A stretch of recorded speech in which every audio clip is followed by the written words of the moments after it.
The Pokemon Gold and Silver manga begins in New Bark Town, where a woman is cooking breakfast. She asks Abel the Apom to wake up her son. Apom races down the hall and into a bedroom filled with Pokemon. It takes a full team effort to finally wake up the sleeping boy.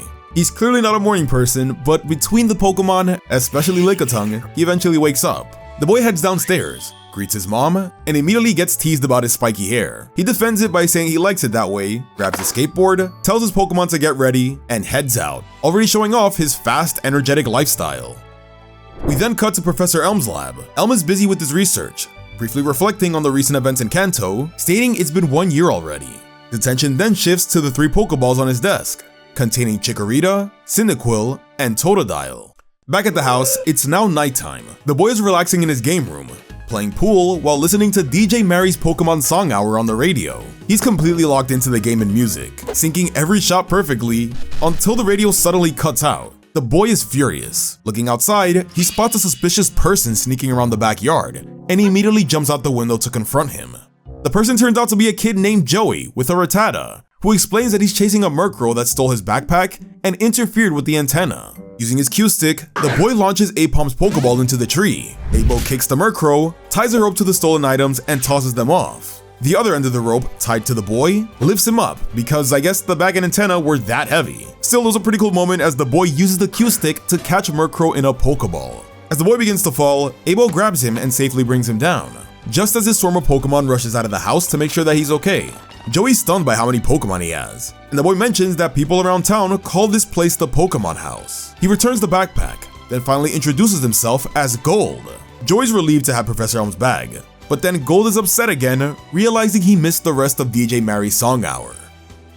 This was a fun introduction to our new protagonist Gold. He's spunky, confident, and brings a unique charm that'll make him fun to follow. Growing up surrounded by Pokemon gives him a natural understanding of them, which is shown with how smoothly he catches Murkrow. His use of the pool stick as a tool is clever and seems like it'll be a reoccurring gimmick, which I'm excited to see more of. I was also surprised to see youngster Joey appear. It was an unexpected but fitting choice to start Gold's journey. So overall, this chapter sets a strong tone for what's to come.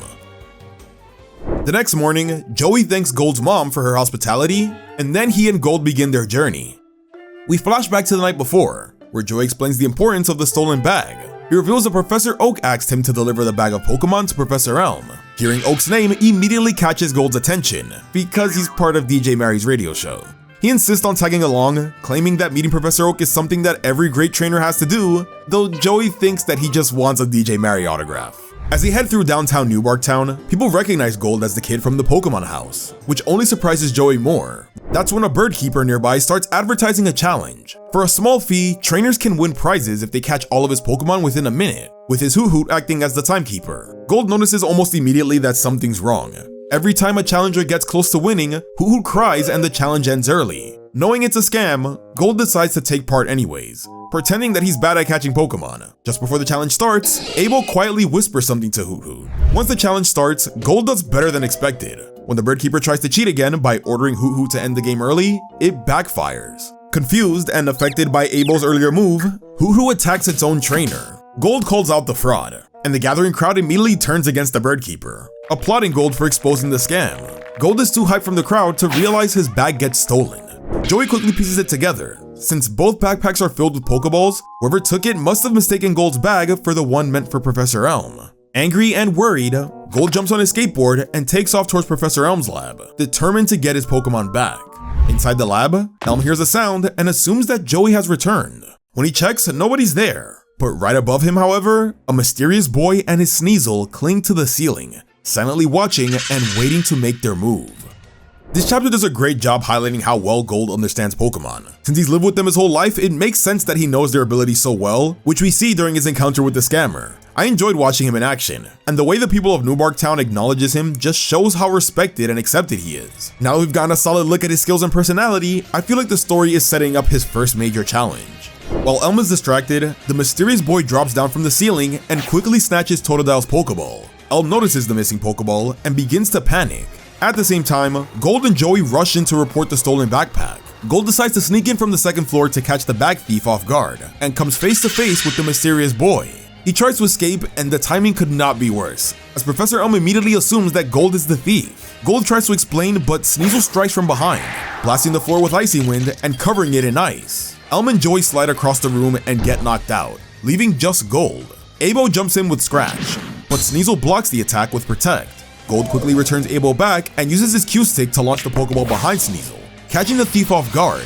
When Gold demands for his backpack back, the boy looks confused, clearly focused on something else entirely. That's when Gold notices the table. One of the 3 Pokeballs is missing, and Cyndaquil is visibly upset. After losing his own Pokemon earlier, Gold understands exactly what it feels like to have a friend stolen. Without hesitation, Gold sends out Cyndaquil to fight alongside him. Not knowing its name, he gives it a nickname, X-Bow, after noticing the explosive flames burning on his back. Together, Gold and X-Bow prepare to face the thief. Meanwhile, the situation with the stolen backpack takes an unexpected turn. Members of Team Rocket celebrate what they think is a successful robbery, only to realize that they grabbed the wrong bag.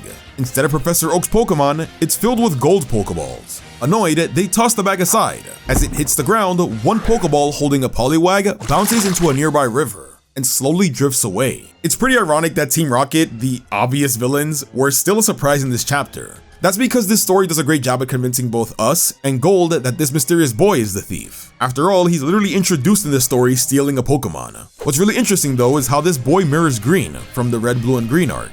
She also stole a Water-type starter and was later revealed to be connected to this boy at the very end of the Yellow arc. If you've read the previous manga volumes, this is exciting to see where the story goes, and for new readers, he's already introduced as a great foil to Gold. Gold chases the thief outside the lab. As the thief begins to swing on the trees, Gold orders X-Bow to release its flames, burning through nearby branches and cutting off the escape route. The thief's glove catches on fire, so he removes it, but then is shocked to see that Gold has trapped him inside a ring of flames, demanding answers. He wants his backpack and Totodile returned to Professor Elm. Before the thief can respond, another problem appears. Suddenly, Gold is zapped in the back and knocked out. It's a member of Team Rocket and his Elekid. They admit that he was the one to take Gold's backpack by mistake, thinking that it was Joey's. The Team Rocket grunts decide to take advantage of the situation and now want to steal Chikorita, Cyndaquil, and Totodile. Learning that Gold and the thief already have 2 out of the 3 Pokemon, the Rocket Grunt prepares to battle in order to get them. Even though Totodile is a new Pokemon, the thief uses that to his advantage by commanding Totodile to use Frustration. The thief then quickly swipes the Rocket Grunt's Pokeballs and has his Sneasel defeat Elekid with Feint Attack. Team Rocket are forced to retreat. Later, as Gold wakes up, a police officer questions him about the burned grass and damaged area. He wants to bring Gold in for questioning. Joey explains that Professor Elm was injured during the chaos and taken to the hospital. The officer also mentions that no one clearly saw the thief's face, only Gold did. As he prepares to follow the officer to help with the investigation, Gold notices and takes the burnt glove left behind by the thief. Gold is brought in to help create a composition sketch. He accurately describes the thief's hair and build, but intentionally gives him the wrong facial features. Later, he admits to Joey that he wants to track the thief down himself and does not want the police interfering, so they create a real composition picture for themselves. The conversation is then interrupted when Professor Oak suddenly appears, who asks Gold if he noticed the thief carrying a Pokédex. Just before Oak shows up, Joey points out that things are moving fast, and they definitely are now, in a good way. There are a lot of moving parts in this story. The mysterious thief, Team Rocket, the police, and now Professor Oak. It's making the adventure more interesting with each chapter. I like the twist of Team Rocket intervening with Gold's battle. It temporarily took Gold out, so he couldn't find out the truth about his bag, while giving the mysterious boy a chance to take the spotlight. His skills really show, especially using Totodile well despite the type advantage. It proves he's a strong and worthy rival for Gold. Professor Oak reveals his latest Pokédex version, and how he only made 3 of them. Thanks to Gold, he learns that the mysterious thief stole both Elm's Totodile and Oak's missing Pokédex. Curious, Gold asks more about what this device can do, learning that it can analyze Pokemon's abilities and weaknesses. Realizing how useful that can be, he immediately asks if he can have one of the remaining Pokédexes. Oak refuses. Gold tries to argue, even admitting that he wants to use it so he can track down the thief, but Oak stands firm. He explains the Pokédex is meant for trainers he truly trusts, and right now, he barely knows Gold. Gold has Abo battle Professor Oak, but he's quickly taken out with Stantler's Confuse Ray.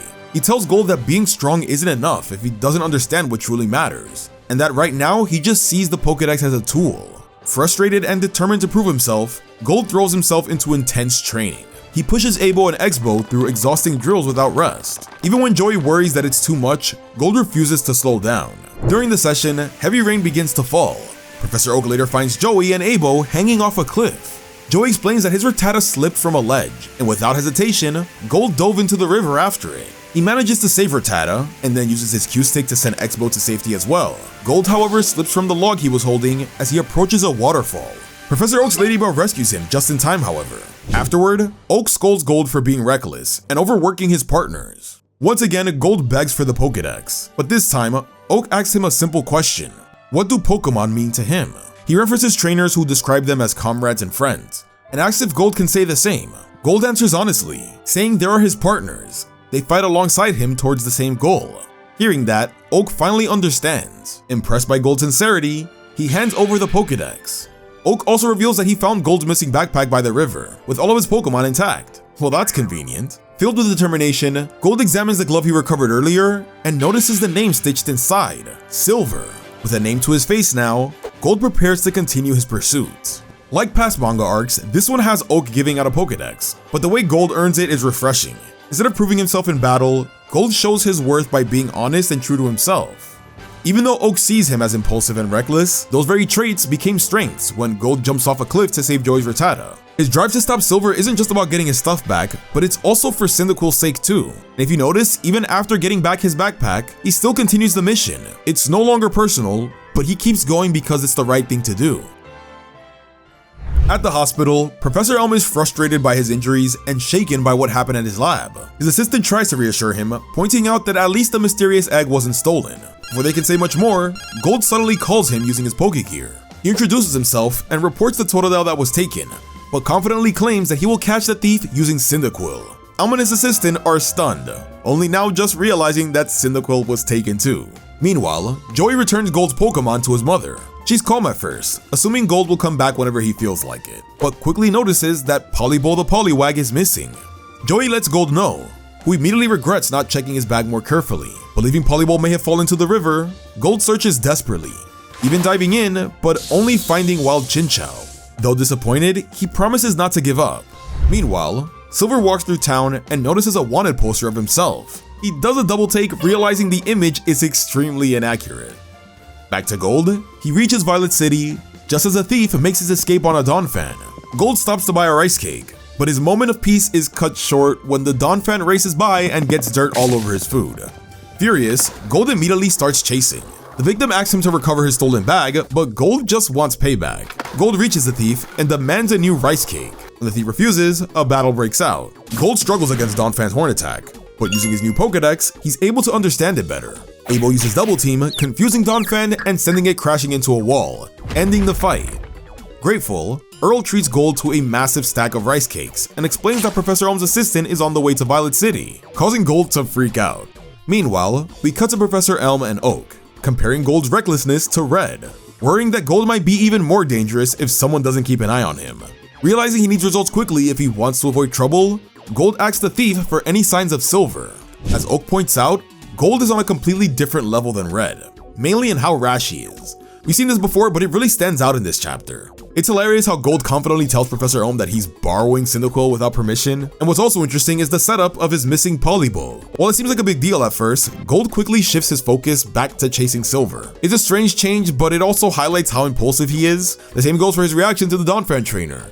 He ignores the theft entirely and just wants revenge for the ruined rice cake. Gold's chaotic energy definitely makes him a fun protagonist so far. Also, last note, I really just like the fact that we get to see him use the Pokédex for the first time, showing the true advantage that he has with it now. The thief says that he's never seen Silver before, but a woman nearby recognizes him from Sprout Tower. Silver communicates with someone who gives him advice on evolving Totodile, so he prepares for training.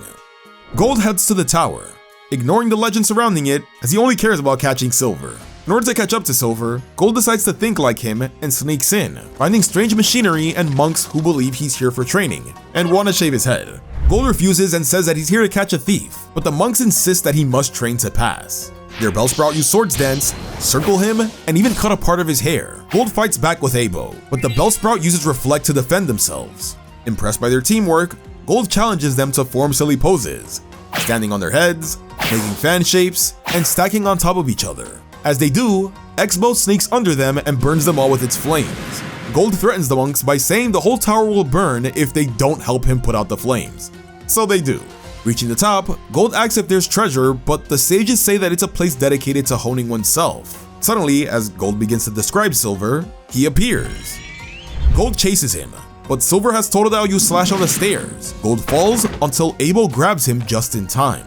This chapter was another hilarious showcase of Gold's wild personality and how he deals with the world around him. From joking about not shaving his head to outsmarting the sages, Gold continues to grow on me. The battle itself is played mostly for laughs, but it still highlights his cleverness and skill. Despite being outnumbered, he holds his own and finds a way to win, showing that he's more than just talk. Gold's mix of humor and confidence and quick thinking makes him super entertaining to follow. Gold and Silver lock eyes and a battle begins. X-Bow and Totodile rush at each other, trading blows with scratch and tackle as both trainers refuse to back down. Gold demands that Totodile be returned to Professor Elm, while Silver simply asks why. Gold declares that he promised to bring Totodile home, and he intends to keep that promise. The fight escalates as X-Bow uses Ember and Totodile counters with Water Gun, instantly taking out X-Bow's flames. Silver scoffs, reminding Gold that Totodile is the perfect match for Cyndaquil. Gold refuses to accept that answer. He shouts that a Pokemon's emotions matter more than type matchups, and orders X-Bow to use Smokescreen. Gold wears his goggles and rushes towards Totodile and tries to convince it to return to Professor Elm's side.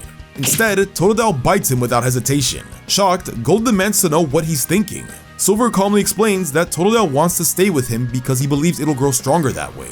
As Gold questions this, their argument is suddenly cut short when spikes shoot from the walls and a massive iron ball rolls down the stairs. Gold and Silver try to hold it back, and Silver says that X-Bow's Smokescreen must have triggered the traps. With the staircase damaged and nowhere to escape, the situation looks hopeless. X-Bow and Totodile quietly communicate though, and work together. X-Bow heats the iron ball with its flames, while Totodile strikes it with Ice Punch. The temperature shift causes the metal to shatter, stopping it just in time. Gold turns to thank Totodile, but Silver is already gone. Outside the tower, Silver watches as Totodile evolves into Croconaw. Satisfied, he remarks that despite the unexpected chaos, his mission was accomplished.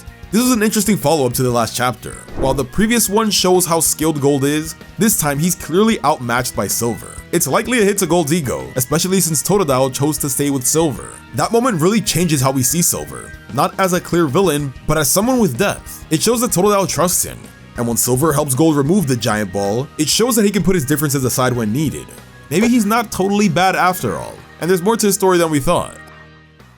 In Goldenrod City, members of the Pokemon Association gather to discuss growing concerns about the Kanto and Johto gyms. Several gym leaders are suspected of their past ties to Team Rocket, and Bill warns that a similar problem could happen again. His concerns are brushed aside, as he's told to focus on repairing the Pokemon Transporter. Back in Violet City, Gold leaves Sprout Tower frustrated. He admits to himself that Silver and Totodile fought together far better than he and X-Bow did. Unsure what to do, he asks X-Bow whether they should continue chasing Totodile or let it stay with Silver.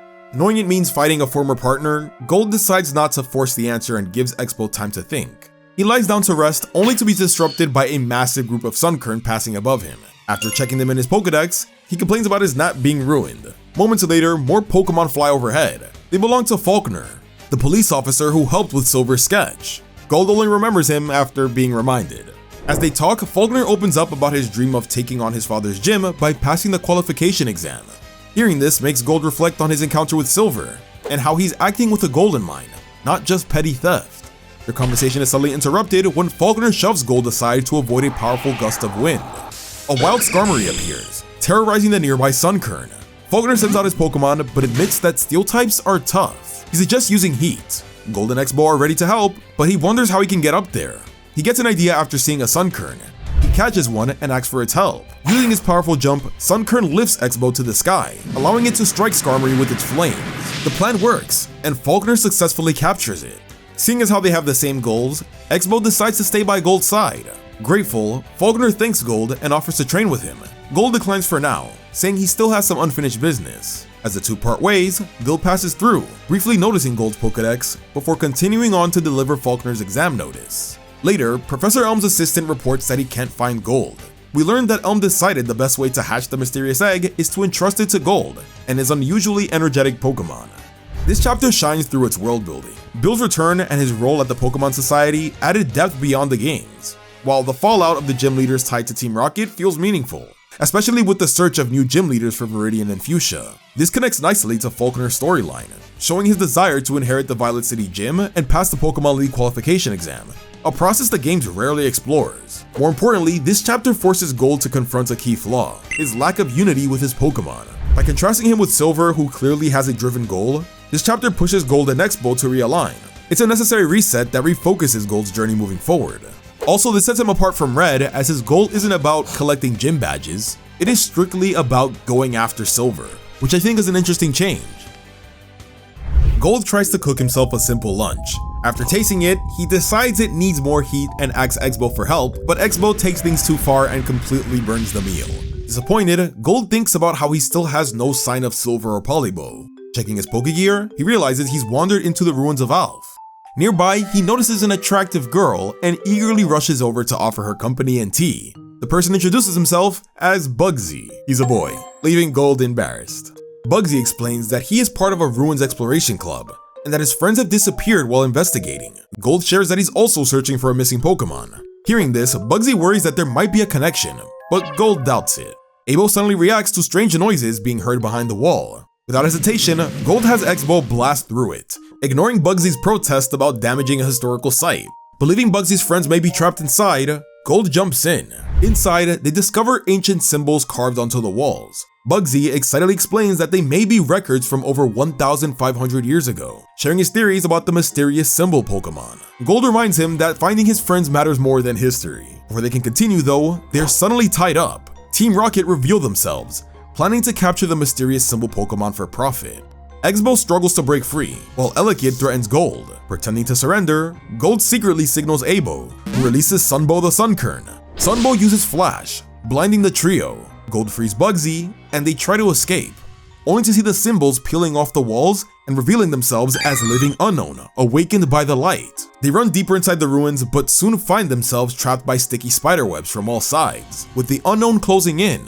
Just as Team Rocket celebrates, smokescreen fills the area. When it clears, the unknown are stuck in the webs and retaliate, blasting the trio away. Gold's plan worked. After apologizing to the unknown, Gold and Bugsy rescue the missing researchers.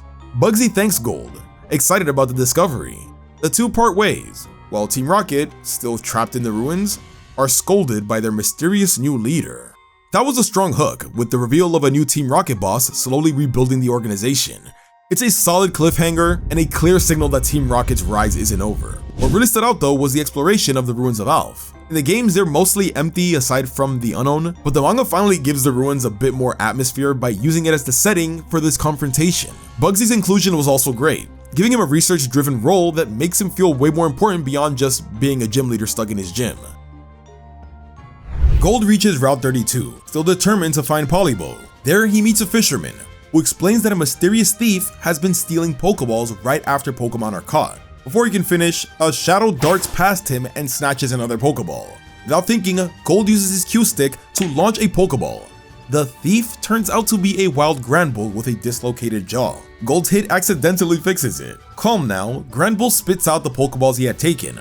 Among them is Polybo. Gold and Abo reunite with Polybo in an emotional moment.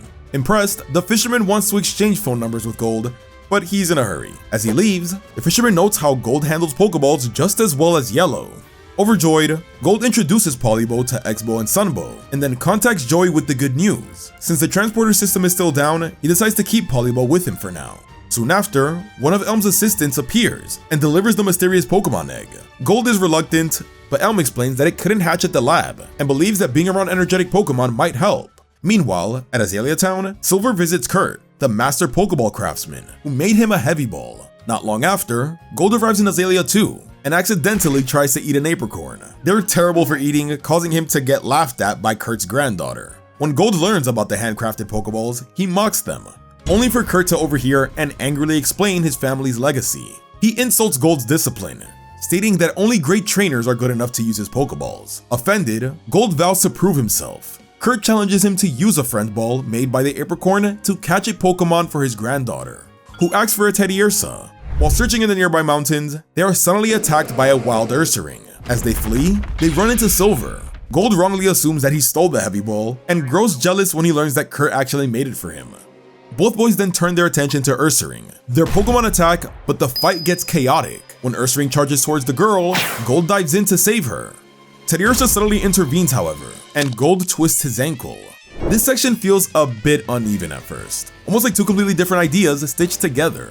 Gold finally finding Poliwag is nice, but the way it's handled makes it feel like the manga just kinda decided to drop that storyline in order to move on to other things. That said, things recover quickly. The introduction of Abercorns, Kurt, and another encounter with Silver is where the momentum really kicks back in. Seeing Gold and Silver clash again, now competing to catch Ursaring, helps solidify their rivalry. It starts shaky, but by the end it does feel like the story is starting to find its footing again and moving to a better direction. Gold clutches his injured ankle, as Ursaring and Teddiursa loom over him. The girl tries to warn him, but Ursaring lunges forward with its claws raised. Sneasel intercepts the attack however, freezing Ursaring's paws. The ice quickly begins to melt when Ursaring uses Fire Punch. Watching this, Gold starts to wonder if Silver's trying to protect the girl too. Meanwhile, Teddiursa charges at Abo, and Gold tries to catch it with a friend ball. The Pokeball simply bounces off however.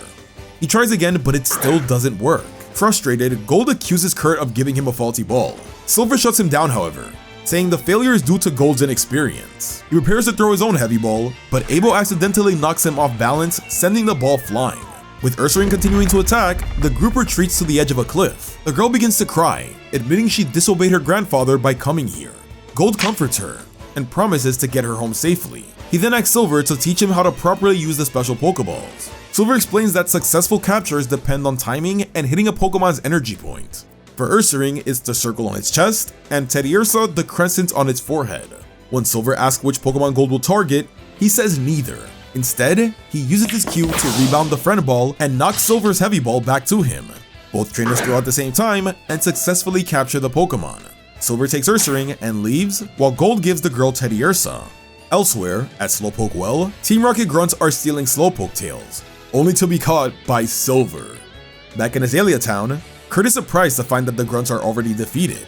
Gold and his granddaughter then arrive, and he scolds her for going up the mountain, but he quickly forgives her. Bugsy then returns as well, and they question who could have stopped Team Rocket. In order to get the water to come back to the well, Gold follows a legend about making Slowpoke yawn to call forth the water, and it actually works. With the town's water restored, Gold sets off again, but he pieces together that Silver was involved with this. For the first time, he doesn't just want to catch Silver, now he wants to understand him. Gold and Silver's rivalry really comes into focus here. Being forced to work together against Ursaring pushes Gold to a new level of maturity, as he's willing to set aside his personal feelings and actually learn from Silver's strength as a trainer. That was a nice moment of growth for him. The idea that Pokemon have specific weak points that make captures more effective was also a great touch, and adds a bit more tactics to capturing instead of just mindlessly throwing at them. We also get a bit more depth with Silver, showing he's more than just a thief, with a personal moral code revealed through his actions against Team Rocket. Having most of the Slowpoke Well stuff take place off screen so that Silver can be the one to handle it, that was a pretty effective choice. At Ilex Forest, a boy uses his Farfetch to cut some logs when he notices the forest getting foggy. Suddenly, the Farfetch disappears. Before the boy can find it, he hears a terrifying voice telling him to leave this forest. Meanwhile, Gold also arrives at Ilex Forest, determined to catch up to Silver. His Pokegear then loses all signal. He tells himself it's fine as long as he stays on the path, but before long, he realizes he is completely lost. He eventually stumbles across an unconscious Farfetch'd and his injured trainer. Gold carries them through the forest, but is concerned about their wounds, only to feel an eerie presence closing in around them. Suddenly, the bodies get heavy, and Gold is forced to drop them. They rise to their feet, revealed to be possessed by a Ghastly. The trainer is used as a weapon, and has his Farfetch'd attack. Abo is quickly overwhelmed, and Gold realizes that this isn't a normal battle he can fight through. He flees towards the forest shrine, hoping to regroup. He spots Polyball wandering close to the enemy however, and when he rushes out to save it, he's suddenly surrounded by Ghastly, Houndour, Ariados, and Delibird. The fight spirals out of control. Houndour's bite cuts through X-Bow's smokescreen, Polyball is caught by Ghastly, and Ariados and Delibird overwhelm Sunbow and Abo. One by one, Gold's partners fall. Desperate, Gold orders one final Ember, but Houndour counters with Flamethrower, knocking X-Bow out. Through the fog, a masked person steps forward, warning Gold to stay away from the forest. Gold is finally pushed into truly dangerous territory here. Although the Gold and Silver manga started out pretty fun and lighthearted, this is definitely the more serious side we know the Pokemon Adventures world can be sometimes. His first real group battle exposes just how overwhelming commanding a team can be, and watching him struggle is gonna make his growth feel earned rather than easy. It's a great reminder that we're just getting started, and he has a long way to go. As for the Ilex Forest, it was cool to see it used as a mysterious and threatening setting. The introduction of this person in the mask is unsettling, and seeing how badly the Farfetch'd trainer was beaten makes the danger feel real. Whatever comes next, Gold is clearly in over his head. The second volume of the Gold and Silver manga opens with Gold realizing the truth. The mysterious masked person is the one commanding the Pokemon who attacked him. Gold knows fighting someone this powerful won't be easy, but leaving the injured trainer behind isn't an option. Ignoring the masked man's threat, Gold tries to escape with the unconscious trainer, but he's quickly surrounded by the masked man's Pokemon. The masked man mocks him for trying to run, and even offers Gold a place as one of his guards. That's when Gold understands what's really happening. The trainer is being controlled. Disgusted, Gold calls out the masked man's actions. Instead of fighting, the masked man praises Gold's courage and offers him a present. Delibird hands Gold a gift box that immediately explodes. Gastly and Houndour follow up with their attacks, overwhelming Gold. The masked man boasts about his trick, only to realize that Gold has vanished using X-Bow's smokescreen. Realizing Gold must be hiding in the trees, the masked man orders Ariados to cover the forest with webs.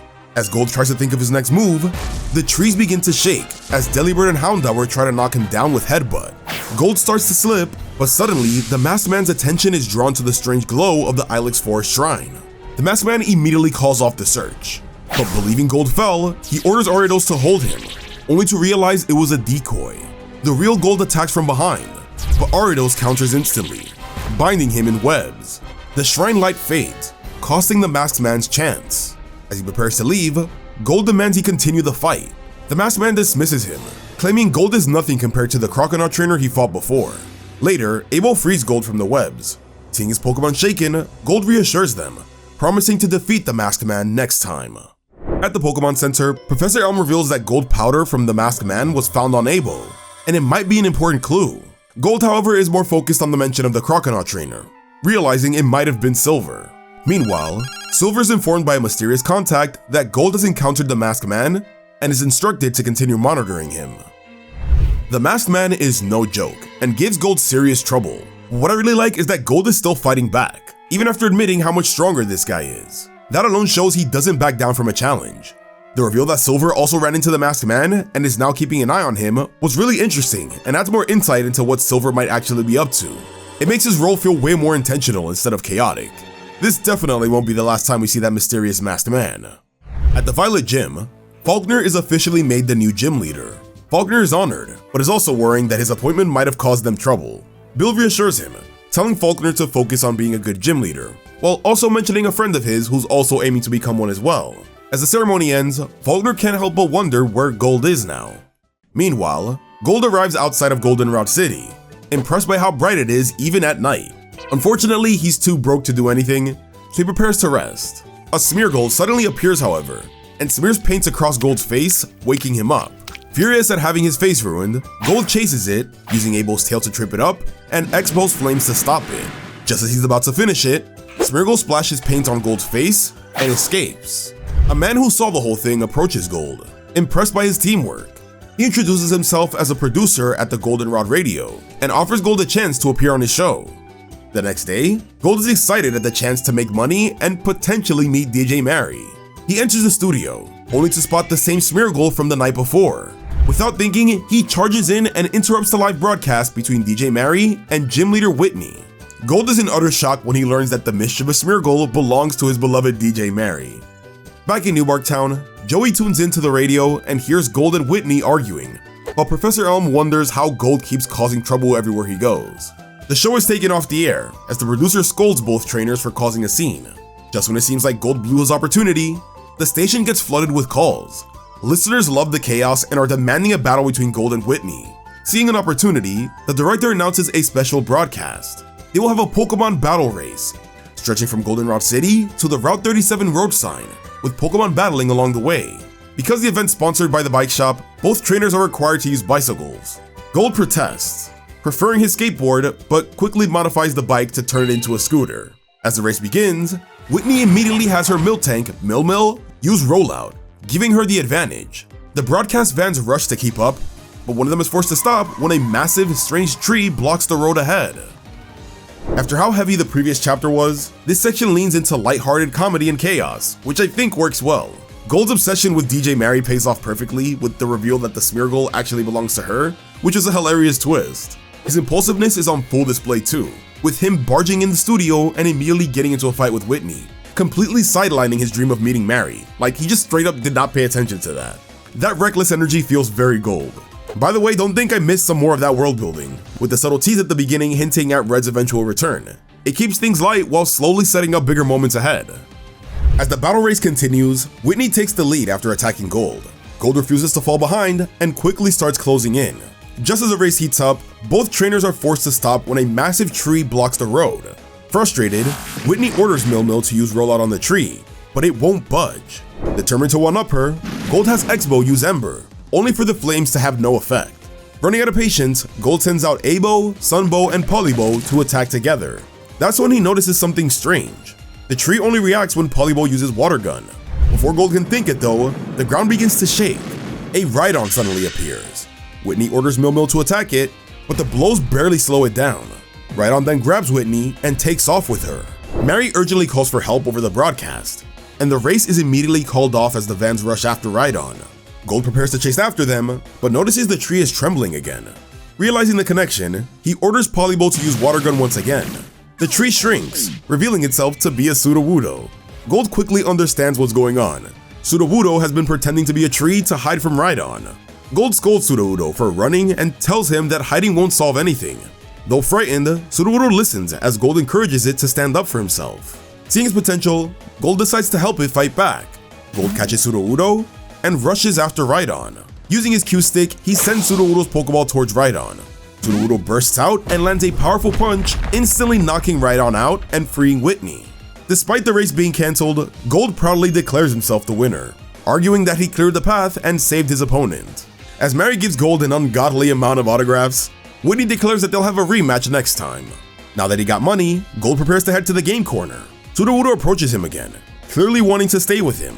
Gold welcomes him to the team and gives him the new nickname Sudobo. The addition of Sudowoodo was surprisingly wholesome. Giving it the ability to change size to sell the whole fake tree gimmick was really cool, and something we've never really seen before. The reveal of this hulking tree turning out to be this friendly looking Pokemon was genuinely funny. What really works though is the bond that forms with Gold. Their interaction feels supportive, as Gold helps Sudowoodo stand his ground and grow more confident. It's a nice character moment.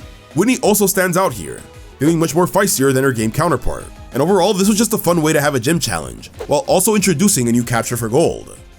At the game corner, Gold is showing off his pool skills, impressing everyone watching. That illusion quickly shatters when the ball suddenly curves in an impossible way, revealing A-Bow has been running inside the Pokeball the whole time. Gold is immediately kicked out.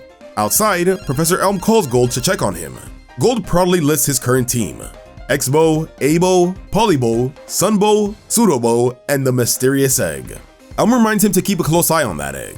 Later that night, just as Gold's about to fall asleep, he wonders what kind of Pokemon might be in the egg. As he dozes off, a Gligar swoops in and snatches the egg. A-Bow tries to wake Gold up, but when he fails, the team goes after Gligar. A-Bow attacks first, but is struck down by Poison Sting. Polybow jumps in, but is whacked to the side. Sudobo disguises itself as a tree and briefly catches Gligar, giving X-Bow an opening to use Ember, but the flames begin to burn the egg, forcing them to stop. Gligar retreats to a tree, getting ready to eat the egg. Sunbow drops atop its head though, causing Gligar to crash into the egg, cracking the shell. The Pokemon panic as the egg starts to hatch, with a Togepi coming out of it.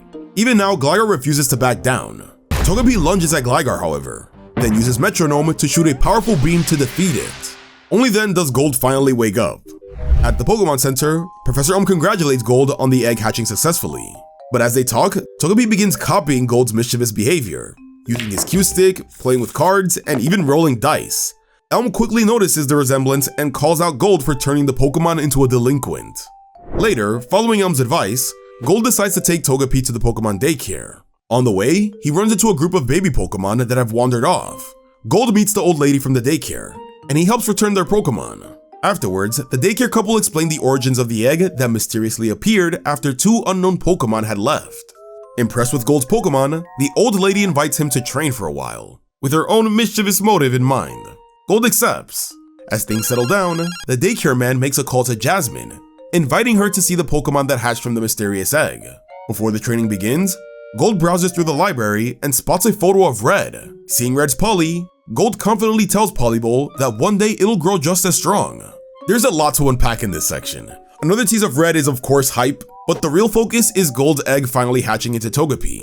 The chaos leading up to it was a lot of fun, especially seeing the team hold things down without Gold. I always enjoy fun solo Pokemon moments. The twist though is the Togepi itself. Instead of the usual innocent demeanor, this one comes off menacing, which is a hilarious subversion. It also says something interesting about Pokemon personalities, seeing how Togepi seems to adapt to Gold rather than fitting into a typical archetype. It's funny, clever, and meaningful. The daycare lady leads Gold into a dark room and seals it shut behind him. Inside, Gold finds himself trapped in a training chamber filled with powerful Pokemon. As Gold prepares to battle them, the daycare lady removes his cue stick and goggles, forcing him to rely on his own skill without gimmicks. The attacks come immediately. Tauros charges, Girafarig stomps, and Ekans strikes. Gold uses X-Bow smokescreen, while Togebo the Togepi uses metronome. The daycare lady isn't impressed with his strategy. X-Bow uses Ember, but Donphan shrugs it off. The daycare lady gives him advice on type matchups. He switches tactics and orders Polybol's water gun, finally landing a solid hit. Meanwhile, Jasmine has arrived at Ecruteak City, getting closer to Goldenrod and the daycare. Suddenly though, a powerful earthquake causes the ground beneath her to swallow her up. Back to Gold, the pressure doesn't stop as Primeape slams Pseudobo with Cross Chop. Realizing brute force won't work, Gold changes strategies again. He has Sunbow use Sunny Day, boosting X-Bow's firepower. X-Bow uses a powerful Ember, overwhelming Primeape. The daycare lady is impressed with Gold's progress, but Gold questions if this is a bit too much for his team. Just then, however, X-Bow suddenly evolves into Quilava. Seeing the worth of this training now, Gold eagerly decides to continue, but the moment is short-lived. News breaks over the radio, revealing the massive earthquake that struck Ecruteak City. The daycare couple immediately worry about Jasmine, who was there at the time. The daycare lady turns to Gold, confident that he's ready. Gold eventually arrives at the destroyed Ecruteak City. We flash back to the daycare lady assigning Gold to find Jasmine. He was hesitant at first, but the lady questions his capabilities to motivate him to take on the task. She told him that from here on out, he'll have to hone his skills on his own, and gave him a King's Rock before his departure. Gold starts to feel the aftershocks, and he and X-Bow hurry to find Jasmine. Meanwhile, Silver has also heard about the disaster, and flies towards the city with his Murkrow. This was a much needed training for Gold and his team. The methods are intense, especially with how far the old lady pushes them, but it doesn't feel pointless. I like Gold's team. They're unique, but clearly lack the experience that Silver has. And this chapter directly addresses that gap. Watching them struggle makes the progress feel earned, and X-Bow's evolution is the perfect payoff, clearly showing his growth. By the end, the team feels way more capable, and the timing also couldn't be better, with the earthquake in Ecruteak City escalating the plot and having Silver get involved as well. Inside the damaged Tin Tower, Jasmine has her Ampharos, Amphi, shine its light to signal for help. Outside, Gold spots the light coming from the top of the tower. Gold makes his way towards the tower and begins to feel more aftershocks. His concerns continue to grow as he notices the tower is about to go down.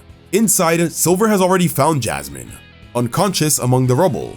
When Gold arrives, he's surprised to see Silver and immediately questions his intentions. Silver calmly hands Jasmine over, insisting he's trying to help. He then turns his attention to a statue of a bird Pokemon, and Gold reads the name, Ho-Oh. With no time to waste, Gold tries to help Jasmine as debris begins to fall around them. The tower continues to collapse, but Silver's Ursaring uses its strength to push back the falling wall. Silver urges him to get her out, and Gold sends Amphi out the tower with Jasmine, just before the walls collapse. The boys are stuck inside, and need to find a way out. Gold uses X-Bow to light up the area, but Silver quickly yells at him, warning that fire will consume their oxygen. Just then, a landslide begins pouring in from the walls. Gold tries to have X-Bow blast through the ceiling, but it fails, trapping them even more. Silver notices ice within the mud, and then thinking quickly, he orders Gold to use a water-type Pokemon. Gold hesitates, but Silver explains that blasting enough water will force the mud outward and create an escape path. Silver sends out Croconaw, while Gold sends out Polybo, who's now holding the King's Rock. Silver doubts Polybo's power, but in the middle of the crisis, Polybo evolves into Poliwhirl. The mud continues rising, leaving them barely any space to breathe. Silver tells Gold to return Polybo and raise his Pokédex. He says they need to trade. Gold recalls Poliwhirl and tries Silver's plan. As the tower sinks underground, a powerful surge of water erupts from the tower. Gold and Silver escape, revealing Polybol's evolution into Politoed. Gold is surprised to see it didn't become a Poliwrath, and Silver explains that Poliwhirl has 2 evolutions, and that Politoed is the best one for this situation. Silver realizes that this wasn't a natural earthquake, as he noticed ice earlier during the landslide. As the dust settles, Gold and Silver barely have time to recover before they find themselves surrounded. This was a really good chapter. Watching Gold and Silver team up again is always a highlight. Despite their differences, they constantly find ways to help each other improve, despite their rivalry. Silver being the reason for Polyball's evolution is especially clever, since it needs a trait to evolve. Helping Silver suggest and initiate it only shows his knowledge as a trainer, but also hints at his willingness to support Gold. Gold and Silver are confronted by Team Rocket. A Team Rocket executive and several grunts step forward, and they send out their Pokemon to attack. Gold tries his best to avoid the attacks, while Silver remains calm. Gold wonders what this group might be up to, while Silver has already figured out that they're the ones who caused the destruction. The executive recognizes Silver from their previous failed missions, and targets him as a result. Gold and X-Bow intercept, however, as he realizes that these are the ones who interrupted his first battle with Silver in New Bark Town. Silver tells him to stay out of his way, while the Rocket executives then reveal their real weapon.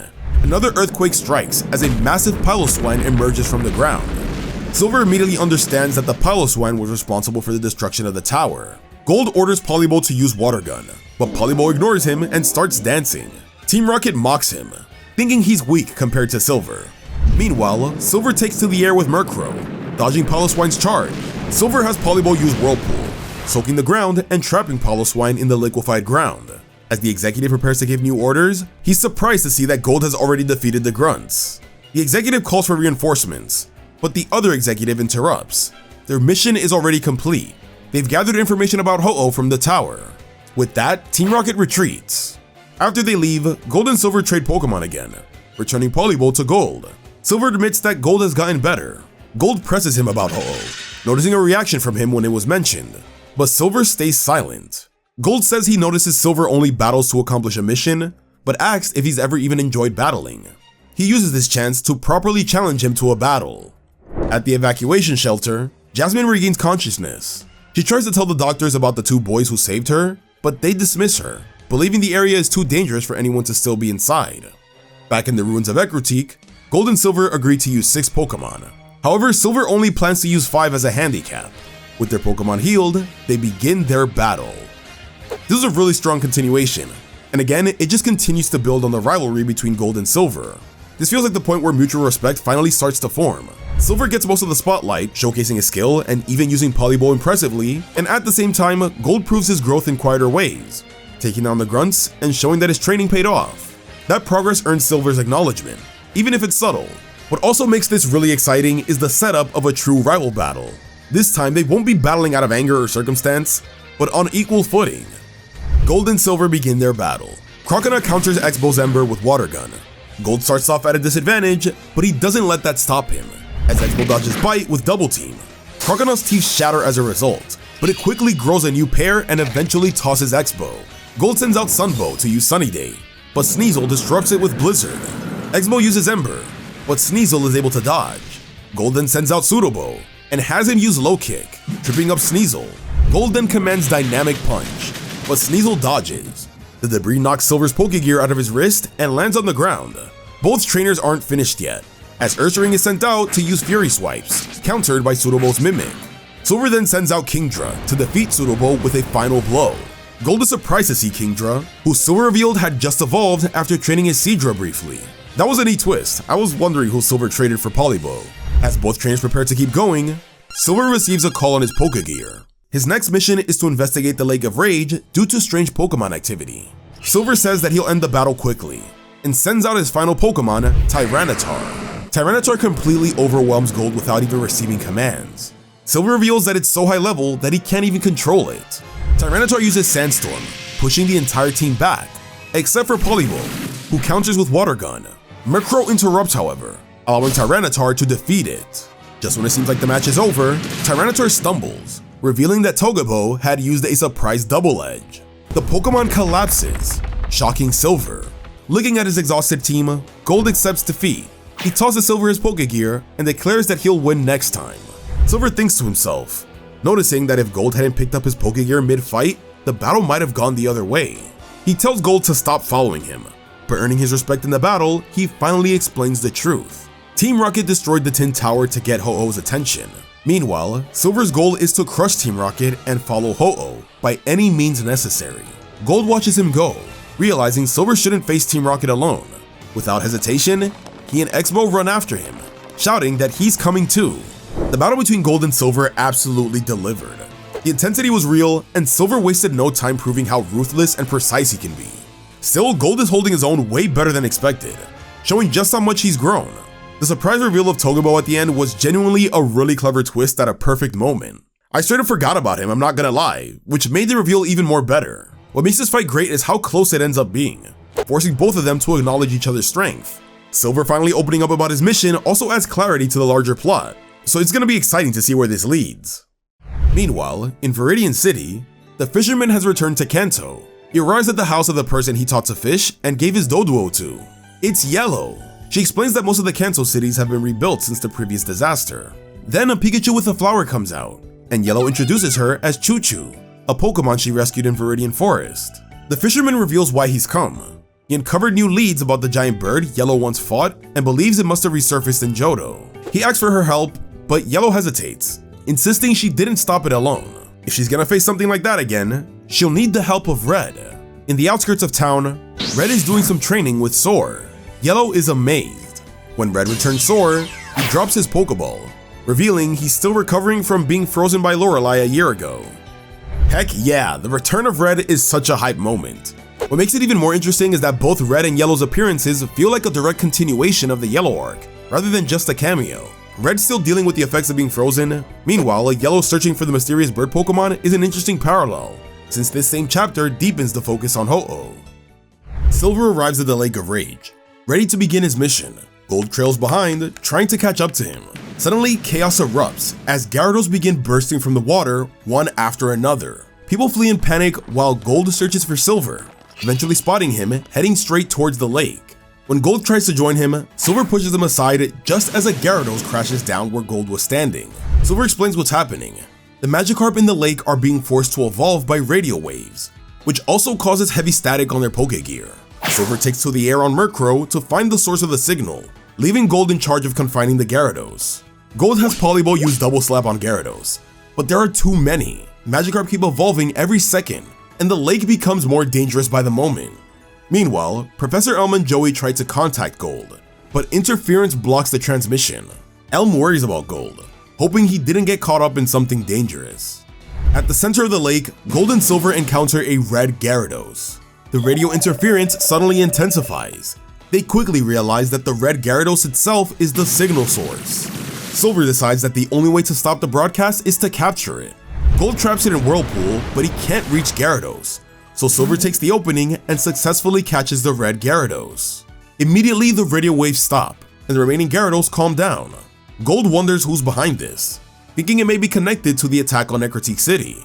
Silver warns Gold not to stand in his way, as his opponent is far stronger than the grunts they faced. This causes Gold and Silver to argue, and they prepare for another battle.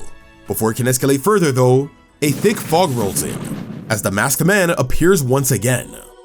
The stakes just got a lot higher. What's especially intriguing is the unsolved mystery around the red Gyarados. The strange signals connected to it still hasn't been fully explained, and with the Masked Man getting back into the picture, the potential link definitely feels deliberate. The suspicion is definitely building. At the same time, the Gold and Silver dynamic continues to shine. Even though Silver insists on pushing Gold away, it's ultimately Gold's involvement that leads to the capture of the red Gyarados. And now with the Masked Man being directly ahead of them, their teamwork may be the only thing standing between them and something far more dangerous. With the Masked Man standing in front of them, Gold can't contain his chance at revenge. Even though Silver tries to warn him, Gold immediately orders Polyball to attack with Dynamic Punch, but his hand freezes on impact. The Masked Man mocks him, causing Gold to rush forward, only for Silver to shove him back as Kingdra's Twister clears the mist, revealing hidden ice spikes surrounding them. In the middle of the standoff, Professor Elm calls Gold. He's learned that the gold powder from the Masked Man matches the metal used to make gym badges, meaning the Masked Man is likely a former gym leader. Elm urgently warns Gold to not fight him, but the warning comes too late. The Masked Man's Delibird uses Blizzard, freezing the area even further. He then taunts Silver, saying he can't run away like last time. Silver reacts angrily, with Sneasel striking with Icy Wind, but Delibird moves forward to strike Gold and then punches Silver aside. The Masked Man pins Silver down and reveals the truth. Years ago, he kidnapped children to raise them as his servants, and Silver was one of them. During his monologue, he explains how children can be molded into perfect slaves when taught early, just like the rampaging Gyarados who were forced to evolve. As Silver prepares to retaliate, the Masked Man threatens Gold's life to force Silver to stand down. He mocks Silver for growing weak, but Gold refuses to accept that, declaring he's seen Silver's growth firsthand and knows he's anything but weak. Taking the opening, X-Bow knocks Delibird away, allowing Silver and Sneasel to break free. Now that Gold understands better, he's even more dedicated to helping Silver beat the Masked Man. Both trainers then charge forward as the real battle begins. The pieces finally start to connect here, giving clearer insight into Silver's motivation. The possibility that the Masked Man is a gym leader immediately raises the threat level, since we know how powerful they can be. It reframes him from a mysterious attacker into an actual looming threat. What stands out most though is Gold's response. Because of his past encounters with both the Masked Man and Team Rocket, he refuses to stay on the sidelines. He sees himself as just as involved as Silver, and chooses to stand with him rather than back off. That shared resolve strengthens their teamwork heading into what's coming next. X-Bow and Sneasel charge forward at the Masked Man, but he has Houndour and Ariados attack from the sides. That doesn't stop Gold and Silver though, as they have X-Bow's Flame Wheel and Sneasel's Icy Wind strike at Ariados and Houndour. The Pokemon return to the Masked Man, and they quickly disappear into the fog and land invisible blows. The Masked Man appears beside Silver, taunting him about the girl he escaped with years ago. Silver loses his composure and attacks recklessly. Gold tries to calm him down, while the Masked Man takes to the air with Delibird. Silver freezes Gold's feet to keep him out of the way, and pursues alone on Murkrow, leaving him to deal with Houndour and Ariados. Silver attacks with Murkrow, and he realizes that this was part of the Masked Man's plan to separate him from Gold. Silver refuses to retreat however, fueled by his past, where we even get a look at his escape with a younger Green. Silver leads the Masked Man into the middle of the lake, where the Gyarados begin to attack.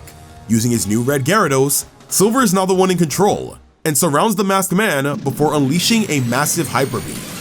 Back at the shore, Gold continues to fight with the Ariados and Houndour. Using Abel's double team, he forces them to collide and knock each other out. But when he reaches the lake, he's shocked. The entire lake has turned to ice. Every Gyarados is frozen solid, and Silver lies unconscious. A massive ice chunk crashes down, sending Silver sinking beneath the frozen water. Gold shouts for him, but then ice shards rain down, as he's mocked for thinking they could oppose him. Gold calls out the Masked Man, saying he didn't need to do that after he already won, but the Masked Man says Silver deserved that for running away from him. Gold argues back, saying who is he to say what anybody deserves? But before he can move, another block of ice strikes him. The confrontation escalates into something genuinely intense. The Masked Man is portrayed as completely ruthless, and the way he refers to Silver as a slave makes him instantly hateable, giving Gold and Silver even more reason to stand against him. The biggest moment though is the confirmation that he was the one who kidnapped both Silver and Green. That revelation pays off a thread planted all the way back in the Red, Blue, and Green saga, tying the story together in a satisfying way. Now the real question is whether Gold and Silver can survive long enough to finally fight back against him. Back in Kanto, Choo-Choo happily approaches Pika and Red. Before Yellow gets closer, Daisy asks if Red knows the truth about her identity. He does not. Yellow shows concern for his hands, but Red assures her not to worry. Yellow and Daisy try to stop Red from overtraining, but Red refuses to slow down. Tomorrow is the Viridian City Gym Leader qualification exam, and he won't back out now. Later, as Red talks to Bill about the exam, Brock and Misty visit, bringing recordings of their own tests to help Red prepare. Even so, that night, Red lies awake, worried about the numbness in his wrist affecting the match. The next day, Red steps into the arena with all 6 of his Pokemon.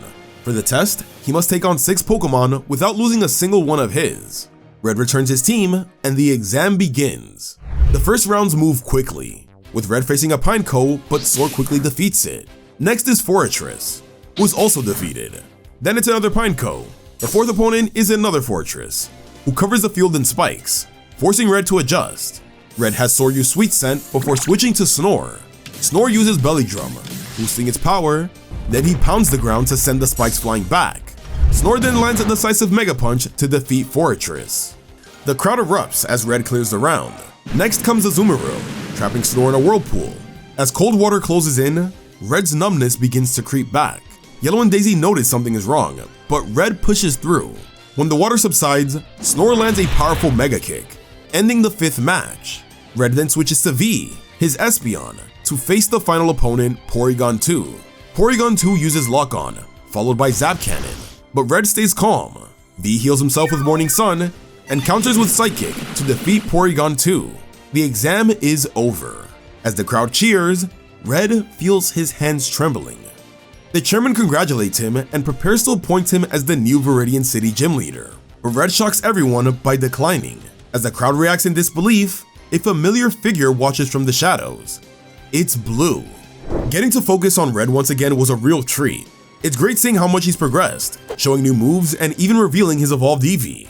What stands out most though is how the yellow arc is still affecting him. The numbness in his hands and feet adds tension to what should have been a really easy exam battle, which raises the stakes in a subtle way. Even after passing, his decision to decline the gym leader position feels respectable, recognizing that he isn't ready for this current position. Thankfully, the role won't stay empty for long, as Blue appears to be ready to step in. Blue steps into the stadium and inspects Red's trembling wrist. He realizes this was the reason Red was riding a bike back on Cerise Island. The chairman scolds Blue for just showing up and trying to take the gym leader position. I guess they don't know who they're dealing with here. Before the moment can settle, the ground suddenly shakes, an earthquake hits, and Red and Blue rush out despite Yellow trying to stop Red. The source is a group of wild Pokemon rampaging outside. Blue orders Red to guard the entrance while he handles the fight alone. His Scizor uses Metal Claw on Arcanine, but then Exeggutor uses its 3 heads to intimidate. Blue has Scizor raise its claws to act as heads too. Now he's the one intimidating. Blue then commands False Swipe to finish off the wild Pokemon, allowing him to catch them all. The crowd quickly realizes who he is: Professor Oak's grandson and a former Pokemon League finalist. As the chairman scrambles to recruit Blue, he storms over to a Pokemon Association van and shuts off the Pokemon March music that was playing. The music had been attracting the wild Pokemon the entire time. Blue bluntly tells the chairman that if Red won't take the job, then he needs to find someone truly qualified. Afterward, Blue gives a Pokeball of his to Red, telling him he found the info that he was looking for and that he should ask his sister Daisy for more details. As he leaves, the chairman decides to make Blue the new Viridian City gym leader. Later at home, Red prepares to head out, revealing he knows how to heal himself now. We then flash back to a conversation between Blue and Daisy. Blue explains that there's a secret healing hot spring on Mount Silver, and that Sabrina is even up there after suffering from a similar attack as Red. Although Daisy is excited, Blue warns that the path is filled with dangerous wild Pokemon. That's why Blue entrusted Red with his Charizard. Concerned for Pika's safety, Red decides to leave him under Yellow's protection. He then flies off towards Mount Silver. As Pika watches him leave, Yellow shares that she's headed to Johto to investigate the huge Pokemon that vanished. She asks if he wants to come, and Pika happily joins them on their journey to Johto. This was such a strong finish to this section. Seeing Blue officially step into the gym leader role perfectly aligns him with his game counterpart, while also giving Red his Charizard explains how he ends up holding all 3 starters. So you just know that Blastoise is probably coming soon, and it makes you wonder how that'll happen. More importantly, the story now feels larger than Gold and Silver, tying back to the broader Pokemon Adventure story. Now the real anticipation comes from wondering when these paths will finally cross, assuming Gold and Silver survive long enough to meet the previous Dex holders. The 3rd volume of the Gold and Silver manga opens with Professor Oak attempting to catch wild Slugma near Cherry Grove City. Even with the help from his Pokemon, the attempt fails. Frustrated, Oak says that he had quite the reputation, but he can't beat his old age. He admits he needs the help of a skilled trainer to help him complete the Pokédex. Bill soon contacts him with good news. He's found someone perfect for the job. There's only one condition. Oak must meet this mysterious trainer in Violet City at exactly 3 o'clock, 30 minutes from now. Meanwhile, at the Pokemon Academy, a girl helps tidy up while teaching students about Pokemon care, explaining how berries can help Pokemon heal themselves. The Academy is barely holding together, and Earl thanks the girl for helping despite the poor conditions. Suddenly, as Professor Oak arrives, the same group of Slugma begin attacking the Academy. As Earl rushes the children to safety, the girl's skirt gets burned by Slugma. Oak jumps in front of her, stating that he's here to meet a skilled trainer and they'll be here soon to help. The girl steps forward though, and quickly sends out her Pokemon. Arky the Arcanine strikes with extreme speed, while Monli the Hitmonchan uses Mach Punch to save a little girl. Oak mentions how he was hoping to catch the wild Pokemon, and this gets the girl's attention. She takes off her skirt and apron, revealing her skill as a trainer. She has Chumi the Smoochum use Mean Look, and then Parasy the Parasect to use Spore. Once the Slugma slow down, she lines up her Pokeballs and launches level balls by kicking them, capturing the Slugma. Oak is stunned by the precision. The girl explains that she chose level balls because the Slugma only knew Ember, meaning they were low-level Pokemon. Then she finally introduces herself. She's the trainer Professor Oak came here to see. Her name is Crystal, or Chris for short, and people call her the Capturer. Days later, the Pokemon Academy's wall is completely rebuilt, thanks to an anonymous benefactor. It was Professor Oak, who did it to repay Chris for her help earlier, and he officially gives her the 3rd Pokedex. But elsewhere, at Ecruteak City, 3 beams of light shoot out from the burned tower. The introduction of the newest Pokedex holder landed really well. Chris immediately subverts Oak's expectations, revealing that the skilled trainer he was expecting wasn't a boy at all. It feels like the perfect nod to the games, where players could finally choose a female in Pokemon Crystal. More importantly, she backs it up with her ability, especially with her catching technique by kicking the Pokeballs. That was pretty sick. Now you might have noticed already, but the art style has changed. That's because starting with this volume, Satoshi Yamato takes over as the illustrator for the Pokemon manga, replacing Mato, who illustrated everything before. From here on, the characters look less chibi and more on model, which becomes the manga's main style moving forward. Professor Oak suggests that Chris begins her Pokédex mission by catching Pokemon around Cherry Grove City. To his surprise though, she already has. Chris casually reveals dozens of Pokemon she captured on her way there. Oak asks if she plans to bring any along for her journey, but Chris explains that those Pokemon are for Oak's research. She already has a dedicated battle team. After she leaves, Professor Elm arrives, frustrated that Oak never introduced him to her, as he was planning on giving her Chikorita. Chikorita clearly wants to join Chris on her adventure. Elm explains that Chris already has a full team and Chikorita can't go with her. Chikorita does not take the news well. He scratches Elm in anger and runs away. On Route 30, Chris is in the middle of trying to capture a Victory Bell. Just as Archie prepares to attack, Chikorita jumps in front, forcing Chris to stop. Victory Bell quickly grabs Chikorita and uses it as a shield to escape. Chris quickly changes her strategy. Chumi locks Victory Bell in place with Mean Look, and Chris kicks 2 Pokeballs to capture both Pokemon. Chris plans to send Chikorita to Professor Oak, but he refuses and insists on staying with her team. Crystal explains that she can't take a weak Pokemon on such a dangerous journey. Chikorita is determined to prove himself though, and Chris decides to test him in a battle against Monli. Chikorita is nervous but doesn't back down, using Razor Leaf, but Monli quickly punches the attack away before landing a crushing Mega Punch that cracks the ground. Despite the overwhelming power, Chikorita refuses to run and stands his ground. That's all Crystal needs to see. Impressed by his courage, she decides to accept him into the team and gives him the new nickname, Megary. Chris explains that all the team members wear a star so they don't get lost. To welcome him properly, Chumi shares her star pendant with Megary. Now Chikorita is officially part of the team. Back at the lab though, Professor Oak and Professor Elm panic, still believing Chikorita is lost. This is a really wholesome moment centered around Chikorita. Watching it feel left behind after Cyndaquil and Totodile move forward adds a nice emotional touch, and the resolution gives it a satisfying way to enter the story. The chapter also reinforces how different Chris is as a trainer. Her focus on capturing rather than battling sets her apart from others that we've seen so far. That specialty makes her role feel fresh instead of redundant. So far she's been handled really well, and honestly much better than a certain other capture-focused trainer from the anime. Chris returns to Violet City, and briefly spots Earl and the children from the Pokemon Academy, celebrating the school's reconstruction. She then heads to the Pokemon Center to store some of the Pokemon that she's recently caught. But there's a problem. The Pokemon storage system is down all across Johto. When Chris contacts Professor Oak, he reveals that he's actually been trying to contact her, to let her know about the missing Chikorita. Chris casually explains that she already found him. Not only that, but she's also added her to the team, and gave him the nickname Megary. While Oak and Elm process the news, they also stress how important the storage system is. Without it, trainers can't properly manage their Pokemon teams. Here Professor Oak explains why trainers should only have a max of 6 Pokemon, because any more than that, and it would be too difficult to give them all proper love and attention. Later, outside of Violet City, Chris spots a drifting motorboat. 2 Pokemon hold on to the edge, a Flaffy and a Dunsparce. When the engine suddenly starts, the boat starts moving downstream. Chris jumps aboard to help, but the Pokemon immediately attack her.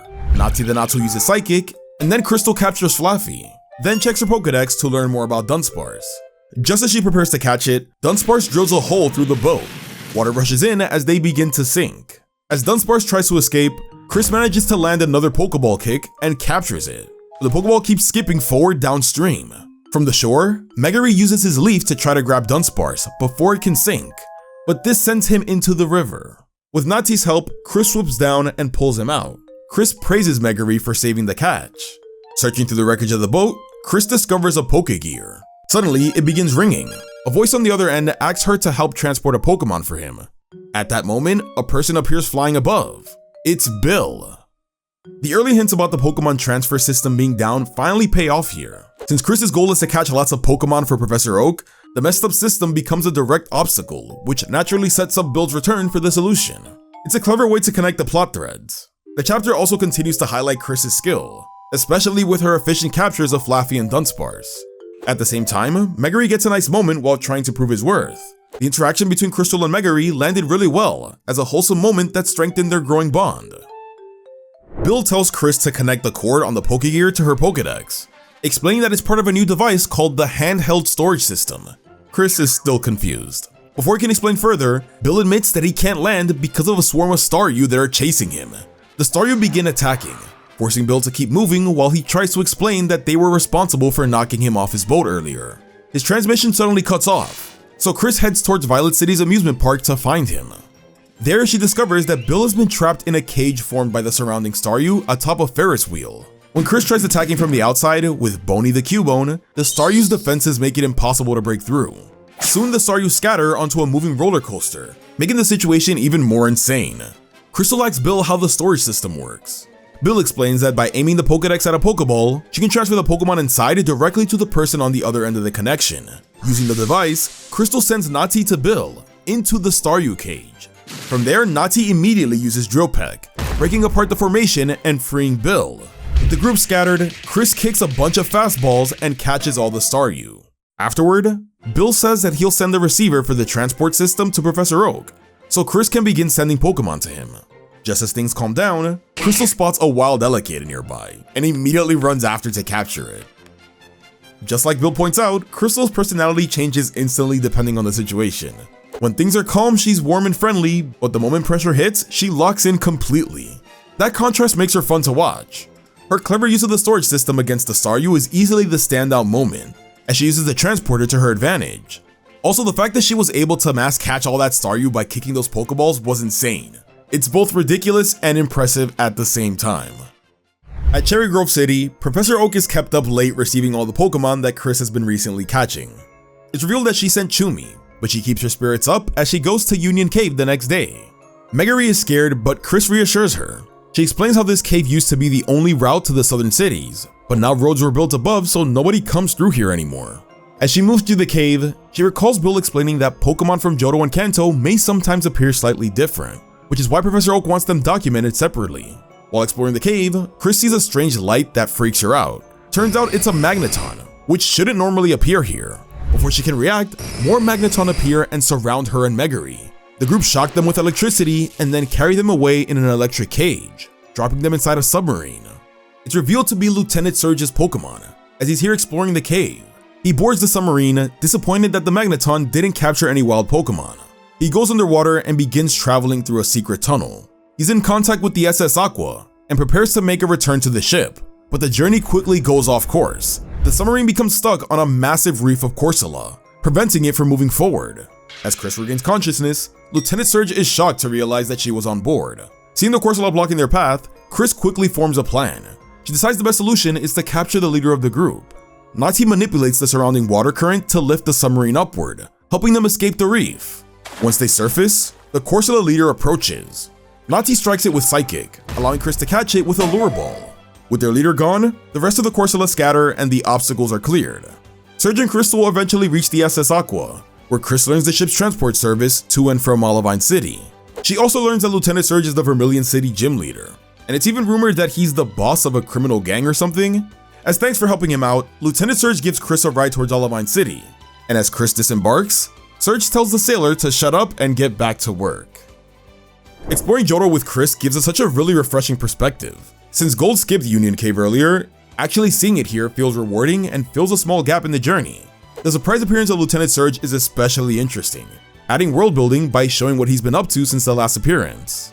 More than just a cameo, this encounter cleverly works as a shortcut by sending Chris into completely new territory and dropping her off into Olivine City. It works as a fun detour and smart progression, using character interactions to move the plot forward while expanding the connected Pokemon world around the main characters.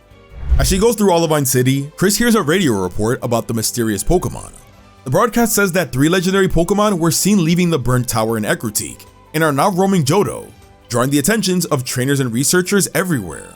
When Chris arrives at the port, she notices a massive construction site for the soon-to-be-opened battle tower. Curious, she speaks with the workers about when the tower will be finished. But suddenly, the ground begins shaking. Toxic waste begins shooting out of the construction site, and Chris quickly jumps into action, rescuing the worker with the help of Nati. But the pollution has already reached the ocean.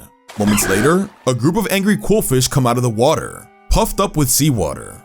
They begin firing poison needles towards the shore. Chris quickly dodges and briefly considers cleaning the water first to calm them down, but realizes there's not enough time. Instead, she decides to catch them. She sends out her team, commanding a fast counterattack. Quillfish shoots its needles again, but Bonnie deflects them and then strikes with the finishing false swipe. Once the quillfish are weakened, Chris apologizes that their home was polluted and then launches her signature kicking throws to capture them. With the threat obtained, the construction workers promise to clean up the pollution as quickly as possible. But the situation isn't over. Quillfish is trying to tell Chris something. She notices a little quillfish in the pollution. Nati quickly saves it, and Chris realizes that this Pokemon is barely hanging on. Just as she prepares to rush into the Pokemon Center, a mysterious Pokemon watches and jumps in front of Chris. It unleashes a blinding light before vanishing. Chris then notices that the quillfish is healed, and not just that, but the seawater was purified. Moments later, Professor Oak calls Chris with urgent news. The Pokemon that escaped the burnt tower were the 3 legendary beasts, Raikou, Entei, and Suicune. When Chris tells him what just happened, Oak immediately asks her to gather data on them for the Pokédex. Determined, Chris sets off with a new goal. She's going to track down Suicune. Suicune appearing this early is a big surprise, yet it fits pretty well when you think about this chapter. With the plot revolving around water pollution, introducing the Pokemon that purifies the waters makes sense. The fact that it reveals itself to Chris suggests that it recognizes something admirable in her, especially with her willingness to help the quillfish rather than ignoring the problem. More importantly, it gives her journey a clear direction going forward. Instead of simply capturing Pokemon for Oak, she now has a focused goal tied to one of the region's legendaries. It's a strong setup that immediately raises the stakes. The next evening, Suicune arrives above the Blackthorn Gym. Inside, Gym Leader Claire is battling her apprentice. The challenger Seadra uses Twister followed by Smokescreen, but Claire switches her Kingdra for Dragonair. Dragonair surrounds itself with Safeguard, then finishes the battle with a devastating Dragon Breath, defeating Seadra. The apprentice praises Claire's strength as the Dragon-type gym leader and granddaughter of the Dragon Clan's leader. But when he mentions that she lost to her cousin Lance, Claire stomps his face. Claire then heads towards the Dragon's Den and wonders where her cousin is gone. Okay, I just want to take a quick pause here to clarify something. Claire and Lance are cousins, but due to a mistranslation in the English version, you'll see her refer to him as her brother. But just know that that's wrong apparently.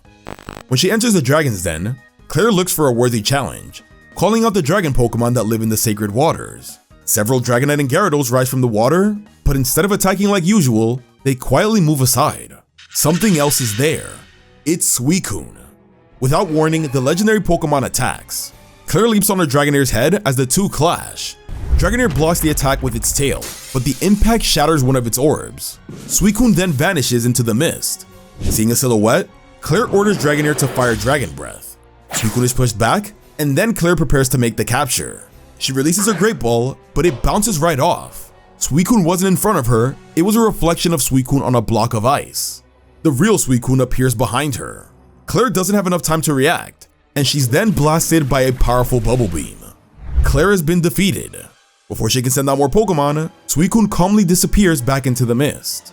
Shortly after, Claire's grandfather, the elder of the Dragon Clan, arrives. Through a translator, he explains the legend of Suicune. Since its release from the Burnt Tower, Suicune has been traveling across Johto, testing powerful trainers in battle. Claire realizes that Suicune is searching for a worthy trainer. The focus shifting on Suicune is a refreshing change. Following its search for a worthy trainer adds mystery to its role in the story, and its encounter with Claire works perfectly as an introduction, immediately showing her as a highly skilled and confident gym leader. At the same time, the contrast with Suicune's overwhelming strength shows just how powerful the legendary Pokemon truly is. The battle isn't just about hype either, it adds more questions about Suicune's purpose. Watching it test trainers makes you wonder what qualities it's actually looking for. Above the ocean near Cianwood City, a man rides Skarmory, pushing through the strong winds as he searches for something ahead. Meanwhile, on the island, Chuck, the gym leader of Cianwood, is finishing a training session with his Poliwrath and Primeape. He returns home and asks his wife to prepare the gym's battlefield. An old friend of his is coming to visit, and Chuck is eager to battle him again. But the friend never arrives. Eventually, Chuck hears a strange noise from the beach. When he runs outside, he finds his entire training area destroyed. Sandbags have been slashed open, and scattered across the ground is a strange crystal. Then a bomber jacket belonging to his friend washes ashore. Something attacked him. Chuck sees a mysterious glow from the water and sends out his Pokémon. Their attack crashes into the sea and forces Suicune to reveal itself. Before Suicune can retaliate, a Skarmory suddenly appears. It's the friend that Chuck had been waiting for, Walker. Walker explains that Suicune delayed his arrival and believes it's one of the Pokémon that awakened from the burnt tower in Ecruteak City. Realizing they're facing a legendary Pokémon, Chuck and Walker decide to fight it together. Suicune creates a powerful gust of wind that sends sharp ice spikes flying through the air. Chuck dodges the attacks while Poliwrath charges in with strength. Walker supports from the air with Skarmory Swift, even coordinating an attack, trusting that Chuck's training can withstand it. With Suicune knocked back, Walker throws a Pokeball to catch it, but Suicune uses its tail to break the Pokeball. Realizing Suicune is way stronger than anticipated, it escapes. Walker thinks that Suicune fled because it decided that they weren't worthy opponents. Afterward, the two reflect on the encounter. Walker says that Chuck hasn't lost his fighting style. Chuck replies that his last student returned to Kanto 4 years ago and has since become the gym leader of Viridian City. This has Walker commenting on the Violet City's new gym leader too. They then begin to understand Suicune's actions. It seems to be challenging powerful trainers, and if that's true, Chuck believes that Suicune will eventually reach the new Viridian and Violet City gym leaders. The focus shifts again, this time on Chuck, and the real surprise though is the appearance of Falconer's father. He was mentioned before, but actually seeing him adds way more depth to this world. The idea of the older generation gym leaders testing themselves against Suicune is a strong concept. Showing experience doesn't always guarantee the win against a legendary Pokemon. It also raises the standard for the current gym leaders while also setting up the expectations for the new ones. In a town in Johto, a man stands on top of a building with his eyes closed. He's concentrating. The people below say that he's called the Mystic Seer. He's a gym leader from Ecruteak. The man suddenly opens his eyes and announces that he's found what he's been searching for, a woman's lost Girafarig, who's been separated from her for years. Everyone heads to the nearby mountains. The Girafarig is found. The woman confirms that it's hers by the scar under its eye, and the two are happily reunited. The villagers thank the man, who's revealed to be the gym leader Morty. When asked if he can find anything he wants, Morty admits that there are still two things he can't find: Ho-Oh, the rainbow Pokemon, and Suicune, which his friend Eugene has been asking him to search for. Just then, someone brings a radio broadcasting urgent news. The report explains that there have been multiple sightings of the 3 legendary Pokemon that have escaped the burnt tower. Hearing this, Morty immediately sets off with his Mischievous and Ghastly to find it. He goes through the foggy woods, and using Ghastly, he sees Suicune. Morty quickly begins battling it. Mischievous attacks with its Psy Wave to reveal Suicune. Suicune counters and tries to freeze them, then flees deeper ahead, with Morty continuing the chase. When Suicune enters the town and tries to escape again, it begins to slow down. That's when Morty reveals his plan. Back in the forest, Ghastly had been secretly using Thunderbolt through the mist to cast an electric net through the area. Suicune is now paralyzed. Seeing its opening, Morty throws a Great Ball, but the ball passes right through it. Morty's in shock as the entire village begins to fade. Suddenly, 4 identical images of Morty appear around him. When he reaches out and touches one, it shatters. It was a mirror code illusion. The attack was reflected back, and it was Mischievous who was paralyzed. By the time Morty tries to search for it again, Suicune is already gone. Defeated, Morty contacts Eugene and tells him what happened. Another chapter focused on showcasing how overwhelming Suicune can be. His battle with Morty ends up feeling a little bit one-sided, especially when it turns out that his own strategy was just thrown back against him. That was a clever reversal. That moment was impressive, but it also exposes the weakness of Morty's approach. Compared to the other gym leaders shown so far, he's mainly relied on trickery with Ghastly and Mischievous, which makes the fight feel a little less intense. It's understandable given the limited ghost types in this era. Unfortunately, it just kinda makes the encounter lack the impact for me. Even so, the imbalance ultimately works in Suicune's favor, reinforcing its legendary presence and making it appear even more formidable overall. It's been a few days, and Chris hasn't had any luck finding Suicune. While riding on Archie, she speaks with Professor Oak, who explains how her Pokédex has a feature that can help track Pokemon she's seen before. Because she was only a few meters away from it earlier, the Pokédex manages to collect data and now can help locate Suicune again. With this new lead, Chris heads towards Route 29, determined to find it. Chris and her Pokemon look through the tall grass, but struggle as Suicune moves too fast and is already in a different location. As she prepares to settle for the night, she suddenly hears something moving past her. She tries to have Natsu sense what's around, and has Parasite use Sweet Scent to lure the Pokemon out again. She thinks the mysterious Pokemon might be Suicune, and her Pokedex confirms it. She immediately runs to catch it. Chris has Monli use Mach Punch, clearing the grass and forcing Suicune to keep moving. As the grass thins out, she returns her team except for Natsu, and takes to the air, dropping her Pokemon across different parts of the route so that they can corner Suicune. Thinking she's found Suicune, Archie leaps towards the target, but Archie is suddenly struck by an electrical attack. When Crystal rushes to check, the attacker is revealed to be a man with an electrode. His name is Yusin, who has also been searching for Suicune. They quickly realize what happened. They had been chasing each other while the real Suicune escaped. Yusin then reveals something surprising. He had been projecting a Suicune hologram in the area to lure the real one out. Now that he knows that Chris is searching for Suicune too, he declares her his rival, saying he won't hold back just because she's a girl. Yusin throws down a smoke ball and escapes into the sky on his jump bluff. Meanwhile, a mysterious person has a Ditto transform into a perfect copy of Suicune. Yusin makes a surprisingly funny first impression. He's way more eccentric than expected, and yet it fits him perfectly because of his design and obsession. Making him a rival to Crystal is such a smart way to give his character purpose outside of just admiration for Suicune. It already feels like this story will use him way better than the games did. His absence during the Morty chapter was definitely noticeable, as I feel like it would have been perfect to have him there, but this appearance also helps make up for that. Crystal's first attempt at trying to catch Suicune also works really well as a benchmark for her, which clearly shows that she has a long way to go. As Chris watches Yusin fly away, a card falls from the sky, and Chris realizes it's an autographed card of Yusin himself. Nearby, at Moo Moo Farm, a farmer couple worries about their sick Miltank. Yusin suddenly appears, dropping from the ceiling, and offers to help. He checks the Miltank and then dramatically places his hand into its mouth and pulls out a card, revealing a 3 of clubs. Yusin explains that the card means that a traveler will bring good fortune and that Miltank will recover if its farmer welcomes him. The farmer thinks it's a scam, but Yusin pulls out a pocket watch and begins counting down. When he reaches 1, Miltank suddenly glows and stands up healthy again, even producing milk. Grateful, the farmers welcome Yusin and reward him with bottles of Moo Moo milk. As he leaves, he continues his search for Suicune, but then notices Chris glaring at him. He's surprised and drops his milk, as Chris accuses him of scamming the farmers. She reveals the truth. While Yusin distracted them using a card trick, he secretly fed Miltank a healing berry. Yusin admits the trick, but accuses Chris of following him just to get closer to Suicune. Chris angrily denies it and shows him her Pokedex tracker, explaining she's here because it detected Suicune nearby.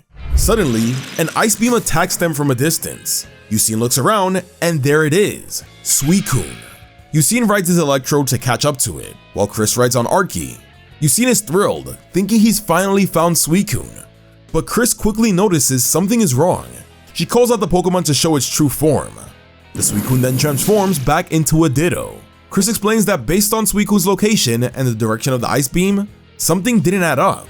Also, she didn't sense the majestic aura she felt when she first met Suicune. Being a trickster himself, Yusin recognizes that the fake Suicune was a decoy. Whoever did this is trying to get Suicune for themselves. Just then, Ditto attacks from behind.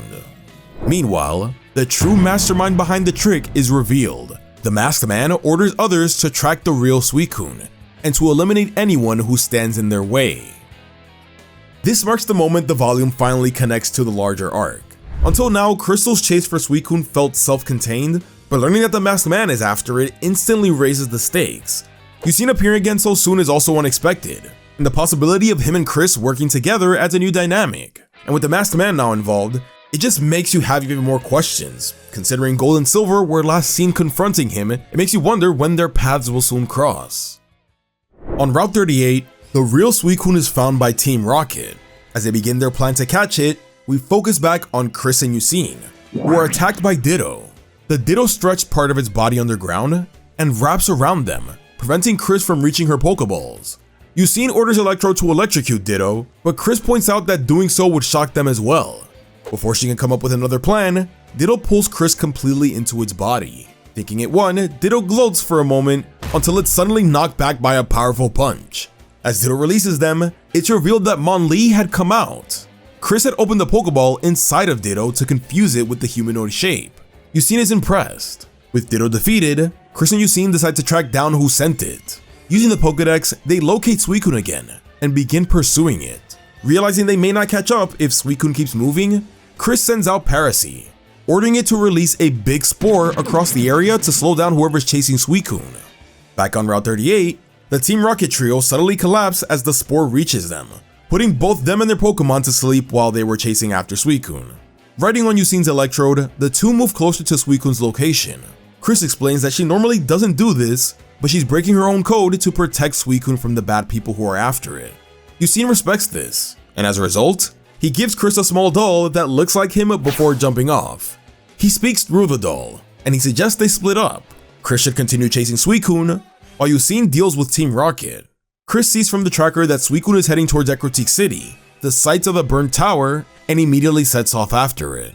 Meanwhile, Yusine approaches Team Rocket. As they begin waking up, Yusine notices their artillery, realizing it must have been the one to fire off the ice beam earlier. Rather than attack immediately, Yusine waits patiently. He wants to battle them once the effects of the spore wear off. Yusine quickly proves in this chapter that he's more capable than his eccentric introduction kinda suggested.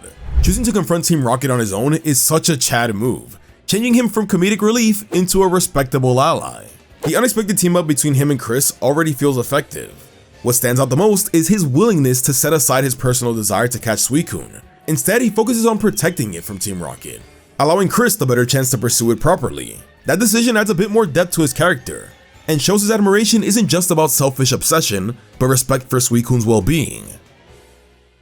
Yusine faces the former Team Rocket trio, Harry, Al, and Ken. Harry uses Girafarig, while Al has a Spinarak use Spiderweb around the battlefield. Then Ken's Elekid electrifies it, turning the entire net into a cage. Yusine mocks Harry, stating he couldn't face him without help. Harry retaliates by using Girafarig's Psywave to push him back into the web, shocking Yusine. Harry explains that with Ken giving Elekid the orders, the electricity won't harm them. Meanwhile, Yusine won't be able to escape, but Yusine calmly says he's about to show them his Pokemon magic. He sends out a Pokemon, and the trio are in total shock. Meanwhile, Chris has arrived at Ecruteak City. She's worried for Yusine, but accepts his choice and prepares to lock in to face Suicune. Back to Yusine, he sent out his Jumpluff, which Harry immediately mocks. Yusine counts down, and Jumpluff suddenly releases a cloud of cotton spore, filling the entire area. When the spore settles, Yusine has completely vanished. Harry orders Girafarig to use its tail to search for Yusine by his scent. They eventually find him crouched against the web. As Girafarig's tail lunges to bite him, it's actually revealed to be a dummy that's wearing Yusine's clothes. Girafarig's tail instead bites into a pocket watch that's attached to the web, sending electricity through the chain and shocking both Harry and Girafarig. The real Yusine was underground. And naked? Turns out he sprayed his clothes with cologne to trick Girafarig. Meanwhile, Jumpluff's cotton spores had secretly planted Leech Seed on Ken and Al earlier, stopping their escape. With the Team Rocket trio defeated, Yusine puts on his clothes again, thank God, and prepares to catch up with Chris, who had arrived at the burnt tower, the place where Suicune first appeared. Yusine really shines in this chapter, handling Team Rocket with confidence and strategy rather than brute force. His approach proves that smarts can win battles just as well as power can, and watching the plan come together is so satisfying. With Team Rocket removed, the path finally clears for Crystal to focus just on Suicune. That shift feels really important, narrowing the story toward the confrontation that the entire volume has been building up towards. Now the question is whether her skill and determination will truly be enough to face this legendary Pokemon. The fourth volume of the Gold and Silver manga opens with Chris at the gate of the burned tower, but the door won't budge. The earthquake that hit Ecruteak left the whole area in rough shape, so she has to adapt. She has Nati carry her up onto the roof instead, and then she gets the same feeling that she got at Olivine. Suicune is close. She looks towards the tin tower, and there it is. Standing at the very top, it's the real Suicune. Chris tells Suicune that she's been chasing it for a long time, and every time that she thought she had it, it turned out to be fake. But not this time. She flies up and faces it, sending out her whole team. Boney starts with Boomerang. Suicune dodges it, but that was the plan. The Boomerang curves back and catches Suicune off guard on the return. It does dodge again, but Chris is already 2 steps ahead. Parasy hits it with Spore. Suicune fires back with Gust, scattering the spores, but not all of them. Suicune starts slowing down, and it leaps off the tower towards the pond below. Monli launches after it, but Suicune isn't his target. It uses a Mega Punch straight into the ground. The earth cracks open, hitting Suicune with debris mid-fall. Chris planned the moment perfectly. She winds up and kicks a heavy ball right at it. It connects with Suicune. Chris is at her absolute best here. Every move she makes is calculated, using her attacks to not just deal damage, but to guide Suicune exactly where she wants it. The boomerang setup, the spore timing, forcing it off the tower, it all flowed together like a plan that she'd mapped out before the battle even started. That level of control over her team was really impressive, and the payoff lands at the right moment, with the heavy ball connecting right as she created the opening. But this is a legendary Pokemon, so something tells me that catching Suicune won't be as easy as Chris thinks. On Route 38, Yusin is about to take off when he hears something from Harry. He searches and finds something surprising. Back at the Tin Tower, Suicune is sucked into the heavy ball, but it's not done. It strains against the ball and cracks it open, breaking free. Chris is surprised. She knew that she needed to weaken it more, so she sends Arky and Boney up into the Tin Tower after it. Boney goes in with False Swipe, but something stops it. The attack is blocked by Suicune's tails. Chris rushes forward and walks straight into an invisible barrier. She presses her hands against it and realizes what's happening. Suicune is building a crystal wall, sealing itself off. If it finishes, Suicune will escape. Yusin explains it through the doll that he left her. He's already close and heading towards the tower and tells her to stall. She rushes to Boney and holds back Suicune's barrier. Yusin reveals that he has the Clear Bell, and with it, the wall won't stop him from getting through. Chris keeps pushing, doing everything she can to slow Suicune down and buy time, but it's not enough. The force of it shatters Boney's bone, and the crystal wall is completed. The bone piece knocks out Crystal's earring, breaks her Pokegear, and smashes the doll. Yusin watches in horror as Chris falls from the tower. Meanwhile, high above the clouds, a massive bird cuts through the sky, leaving a rainbow trail behind it. Now this is intense. The threat of Suicune completing the crystal wall adds real stakes to the fight, and watching Chris physically push back against it alongside Boney was a standout moment. The manga is known for putting trainers in the middle of the battles, but seeing it to this degree felt different. It's desperate in the best way. Still, Suicune was too much for them to handle, and the ending is rough. Hopefully Yusin and the Clear Bell aren't too late. Yusin arrives at the Tin Tower to find the crystal wall already sealed, and his doll is shattered on the ground. Nati finds him and leads him straight to Chris, who's unconscious. He picks her up and carries her inside, climbing up until the crystal wall stops him on the 7th floor. He uses the Clear Bell, ringing it, which allows him to pass through, and keeps going up. At the top, he finds Ho-Oh's shrine, exactly what Morty told him about. He also finds Suicune's tracks. It's already gone. Chris eventually wakes up and Yusin fills her in. Suicune has escaped. Then he tells her something she didn't know. A month ago, Team Rocket destroyed the Tin Tower on purpose, trying to lure out Ho-Oh. Morty had it rebuilt quickly, hoping to calm Ho-Oh before it got angry. Now the shrine is glowing, which is said to happen when Ho-Oh returns. Yusin puts it together. Suicune came here to meet with Ho-Oh. Yusin thanks Chris for the time that they spent together chasing Suicune, kisses her hand, and takes off on Jump Bluff to find it himself. That's when it hits her. Suicune had a reason to be here. It wasn't just a target. It was trying to reach Ho-Oh on its own terms, and she had been in the way the entire time. She breaks down crying, apologizing for not understanding Suicune. What she doesn't realize though is that the crystal wall is still active, which means that Suicune is still close. It senses something from Chris, and picks up her star earring that fell during the battle. Then it leaves Ecruteak City. Chris pulls herself together. She still has a job to do. She's gotta complete the Pokedex. She spots a Psyduck nearby, winds up her kick, but for the first time, she misses. This catches her off guard. Meanwhile, back at Team Rocket HQ, the Rocket executives, Sham and Carl, report their failure to the Masked Man. The Clear Bell is gone and Suicune wasn't captured. The Masked Man says that Suicune will continue to seek out the gym leaders next, and that they should focus on them. Honestly, the direction this chapter is taking is surprising. Chris failing to catch Suicune was expected, but what she takes away from it is actually a real standout. She isn't upset about her lack of strength, she's upset about her lack of understanding. It's a much more humble reaction, and it says a lot about where her heart is at. She doesn't want Suicune for the sake of just catching it, she wants to truly understand it.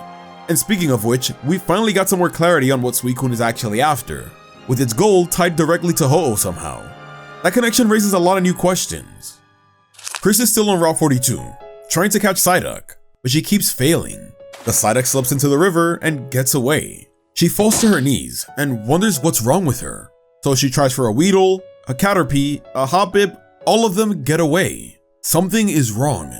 Later, Chris is down. She's been failing at catching all day. Also, her Pokédex seems to be broken after the battle with Suicune, and without it, she can't even use the tracking system. No way to find Suicune. This moment takes her back to when she was first starting out. Her only Pokemon was Chumi. She was out practicing her throws at a target when a wild Arcanine appeared and scared her. She slipped, fell down a slope, and broke both her arms.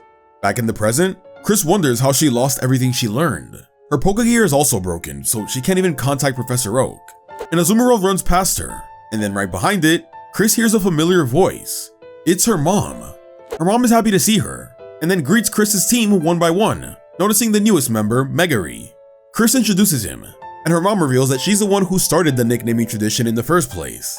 She hands Chris a set of Kurt's custom Pokeballs, and asks her to catch the Azumarill. Chris tries, but the ball bounces off, and Azumarill escapes. Her mom says that her timing and accuracy is off. Chris breaks down and admits what happened. After her battle with Suicune, something changed, and now she can't catch anymore. She begs her mom to help her. Her mom gives her a piercing glare that makes her flinch. Wait, what? That's not right. Her mom slaps her, that's better. Gotta love censorship, am I right? She tells Chris that a pro would never quit, no matter what. She tells her to go back to the spot where she first trained to catch Pokemon. At Mount Moldar, Chris wraps her arms and starts over from the beginning. She tells Megary how when she broke her arms as a kid, she had to learn how to use her legs to kick instead. That's how she became who she is, and she's gonna find her way back. In the shadows nearby, a wild Larvitar watches her.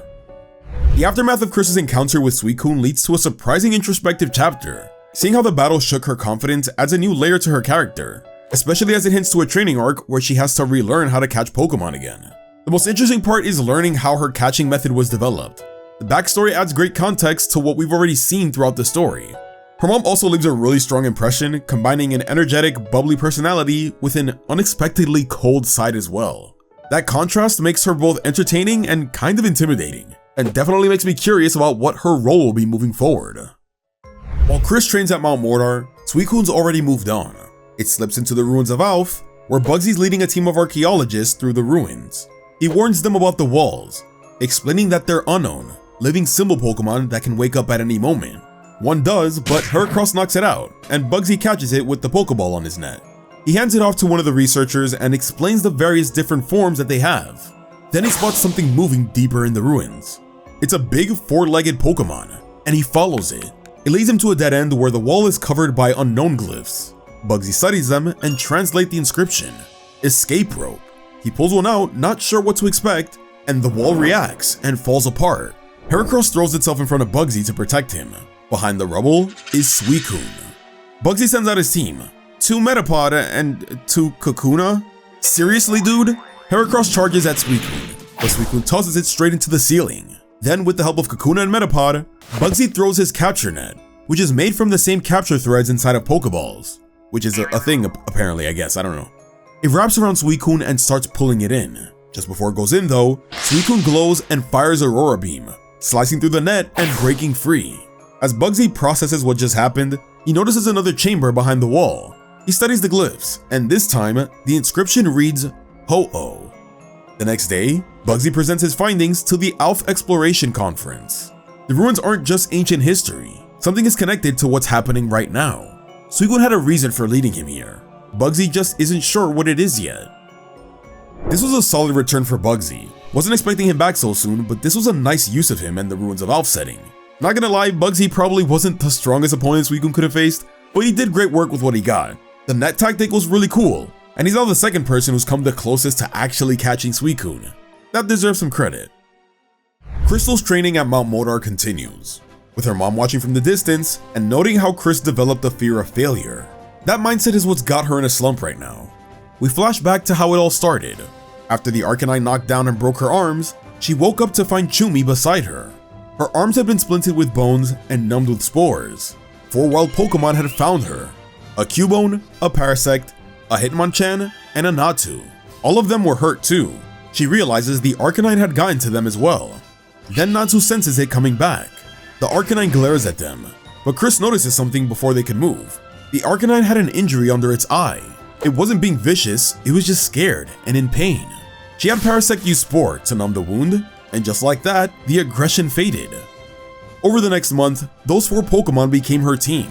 Parasect kept her medicated, Pony replaced the splints, Mon Li helped with everything she couldn't do with her broken arms, and Nati kept watch. By the time she healed, she was already who she is now. Back in the present, Chris retrains herself by relying on just her feet, using Archie as a moving target and kicking Pokeballs at it. Suddenly though, Archie tenses up. A Larvitar appears and goes straight for Archie's side. Chris realizes this is the Pokemon that scarred Archie's eye. She moves to release her team, but Larvitar has already crushed the switches on the Pokeballs. Nobody can be used except for Megary, who was already out. Megary fights hard to protect them, and it finally starts to click within Chris. She might not have understood Suicune, but she does have a deep bond with her own Pokemon, and they'll always be there for her. So she's gonna do the same for them. Just then, Megary evolves into Bayleaf and knocks Larvitar back. Chris then winds up, kicks a Pokeball, and catches Larvitar. She's back! Her mom smiles and goes back on the road knowing that her daughter is herself again. Chris and Megary head southwest, ready to push harder than before, and behind them, Suicune watches from above, still holding onto her earring, before leaping towards Goldenrod City. This was some really good development for Chris. Getting the full backstory behind why she captures with her feet makes so much sense in context, and it was a clever use of her injury, showing how she bonded with her current team in the process. That's exactly what she needed to remember to get through her confidence issues. And the timing couldn't be better, as Megary evolving into Bayleaf right at that moment feels symbolic of her renewed growth and resolve. In Goldenrod City, a ninja slips into a building through the vents. She uses Weezing's smokescreen to reveal the security lasers, cuts through the glass case with a Pokeball shuriken, and steals the Big Pearl. When the alarm trips, Fortress lays down spikes and stops the guards. When the lights come up, it was just a training exercise meant to identify the weakness of the museum security. The director thanks the ninja, Janine, and while he confirms her payment, she's already gone. Outside, Janine reflects for a moment. She's been taking jobs like this for a while now, and she's not sure why. She remembers what her father Koga told her. A ninja serves their lord, and when the time is right, she will join him in service of their lord. But Giovanni vanished, and Koga disappeared as well. She's been directionless ever since, not knowing what she's training for. Then a light flashes on the rooftop across the city. Something leaps towards her. It's Suicune. Janine doesn't hesitate. She sends out Crobat, who grabs the legendary and lifts it into the air. Janine identifies Suicune and realizes it must be her turn to face it. She's honored and now wants to catch it in hopes of getting acknowledged by her father. Crobat tries to use Leech Life, but Suicune counters with Aurora Beam, aimed at its mouth. Janine is impressed and has Crobat use Double Team. Suicune looks confused, and Janine is confident. Crobat goes for Wing Attack, but Suicune uses Aurora Beam again, freezing the real Crobat. Janine is stunned, wondering how it knew, until she looks down. The moonlight. Her shadow was darker than the copies, which allowed Suicune to figure it out. Janine watches Suicune prepare to leave and understands what's happening. It's been testing gym leaders because it's looking for a worthy master to serve. She steps forward and introduces herself. Janine, the Fuchsia City gym leader, daughter of Koga. She tells Suicune that she's also searching for a master, and that she hopes they can meet again. The two go their separate ways. This was a solid introduction to Janine. She fails against Suicune like the others, but what makes her feel a bit different is her connection to Koga.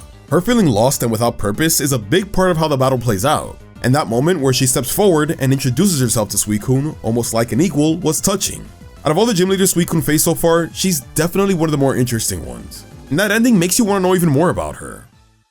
On the outskirts of Violet City, Falconer is doing some training with Skarmory and Noctowl when the Bird Keeper scammer shows up. He thinks Falconer's a poacher like him and shows off his chest full of illegally caught Pokemon. Falconer reaches for his badge to arrest him, but the sky cuts them off. Lightning splits a tree and something stands on top of it. Falconer recognizes it immediately. It's Raikou, one of the legendaries from the burned tower. Then the Bird Keeper turns around. Entei is right behind them. Before Falconer can finish his thought, the Bird Keeper charges forward and tries to catch Entei on his own. Entei glares at him and nearly crushes him. Falconer pulls him out just in time though. The two legendary Pokemon look at each other, then turn their attention to Falconer. They're not letting him get away. They both chase after him. Falconer only knew about Suicune challenging the gym leaders, so he wasn't prepared for Raikou and Entei. He admits he's not too great against fire and electric types, but accepts the challenge nonetheless. Skarmory opens with Swift, but both Pokemon are too fast and dodge it easily. Then the rain picks up. Raikou uses the rainy conditions to launch Thunder, hitting Falkner and the Bird Keeper. Entei follows with Fire Blast, but Skarmory dodges. They're using lightning from above and fire from below. Falkner then prepares for their next attack, and times it, having Skarmory use agility to dodge, causing both attacks to collide and cancel each other out. He uses this chance to reach for his Great Balls. He's got them. But before he can throw, Suicune appears behind him. This was a real surprise. Raikou and Entei showing up was not what I was expecting at all, and the return of the Bird Keeper scammer was a fun little callback on top of that. Get it, because they're like both Bird Keepers? Falkner is completely outmatched here and honestly has no business being in this fight, but his strategy of timing the attacks to cancel each other out was genius. It felt like a satisfying payoff to an impossible situation. But then Suicune appears behind him and flips everything on its head. Now all 3 legendaries are involved, and it just raises even more questions than answers. Whatever this is building towards, it's definitely something big. Suicune appears right behind Falkner, and he uses Bubble Beam to trap the Great Balls before catching Raikou and Entei. The Bird Keeper tells him to cut his losses and run. 3 legendaries at once is too much. Falkner doesn't see it that way. He rides Skarmory in and hits Suicune directly with Steel Wing. It lands, but the impact shatters Skarmory's feathers. Falkner doesn't stop though. He throws every Pokeball he has left, and the Bird Keeper thinks that he's lost his mind because every single one is missing. But then Falkner explains, Pokeballs have wings that come out of it, giving them a boomerang effect. The Pokeballs curve around and close in on Suicune in every angle. Falkner explains that when Skarmory's wings fall off, they turn transparent and can be used like a weapon, which is what he's doing here. Suddenly though, the Pokeballs are destroyed by fire and lightning. It was Raikou and Entei. Skarmory's now off balance from its damage and starts falling. Then a bubble covers them and carries them safely to the ground. Suicune saved them. The 3 legendaries gather on a rock above them. Suicune shares something with the others, flashing images of the Tin Tower, of the Ho-Oh shrine inside. Then all 3 split off in different directions and disappear. Falkner watches them go, reflecting on his encounter. Then he reaches for one of the winged Pokeballs and looks at the Bird Keeper. He pins him to the wall, revealing he's a gym leader and a police officer. He places the Bird Keeper under arrest for trespassing and for illegal Pokemon hunting. He then flies back towards Violet City. This was a strong finish, and once again the manga does a really good job with Falkner. He's usually pretty forgettable as the first gym leader, who doesn't even use any Johto Pokemon by the way, but the story keeps coming back to him, and showing his growth in meaningful ways. The Boomerang Pokeballs was such a cool twist that paid off the tease from the last chapter perfectly. What I'm really curious about is Suicune's interruption. It saved Raikou and Entei, said something between the 3 of them, and then they all just disappeared. The connection to Ho-Oh and the Tin Tower is clearly important, but why they came together in the first place still feels like a mystery worth watching out for. Red arrives at Mount Silver with Blue's Charizard, beginning the climb to the top. Up at the hot springs, Sabrina is still recovering. Her wrist's injured and her Venomoth keeping watch while she heals. Lieutenant Surge calls to check in. He's been in Johto investigating Team Rocket activity, and what he found doesn't add up. Giovanni ordered the organization to disband, so he wonders what brought Team Rocket back. Surge believes that there's a new leader, and they're secretly gathering Team Rocket behind Giovanni's back. He spots a shop called the Rage Candy Bar, where witnesses saw something suspicious happening during the Lake of Rage incident. He hears something coming from the ground below, and he has his Raichu come out to punch through the floor. They drop into a hidden factory below, a training center for Team Rocket grunts. Suddenly, the Masked Man drops down from the shadows. Surge sends out his Magneton to trap him in place and demands answers. The Masked Man wants to know how he found the basement. Surge tells him that he's an electric type expert. He sensed the machines through the electrical field before he even walked in. The Masked Man sends out Houndour with Flamethrower, but Raichu's tail cuts through the attack and stops Houndour. Surge continues and tries to get answers. He asks what's his plan with Team Rocket. Houndour howls while Raichu is soaking in the electricity in the area, charging its next attack. However, Surge is surrounded by a pack of Houndours now. The Masked Man reveals that Houndour's howl attracted the wild ones. He then says that no one snoops around and gets away with it, referencing 2 boys who now lie at the bottom of the lake and how Surge will be next. Surge smiles.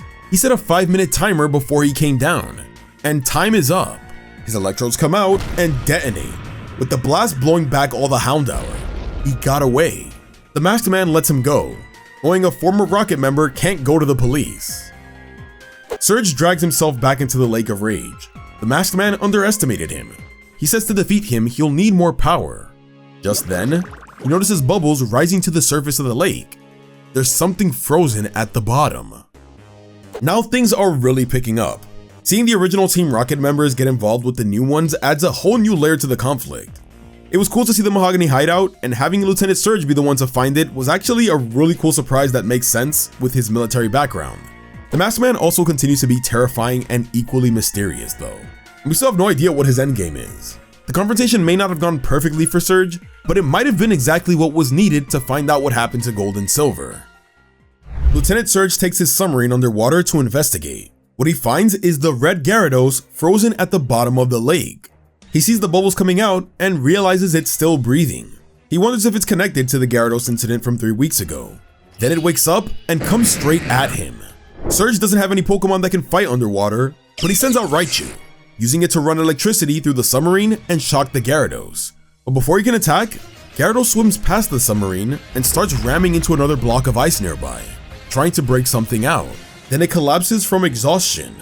Surge thinks back to what the Masked Man said about 2 brats who got in his way. He then fires the laser at the ice. When it clears, he surfaces with what he recovered: a shoe belonging to Gold, another belonging to Silver, Gold's hat, goggles, backpack, and inside the bag, Gold's Pokédex. But no sign of the kids themselves.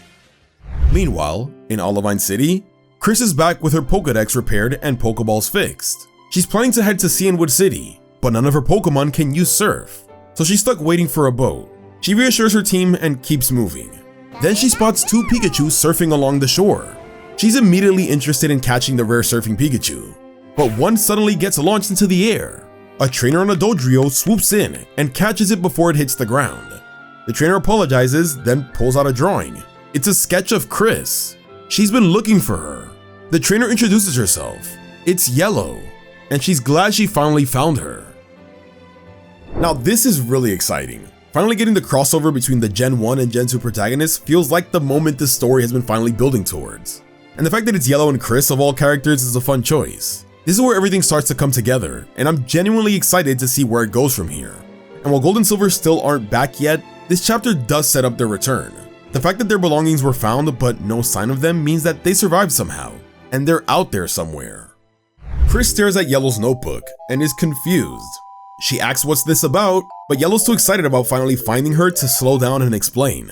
She waves Pika and Choo-Choo forward and starts walking. Chris stops her and tries to get some answers, but then 4 long tongues shoot out and wrap around Yellow and Megary, lifting them into the air. It's 4 Lickitung. Chris quickly pieces together that Megary's scent is attracting them. She moves in to help, but she realizes Yellow is completely asleep. The scent is doing that too. Yellow wakes up, pats Megary on the head, and then notices she's dangling in the air. She pulls out her fishing rod with Ratty's Pokeball at the end of the line and whips it around Lickitung's feet. They stumble and send Yellow and Megary flying towards the sea. But Kitty bursts out and catches them before they hit the water. Yellow suggests they travel from the air. Chris returns her team, except for Nati, and the 2 take off towards Route 40, with Pika and Choo-Choo surfing below. During the flight, Yellow asks about Chris's progress on the Pokédex. When Chris brings up Suicune, Yellow says that she was sent to help with that. As they approach the fisherman, she tells her something that catches Chris completely off guard. She was the one who woke up the 3 legendary Pokemon. Meanwhile, Morty returns to Ecruteak Gym and immediately senses something is off. A voice calls out to him, saying that he's the clairvoyant Ecruteak Gym leader. Then a Magneton shoots out from the nearby tree and pins his wrist to the door. Morty has Mischievous lock onto the position with Mean Look before the person can move. It's Lieutenant Surge, who's testing his powers, and acknowledges that he's the real deal. Morty demands he be released until he feels Raichu's tail on his neck. Then he notices the state that Surge is in. He's battered and worn down. Surge pulls out what he found and shows Morty the Pokédex. He thinks that any kid with a Pokédex has to be something special. He believes that the kid got tossed into the lake and survived and needs Morty's clairvoyance to find the owners of these items. Okay, there is a lot to unpack here. First off, seeing Chris and Yellow interact was just great. Yellow can genuinely be funny with how unintentionally calm and nonchalant she is, and her reaction to the Lickitung attack while Chris is losing her mind was hilarious. But the real twist is that Yellow's apparently responsible for waking up the legendary beasts, which is kind of nuts considering that's been a huge focus of the past 2 volumes. We definitely need more context on that. And on top of that, seeing the Kanto and Johto gym leaders cross paths was such a nice touch. Bringing Morty and Surge together was such a natural way to move things forward, and it gets us one step closer to finally finding gold and silver. Surge describes the 2 boys he believed faced the same enemy he did and needs to hear about that battle. He offers Morty money, and Morty looks at the money and he can tell that it's clean. He didn't get it through crimes. Surge is surprised and explains that it comes from his work at the SS Aqua. That's good enough. Morty forgives the ambush, focuses on the boot and the hat, and gets to work.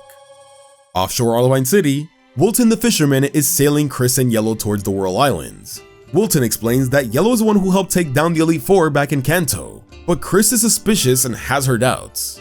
She calls Professor Oak only for him to be happy for her to finally meet with Yellow. He confirms everything by sending over some data, including the fact that Yellow's actually older than her, which catches Chris off guard. Wilton fills in the rest. Yellow witnessed the legendary beast being awakened, and they're headed this way to investigate the legendary Pokémon that appeared above Cerise Island a year ago. Suddenly, a whole school of Remoraid launches out of the water at the boat. Chris tells everyone to get down, sends out Parasy to put them to sleep, then spins and kicks Pokeballs across the deck one by one. Yellow's impressed and admits she's barely caught anything herself. Then she notices Parasy took a hit. Before Chris can reach for a potion, Yellow places her hand over the wound and heals it herself. Chris is shocked. Any doubts she had are gone. She properly introduces herself as the 2 shake hands. Before they can settle though, the boat stops and starts spinning. They're caught in a whirlpool, and something massive is rising from below. Meanwhile, Morty has found the boys. He says he sees the ocean. Whoever owns the gear that he found is on the Whirl Islands. Inside, Gold and Silver lie unconscious, surrounded by a ring of fire as Entei watches over them. That reveal was insane. Not only do we finally know where Gold and Silver have been, but finding them with Entei makes it so much more crazier. There's still so many unanswered questions, but seeing that was hype, especially knowing that Chris and Yellow are headed right toward them. Speaking of which, this was a really fun chapter for those 2. Chris underestimating Yellow makes complete sense because that was basically the whole point of the Yellow arc, but what I like is how quickly she's able to set aside those doubts when she sees what Yellow is capable of. It was a great moment for the both of them, and now the alliance is locked in just as things are starting to get really interesting. The 5th volume of the Gold and Silver manga begins with the Goldenrod radio crew having reached the outskirts of Mahogany Town for a special broadcast. The journey down to the gym is rough, full of ice and steep terrain, but they make it inside a chasm where the gym is located. DJ Mary begins her coverage, while the chairman reveals why he's really here. He's been tracking Suicune's challenges across the Johto gyms and believes that Price is the next gym leader on the list. As they walk in, then the floor takes over. Everyone starts slipping across the ice until Whitney has Mil stomp down and bring the chaos to a stop. A door creaks open, and an old man in a wheelchair rolls in. It's Price. Whitney is in disbelief. The chairman apologizes for the unannounced visit and introduces himself. Price brushes it off and invites them in for tea. Deeper inside, the crew sees ice sculptures of Pokemon like Charizard, Chansey, Lantern, and Blossom. The crew learns that Price's seal handles his deliveries since he never leaves the gym. Then they stop at a sculpture of Suicune. Whitney assumes he made it because Suicune would never bother to challenge him, so this is the only way he'd see it.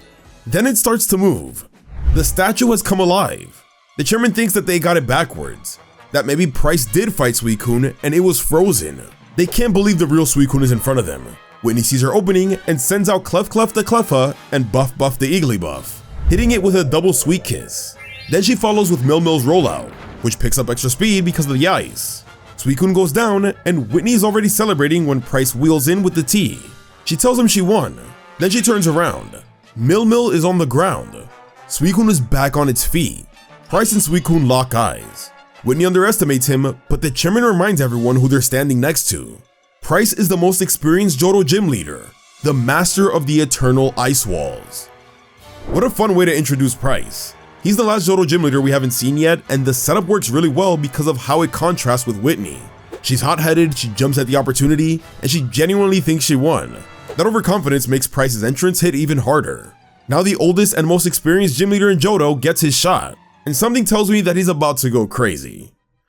The crew watches as Whitney and Price face down Suicune together.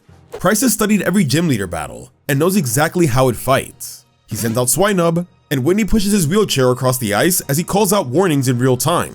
Suicune makes a run for it, and then its horn starts glowing. Price predicts Aurora Beam, the same way it used against Bugsy. They're able to dodge it. Price has Swinub use Powder Snow, predicting Suicune to use Mirror Coat. Whitney sends Mil in to take a hit, then immediately uses Heal Bell to wipe the damage. Mirror Coat is neutralized. Then Whitney calls to DJ Mary and borrows Smee. Smeargle dashes forward and marks an X on Suicune's horn. When Suicune splits into mirror images, every copy has a mark on it on the right. The real one has it on the left. Whitney points it out, and Swinub unloads Blizzard, freezing Suicune solid. Mil finishes with Dynamic Punch, and Whitney throws her Pokeball. It punches straight through. There's a hole where Suicune was. Whitney starts crying until Mary points out that it's just an ice sculpture. That wasn't the real Suicune. Price comes clean. His Pokemon melts and refreezes sculptures fast enough to make it look like they can move and attack. The crew walked in during his usual training session. He's been preparing for the real Suicune, and at his age, he admits that the visit is something that he fears rather than hopes for. Outside, the chairman thinks that Price might be the right fit for a very specific position in the Pokemon League. Whitney insists that she was a key part of that battle, and demands that her crying be cut out of the recording. Back inside, Price sits alone with Swinub, and admits to himself that he told one lie. Suicune will never be coming for him, and with good reason. On the radio behind him, a report warns boats to stay away from the Whirl Islands. Whirlpools have been forming nearby Cianwood City, and from the center of one of them, something massive is coming to the surface. Price is actually kind of a beast in this chapter. Don't let the wheelchair fool you. The moving ice sculpture twist was genuinely surprising, and it feels like the kind of detail that is definitely gonna matter later down the line. The teamwork between him and Whitney was also really cool, no pun intended. And it continues with the trend of this arc of doing a great job at showcasing the gym leaders outside of their gyms. What makes Price stand out though is the final moment alone he has with Swinub. According to him, Suicune is never gonna come to him, and the way he says it is pretty ominous. There's clearly more to that story. Gold finally wakes up in a cave in the Whirl Islands, with Abo next to him. He remembers the Lake of Rage, the Masked Man, and immediately starts looking for Silver. Gold was worried, but Silver's alive and awake. He was just resting until Gold got up. Silver recalls a big shadowy figure pulling them out of the water, and its flames keeping them warm. Gold barely remembers it, just the feeling that something was watching over them. Then they notice that they're not alone. A herd of crouched Pokemon surrounds them and starts rolling fast. Gold reaches for his Pokedex, but realizes it's gone, along with his bag and one of his shoes. They send out their full team anyway, and start fighting back. Crocodile takes one down, and the identity is revealed: Sandslash. Meanwhile, Lieutenant Surge arrives on the Whirl Islands, following Morty's vision. He sees Gold and Silver getting out of the cave. He calls out from above and floats down with his Magneton, holding their belongings. He drops everything and waits for a thank you. Gold obliges until Surge makes it clear what he actually wants: information on the Masked Man, his team, his strategies, how he fights. Silver has one question first: is the ship his? Surge confirms it, but turns around in disbelief. Lugia has appeared and lifts the ship in the air. Gold and Silver are finally back, and they're barely getting a second to breathe before they're already dealing with a herd of Sandslash and a freaking Lugia. That's just how this story operates at this point. It also answers the question of how they survived, with Entei apparently being the one who pulled them out. Why it stepped in was unclear, but that's a thread worth watching. Either way, the escalation here is real, and it's great to have these two back in the mix. The SS Aqua and Wilton's boat float midair. Silver figures out that the Pokemon is using psychic powers to do so. It must be Lugia. Lugia fires a blast where Gold, Silver, and Lieutenant Surge are standing. They scatter just in time before Lugia drops the SS Aqua back into the sea, sending a massive wave crashing towards them. Silver takes off with Murkrow to face it. Gold calls after him, but Silver is already gone, dodging Lugia's next attack. Gold holds on to Surge's Magneton as he doesn't have a flying or surfing Pokemon. The two argue until they almost get hit by another blast. Gold tells Surge everything he knows about the Masked Man. They fought him twice, and that just one word describes his techniques: ice. He uses ice attacks he's never seen before. This surprises Surge as ice was never used against him. On Wilton's boat, Yellow recognizes Lugia instantly. It's the same Pokemon from Cerise Island. Then Chris's Pokedex starts beeping. Yellow explains that when three Pokedexes with their original holders get close to each other, they resonate. Before Yellow can finish, another blast splits Wilton's boat in half, separating Chris from the rest. Chris processes the Pokedex beeping, remembering a conversation with Oak, where he explained that 2 more Pokedexes are somewhere in Johto. She then passes out. Silver spots the boat from the air and heads straight towards the wreck. Gold sees Chris too and eagerly leaps off with X-Bow to save her. When he extends a hand to Chris, Silver already beat him to it. Gold is upset that Silver showed him up again, and the two argue, waking up Chris. She freaks out and calls him a pair of delinquents. Then all 3 Pokedexes beep at once. Chris realizes that these are the other Dex holders. At the same time, the 3 starters from Professor Elm are reunited. Lugia fires again, sending the boat flying. Silver moves to pull out, but Gold stops him. The 3 starters are ready to fight. They deserve the chance. This was such a chaotic first meeting between Gold, Silver, and Crystal. And honestly, it's everything. The manga has been building up this moment and it delivered in the funniest way possible. Gold tries to be the hero and gets shown up by Silver, while Chris thinks they're both delinquents and wants nothing to do with either of them. It's comedy gold, no pun intended. The Pokedex resonance was a nice callback too, giving everyone a reason to get on the same page fast. And now with all 3 starters reunited, the stage is set for their battle with Lugia. Megary, X-Bow, and Croconaw attack together. The blasts barely deflect Lugia's next strike. Chris watches the 2 boys bicker and wonders out loud what Professor Oak was thinking when he handed those Pokedexes to them. This gets under Gold's skin and says that she's too prissy to understand combat. Nearby, Surge is watching Lugia closely from the Magneton platform. He figures out that there's no energy buildup. Lugia is using the air itself to attack. He names it on the spot, Aeroblast. One of his Magneton gets hit and it threatens the integrity of the platform. He thinks there might be a way to stop it and notes that Silver might have realized it already too. Silver wants to pull Lugia into the sea, where it can't gather air for the attack. They'll lure Lugia with brute force on its head and wings. He prepares to take off on Murkrow, Crystal follows with Nati, however another blast hits, knocking Gold into the water. Silver throws Gold rope to help pull him out. Then his Pokegear starts ringing. It's Wilton floating nearby on the other half of the broken boat. He tells Gold that he's got something useful, just as a wave hits before they can finish the conversation, and Gold gets pulled under. Wilton's Pokeballs scatter into the water around him. Gold spots a wild Mantine cowering from the blast. He swims to it and protects it from one of the Aeroblasts. He's now too weak and begins to drown. Silver and Chris pull the rope, but it snaps. Hope seems lost, but then Gold breaks out of the water, riding Mantine, held by Wilton's School of Remoraid, firing water beneath them. 2 Remoraid bite onto the Q-stick so that he can steer. Gold looks up at Silver and Chris and grins. He says the Remoraid are the best present he's ever got, as he prepares to take down Lugia himself. This was such a sick moment and a great payoff to Gold not having a flying or surfing Pokemon the whole time. Now he can actually contribute to the fight in a real way. But honestly, what stood out the most wasn't even the battle itself, it was the dynamic between Gold, Silver, and Chris trying to work together. Gold goes from wanting to be the hero to calling Chris prissy after she questions whether he deserves a Pokedex, and it was hilarious. The character writing here is really strong, and watching these 3 personalities clash while somehow still functioning as a team makes every moment entertaining. Gold steers Mantine toward Lugia and has the Remoraid fire together. The combined water guns hit, but instead of bringing Lugia down, it only makes it angrier. Lugia swats Mantine and Gold out of the sky and onto the beach below. Silver watches from the boat and notices that Gold managed to jam his Q-stick into Lugia's mouth, forcing it open and blocking its attack. Silver gets Croconaw to paddle over to shore. Gold is hurt, but teases them for watching from the sidelines and introduces X-Bow to their new member, Mantine. Then Lugia's shadow falls over them. It descends and tries to crush them with its wings. Unable to fire another Aeroblast, it goes for brute force instead. But X-Bow, Megary, and Croconaw hold Lugia back. The pressure pushes them to their limits, and all 3 evolve at once into Meganium, Typhlosion, and Feraligatr. Chris wonders how Megary evolved so fast, while Silver explains in his head that Pokemon of similar evolutionary levels can push each other to grow faster. Gold asks Silver about Lugia's vital spot, so that they'll know how to catch Lugia. Silver tells him that it's his forehead, right between the eyes.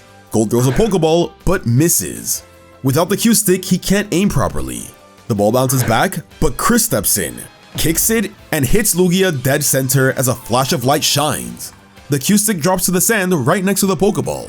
Gold congratulates Chris, but then Silver picks up the ball and checks it. It's empty. This was a wild chapter that makes it clear that Lugia is no joke, but the highlight is all 3 of the Johto starters evolving at the same time. That moment was genuinely hype. And what makes it feel even more earned is the context behind it. These three were separated at Elm's lab from the very beginning, and now they're reunited and evolving together while holding back a legendary Pokemon. Seeing how far Megary, X-Bow, and Feraligatr have come since those early chapters makes it hit a lot harder. Gold, Silver, and Crystal try to figure out when Lugia slipped away, and Chris pieces it together. The flash of light was the moment. She pulls up the tracking system on her Pokedex. Gold and Silver didn't know about it, but neither of them will admit it. Gold looks over her shoulder and quietly copies her inputs. He admits she's pretty good and isn't just a prissy girl. Chris officially introduces herself as the professional capturer working with Professor Oak, but Gold wasn't paying attention. As the two search for Lugia, Silver finds a cave with tracks leading in. It's Lugia's lair. There are also signs of a battle inside, and it wasn't from their fight. Someone attacked Lugia before they ever showed up. Chris says that would explain the rampage. Then all three Pokedexes get an error. The only way that happens is if someone already caught Lugia. Meanwhile, Lieutenant Surge returns to the SS Aqua, and just then, he gets an urgent message from the Pokemon League, stating that all gym leaders are to assemble at Goldenrod City. Back to the others, Silver suspects whoever attacked Lugia in the cave set the whole thing up as a trap. He sends out Murkrow and takes off. Chris tells him to at least contact Professor Oak and Elm first, but he's already gone. Gold tells her not to bother, as Silver wouldn't even call the professors under any circumstances. But with a common enemy out there, their paths will cross again. Then Chris remembers Yellow and Wilton are still out there somewhere. Before she can act on it though, Professor Oak calls. He's already aware of what happened near the Whirl Islands, and has a meteorology crew heading toward the area to look for Yellow. He needs Chris and Gold at the Indigo Plateau. He mentions he's trying to reach Gold, but can't find them anywhere. Meanwhile, Silver lands on one of the islands he and Gold never reached. He sends out Gyarados, Kingdra, and Feraligatr, and has them use Whirlpool, Waterfall, and Surf in combination to clear the way. Behind the waterfall is a hidden chamber. A voice speaks from the darkness, and notes that only someone with 3 water types and the right combination of moves can find this place. Lance steps forward. He's been expecting him. Now that the Lugia fight is over, this chapter feels like a clear setup for what's next. Gold and Chris are now traveling together, which should be entertaining given everything we've seen from them so far. Meanwhile, it feels like we're finally getting closer to some real answers about Silver's mission, and the reveal of Lance was genuinely surprising. His role here is still unclear, but it already feels important. On top of that, the implication that Lugia might have already belonged to someone adds a new layer of mystery to an already stacked situation. There's a lot of threads in the air right now, and it's exciting. Meanwhile, Suicune has made it to the Tojo Falls, at the border of Kanto and Johto. Brock, Misty, and Erika are making their way to the Pokemon Association meeting in Goldenrod City. The bridge over the falls is out, so Brock sends out Onix to bridge the gap. They're already running behind since the SS Aqua wasn't available when they got summoned. They struggle, but Brock mentions how once the Magnet Train is finished, things will be a lot easier. Then he asks Misty what she thinks the gathering is about, but Misty is lost in her thoughts. Then a swarm of Zubat, Golbat, and Crobat come out of nowhere. Brock calls out his Kabutops and his Geodude to hold them off, but the flock distracts Onix long enough for its tail to lose grip. Brock and Erika hold on, but Misty goes into the water. Starmie pulls her back, but Misty spots a Krabby struggling against the current near the edge of the falls. In Goldenrod City, Bill wants to know what this meeting is actually about. He's caught off by a Shuriken Ball. Janine is the first gym leader to arrive. The chairman lays it out. First, a new proposal. Any trainer who collects all 8 gym badges in their region gets direct entry into the Pokemon League. No qualifiers needed. It gives the badges real purpose and keeps them out of the wrong hands. He says he'll explain further as the Kanto gym leaders arrive. And just outside, Blue arrives. Meanwhile, Lieutenant Surge is on the way and Sabrina is healing on Mount Silver. Back at the falls, Misty wakes up with Starmie and Krabby by her side. She says she couldn't abandon the Krabby as she had one herself, the one that she got from Red. Her mind then drifts. She thinks about the day Red prepared for the gym leader exam. When she turned back after leaving, she sees Red talking with Yellow and was saddened because of it. She thinks about his injured wrist and how he's fighting to regain his strength. As she prepares to get back with the others, something comes out of the waterfall. Misty sends out Chinchou to reveal what's standing in front of her. It's Suicune. Now this is a meeting worth waiting for. Misty, being the water type expert, makes her the perfect choice to finally encounter Suicune, and the chapter earns it by giving her a quiet character moment before the reveal lands. What I love about this is how it ties everything together at once. Most of the Johto gym leaders had their shot at Suicune, and now the Kanto gym leaders are being called to Goldenrod City at the same time. The story is clearly building towards something big. Misty stares at Suicune and recognizes it. It runs forward and heads but Starmie, knocking it aside. Misty sends out Lantern and fires Hydro Pump. Suicune answers with its own, slowly pushing Lantern back. Misty says that this is the most powerful Water-type Pokemon. Suicune then blasts them back into the waterfall. Suicune looks over and is surprised. Misty has Lantern use Waterfall to stay afloat. She says that of all the gym leaders, she's the Water-type expert and knows everything there is to know about water attacks. Suicune lunges at her and attacks from the waterfall, while Lantern holds on. Misty says Lantern won't lose as long as they stay in the battlefield. On the other side, Brock and Erica ride Onix searching for Misty when they get an email from the Pokemon Association. They're so late that they receive a summary. All gym leaders will participate in an exhibition match during the Pokemon League. Suddenly, water explodes through the falls. They realize Misty's in the middle of a battle. They then spot her going to the bottom of the water and go in to help her.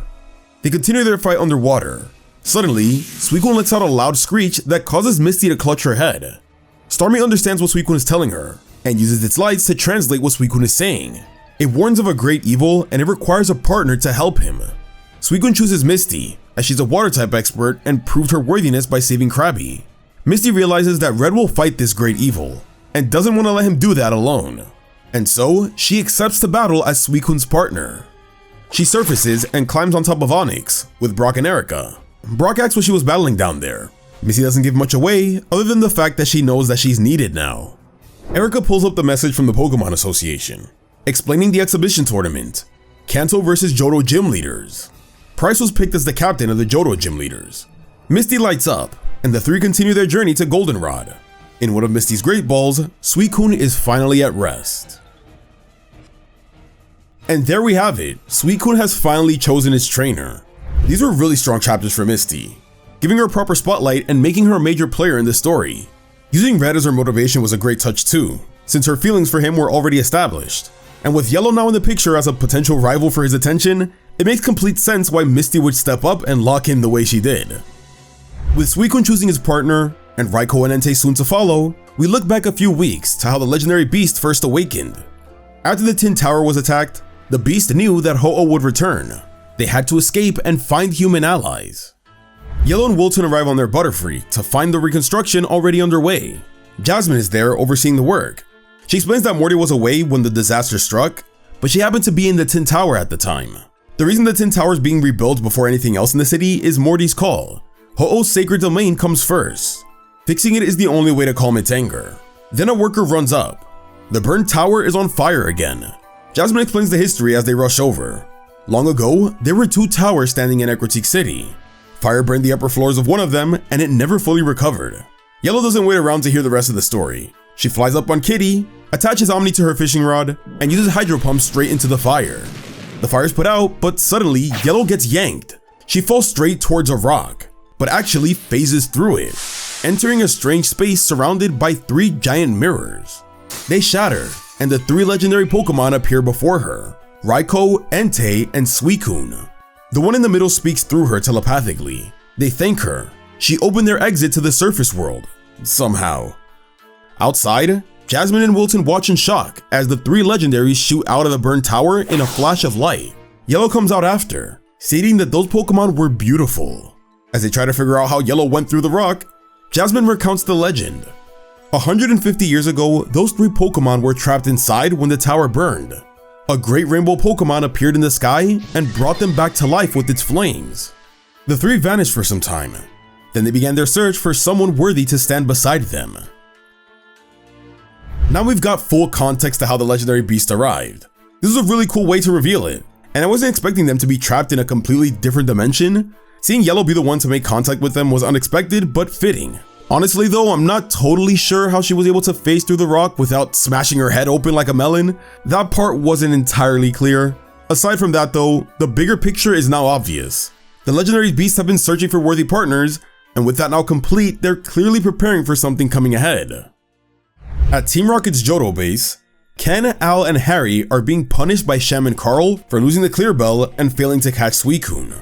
Then the floor opens, and the masked man appears. It's the first time the Elite Trio have seen their new boss in person. He freezes Al up to his neck without a word. Harry asks who he is, and Carl responds by saying that he is the Mask of Ice, also known as the Masked Man. The Mask of Ice then walks towards the balcony, stating that what's left of Team Rocket is worthless except for Shaman Carl, who he trained himself. He says there's no need to chase for Suicune anymore, and that it's now time to focus on the rebirth of Team Rocket. Carl addresses the crowd. Tomorrow, at the Indigo Plateau, Team Rocket makes its return. The grunts cheer as the Mask of Ice is already making his way there. The next morning, at the Indigo Plateau, trainers are filling in for registration. Among them are Camper Evan and Super Nerd Miles, who squeeze in a practice battle before getting in line. Miles notices the massive queue and remembers the new rule. Anyone who collects all 8 Kanto or Johto gym badges gets direct entry. Nobody in the crowd has managed it yet from either region. The opening ceremony begins. DJ Mary's in the announcer's box, reporting live, noting that 20,000 applications came in and 700 trainers made it through the preliminary round. She also points out that every past league winner comes from Pallet Town and Kanto, and wonders if they'll continue the streak. The chairman steps up and announces the current Pokemon League champion, Red. Except Red isn't here. The chairman scrambles and plays footage of Red and Blue's match on the big screen instead. The crowd isn't happy. He quickly moves on to announce the exhibition matches between the Kanto and Johto gym leaders. Meanwhile, the Mask of Ice arrives at the Tin Tower on Delibird. The Ho-Oh statue inside begins to glow, and the Mask of Ice says that only he knows that Ho-Oh will return today because he's the one who carved the statue. Delibird carries him over the clouds, and there, Ho-Oh is waiting. The Mask of Ice says it's been 9 years since they last met. He proclaims that his dream will come true once he makes Ho-Oh his servant, and he charges toward it. Things are really picking up. The revelation that the Mask of Ice was the one who carved the Ho-Oh statue and that he's encountered it before was genuinely insane and raises so many questions about his history with it. On top of that, the timing couldn't be more loaded. The Gym Leader exhibition match is about to happen, Team Rocket is making their return, and the Mask of Ice is already moving on Ho-Oh. Everything is converging at once as we head straight into the climax of this arc. On Route 23, Gold and Crystal are riding X-Bow and Megary towards the Indigo Plateau. Gold pulls out a sweet potato mid-ride and hands one to Chris, telling her not to eat too much so she doesn't get fat. Classic Gold. Chris tells him it's not even cooked and X-Bow torches it. They reach the plateau and Gold immediately jumps on his scooter, returns X-Bow, and speeds past the checkpoint. Chris gets stopped by a guard who tells her to keep her boyfriend on a leash. She ends up paying for both of them. Before she can even get mad, screaming breaks out. 3 Yanima accidentally released by a security officer have snatched the baby. The guards are scrambling, but Gold is already handling it. He knocks a Pokeball around the room using his Q-stick, bouncing it off the walls. The guards warn him to not attack the baby, but that wasn't the plan. The Yanima got dizzy and dropped the baby. Sudowoodo pops up and catches it. Chris drags Gold out by the ear before he can even take credit. They're supposed to be keeping a low profile. Professor Oak calls and reminds them why they're here. Gold says he already knows. Their enemy is somewhere in the stadium. They head inside just as the exhibition stage splits open and the magnet train rolls in. Mary announces that it's just been put into service and will connect Kanto and Johto after the tournament. The 16 gym leaders of both regions step out to a roaring crowd. Mary explains that many trainers have never seen a gym leader battle in person, so that's what this event is for. The gym leaders are announced, with Price as captain of Johto and Erica as Kanto's captain, and they'll face each other last. The rest draw apricorns to set their matches. Claire's against Blaine, Surge against Morty, Blue against Chuck, Brock against Jasmine, Whitney against Misty, Faulkner against Janine, and Bugsy against Sabrina. As the matches begin, Gold watches from the stands, saying one of those gym leaders is their true opponent. This adds such a great layer to the tournament. It was teased back in Volume 2 that the Masked Man could be a gym leader, and now using the exhibition match as the backdrop to uncover their identity was a really smart move. Every matchup just got a lot more interesting knowing that one of these 16 is the real enemy. And honestly, I can't be the only one who feels like the answer is pretty obvious at this point. The manga has planted enough clues that you could probably put it together already. But let's see if Gold and Chris are able to put it together. The 6th volume of the Gold and Silver manga begins with the first exhibition match of Brock versus Jasmine. Brock introduces himself and sends out Kabutops, one that he got for protecting the Pewter Museum a year ago. Jasmine takes her time, sending out her whole team before making her choice. She pats each of them gently, then picks Amphi. Amphi charges at Kabutops, but it's blocked. Erica watches from the Kanto bench and along with Brock try to read Jasmine's type specialty. The lineup is all over the place. Kabutops uses ancient power, pushing Amphi back. Miles reacts from the crowd, mentioning how the rules are the same as the league battles. Jasmine returns Amphi and tells Brock that she was also a rock type expert like him. She sends out what looks like an Onyx, and Brock switches to his own Onyx. He says her Onyx looks kinda strange and then orders Bind. Then Brock's Onyx starts recoiling from its own attack. Something is wrong. Mary calls Jasmine the steel-clad defense girl, but nobody on the Kanto bench understands why. Then the rocks start falling off. The disguise from Jasmine's Onyx starts to shed and reveals its iron body underneath. It's not an Onyx. While Brock and the entire Kanto bench are still processing it, Jasmine orders Crunch. Brock's Onyx goes down. Jasmine explains that her Pokemon used to be an Onyx. It evolved. The crowd erupts, trying to figure out what they just saw. Professor Oak appears on the stadium screen to fill everyone in. It's a new species, recently documented. Its name is Steelix, a Steel-type Pokemon. Skarmory and Magneton are also being recognized under this new type. Brock asks Jasmine why she hid her Steelix under the rocks to begin with. She says she didn't want to turn her Steelix into a sideshow attraction. Johto takes the first round. This is such a fun chapter, and the framing works perfectly because Steel types are brand new at this point in the story. The reveal is handled so well that even I thought that something was off with the way Steelix looked, like maybe the artist made a mistake or something. But no, that was completely intentional. And the moment the rock armor drops is genuinely cool. Using a tournament setting to introduce a brand new type to both the characters and the audience at the same time was really smart. It's a strong opening match, and I can't wait to see more. The next match is Misty versus Whitney. Gold and Chris watch from the stands, trying to spot anything suspicious.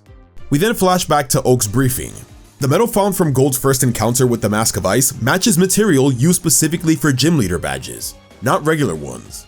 The association quietly built the entire tournament around that lead. Gold is supposed to observe. Instead, he slips into the crowd despite Chris's warnings. On the field, Mil tries rollout, but Starmie counters with Rapid Spin. Mil grabs Starmie anyways, and Starmie responds with Flash before finishing with Hyper Beam. Whitney bursts into tears as Misty evens things for Kanto.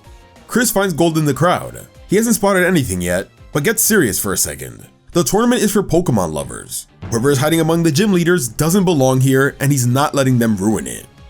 The third match is Faulkner versus Janine. Faulkner sends out Noctowl, and Janine sends out Grimer. Grimer blocks Noctowl, and then Janine uses Minimize to shrink it. It follows with Sludge Bomb, almost hitting Faulkner. It fires from every direction, giving Faulkner a hard time. Noctowl uses Foresight to lock it down, but Janine swaps into Ariados. Faulkner stays aggressive, but Ariel spins a web mid-air and uses it to bind Noctowl into the ground. Faulkner switches to Skarmory, who gets caught in the same web. He's losing ground but refuses to quit, fighting for the position his father left behind. He wants to defend his honor. Then Janine stops. She spots someone in the crowd.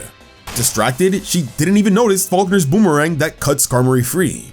But Janine returns Ariados and leaves the battlefield and bolts up to the stands, disqualifying her. She thinks she just saw her father. Faulkner follows and finds her in tears. She saw someone she recognized up there. He doesn't press her, but tells her something ominous is here, and as a police officer, he'll find it. Back on the Kanto bench, Erika's skeptical about the former Team Rocket gym leaders, but the association has no proof of their affiliations. She's intrigued that they all agreed to participate. As Lieutenant Surge prepares for his battle, Erika turns to Sabrina and asks if she's seen Red on Mount Silver. Sabrina confirms she has. This chapter highlights exactly what makes the tournament work so well. Sure, the overarching mystery about the Mask of Ice's identity is there, but just watching these gym leaders interact and clash is genuinely entertaining on its own. Faulkner vs. Janine is such a perfect matchup on paper.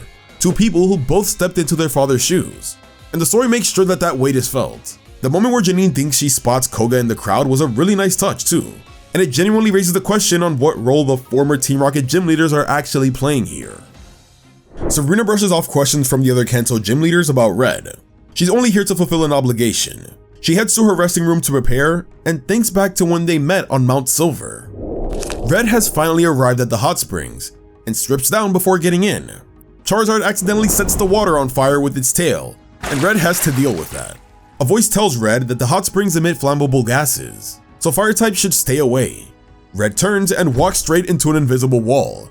Behind it is Sabrina, with Mr. Mime keeping a barrier between them. Red is surprised to see her, and asks what she's plotting. Sabrina says that she came to Mount Silver the same reason he did, to heal herself. She asks about the Eevee Red rescued from Team Rocket. Red calls out V, who's now an Espeon. He says it can't transform between the other evolutions anymore, but whatever makes a Pokemon happy is what matters most. Sabrina's satisfied with that. Her injuries are fully healed, so she gets out of the hot spring. As she gets dressed, she lets Red know about the gathering of the gym leaders and how he may have a role to play in the upcoming event. Red asks how she knows, and she says that she's a psychic. She knew he would be coming. Then she teleports with Kadabra. She left behind the Spoon of Destiny, and a note with directions to a more effective healing spring higher up in the mountain. Well, that's convenient. Back in the present, Sabrina watches the next match on the TV. Surge's Electabuzz drops Morty's Ghastly with Thunder. Morty switches to Misdreavus, but the same thing happens. Surge goes to finish it off, but Electabuzz can't use the move. Morty reveals that his Ghastly used Spite to lower the limit of the attack. Misdreavus then uses Paint Split to even out the damage. Morty fires back with Psywave, so Surge switches to Magnemite to deflect it. Surge is impressed by Morty, but then glances over to the Johto bench. He can't lose until he gets back at the Masked Man. Morty has his own reasons too. His clairvoyance has never been able to see Ho-Oh, and he refuses to lose before he gets the chance. With that, both are ready to go all out, with Surge commanding Magnemite to use Zap Cannon. This is a really heated matchup between Surge and Morty, and it makes a lot of sense given their history together. The contrast between them is what makes it work. Surge is all about raw power, while Morty relies on ghostly tactics and mind games. And watching these two styles clash is genuinely fun. Honestly, I would have expected Morty and Sabrina to be a more natural pairing, but this works just as well. And speaking of Sabrina, seeing her interaction with Red at Mount Silver was a great touch. It's a quiet moment, but it's clearly setting up his eventual return to the story, and that hype is building up nicely. Before the match is over, Sabrina declares that Surge has won. On her way back to the stage, Sabrina passes by Bugsy, talking with Kurt and his granddaughter. Kurt just finished a new capture net for Bugsy. He spots Sabrina and tries to acknowledge her, but she just ignores him and looks at his net. Back on the field, Magnemite Zap Cannon connects and drops Misdreavus. Mary starts to call it for Surge, then the crowd notices Magnemite is down too. Morty explains that he used Destiny Bond. If Misdreavus goes down, so does the Pokemon that knocked it out. Mary calls it a draw. Morty walks over to Surge and extends his hand. Surge punches it and walks off, reminding him that he's looking for someone and it could be him. Sabrina and Bugsy take the stage.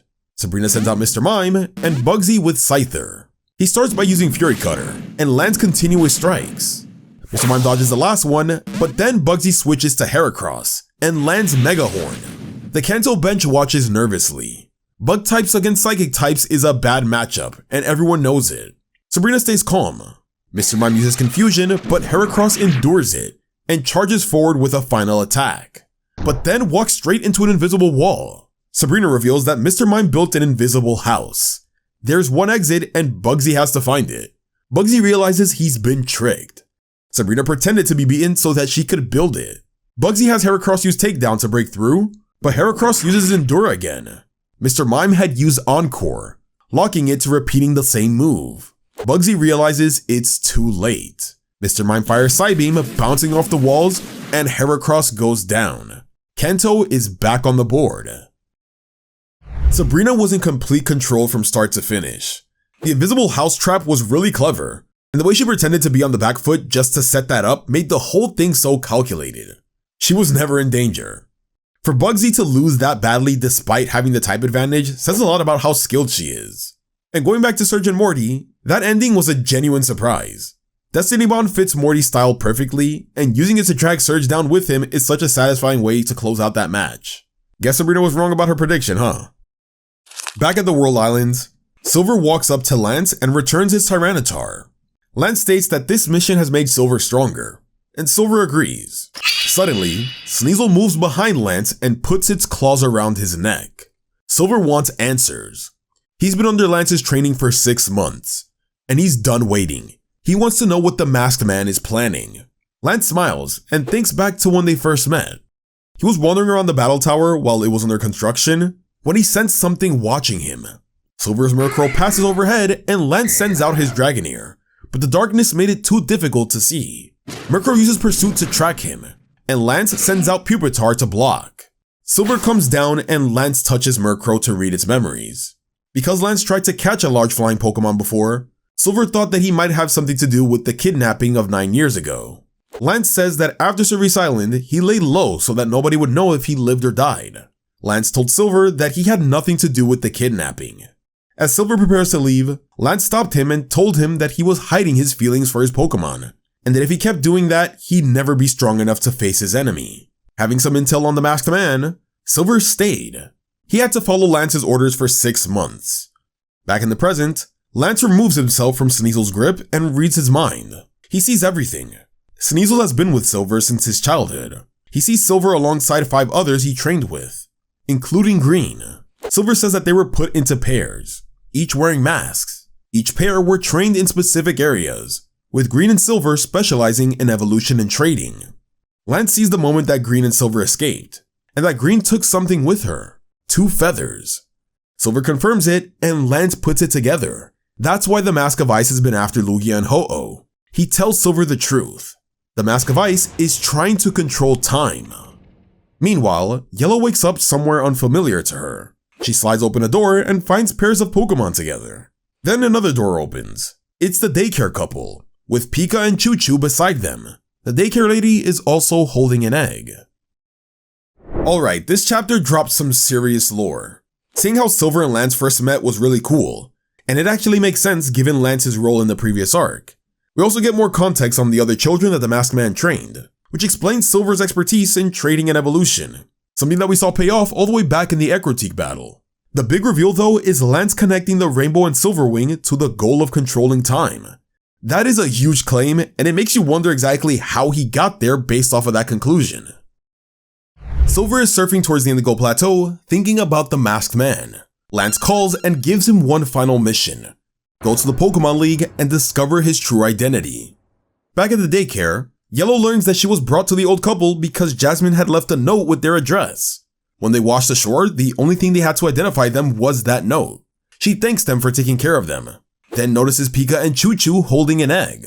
The old man explains that it appeared shortly after leaving the 2 Pikachu together. Before Yellow can even process that, the daycare lady kicks Wilton awake and drags them both to a table to blow up balloons as compensation. Wilton makes a mistake of calling her grandma and gets slapped for it. Yellow then spots an old photo of the couple in their youth. At the Pokemon League, Silver walks straight through the reception. The attendant tries to redirect him to the audience stands, but Silver heads to the registration counter instead and submits 8 Johto gym badges. The attendant lets him through, not knowing they were stolen. Silver makes his way to the locker rooms of the gym leaders.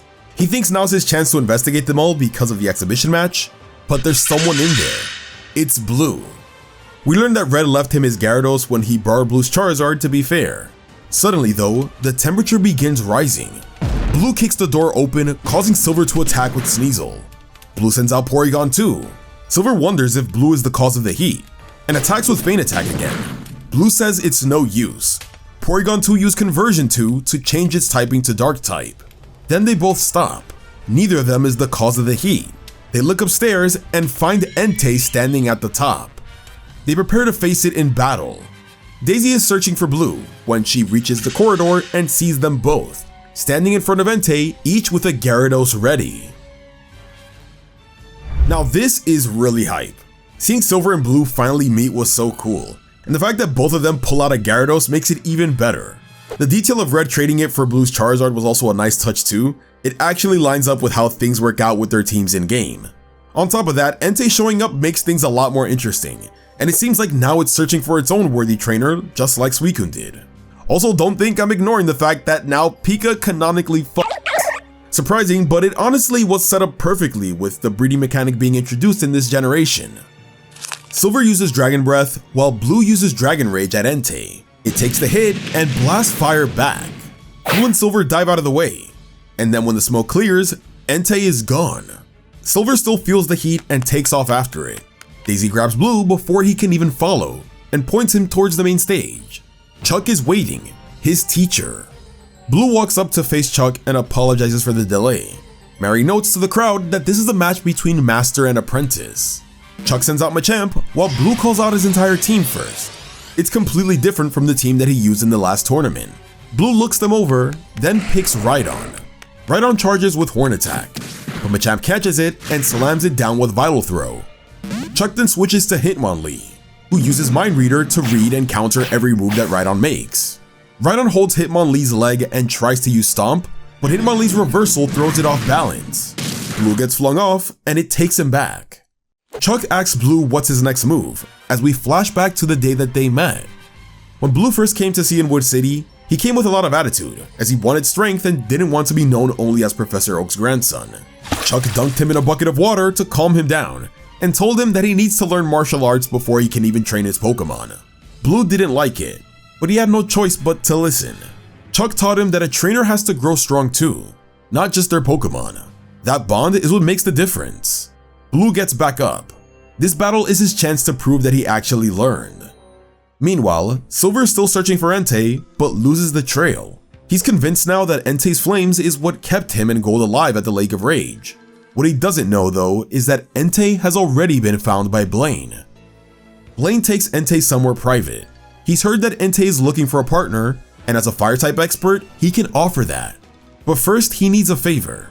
He removes his coat and shirt, revealing his infected arm, now spreading across his entire upper body. He tells Entei that his flames are the only thing that can cure what's killing him. That Blaine twist was insane.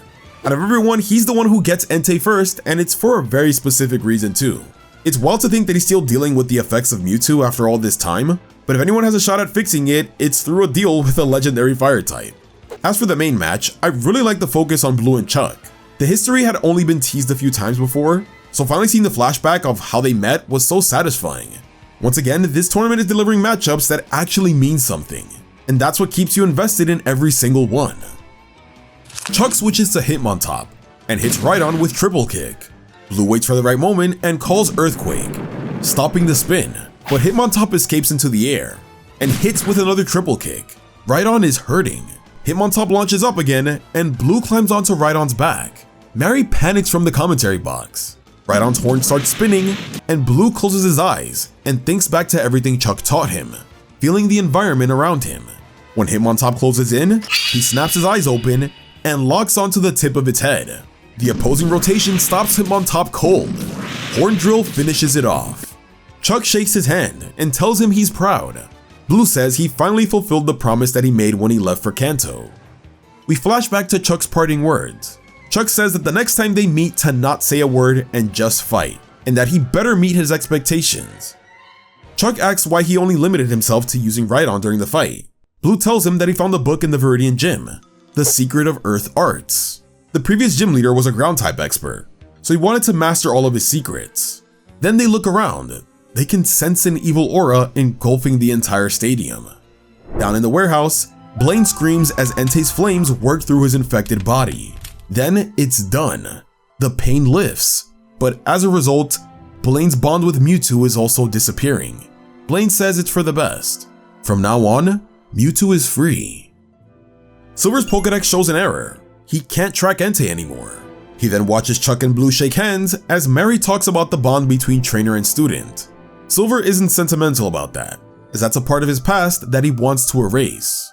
Then a man with an Abra approaches and offers to teleport him home. Silver reacts with hostility.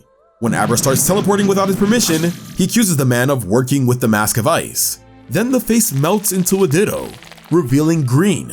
Silver asks why, but is gone before he gets answers. Green removes the disguise. She apologizes for making him do all the work and declares that now it's her turn to fight. She then checks the location of Ilex Forest. Green pulling Silver out of the fight was unexpected, but it probably makes sense as a way to protect him. Seeing Green finally step up and take her turn is exciting, but the real highlight of this chapter was Blue's win against Chuck. Blue getting physically involved in the fight himself was a great touch too, and honestly it feels like a full circle moment from everything that Chuck put him through back in Cianwood. And the detail of committing to just Rhydon the entire time just shows how seriously he's taking his role as a gym leader. Kanto is ahead by 1, and one more win ends it. Before the next match, there's a change. Because Blaine is under the weather, the exhibition match will go straight to the finals. Erica versus Price, the two captains. Erica thinks back to a conversation with Blaine. From the start, she wanted him to be the captain of Kanto, but because of his illness, he was unavailable. Now it's down to Erica to win this match. Erica sends out Blossom, while Price sends out Swinub. Before the battle starts, Erica shares her philosophy. She teaches flower arranging, tea ceremonies, and archery on top of being a gym leader. In all of it, the most important thing is subtlety. Pokemon battles are no different. Price's eyes narrow. Erica opens with Petal Dance, flooding the field with petals. Swinub is hit. Petal Dance doubles as both an attack and a wall, keeping Swinub away and giving it a hard time. Erica then switches to Skip Bloom, which hides behind the petals and hits with Stun Spore. Price taps his cane and Swinub fires Powder Snow straight through the petals. A single flake from the Powder Snow hits, knocking Skip Bloom back. The Kanto bench worries as Grass is at a disadvantage against ice types. Skip Bloom uses Synthesis to recover. Erica feels like she has the edge, but suddenly all the petals shatter. Skip Bloom is frozen solid. The match is over. Price has won.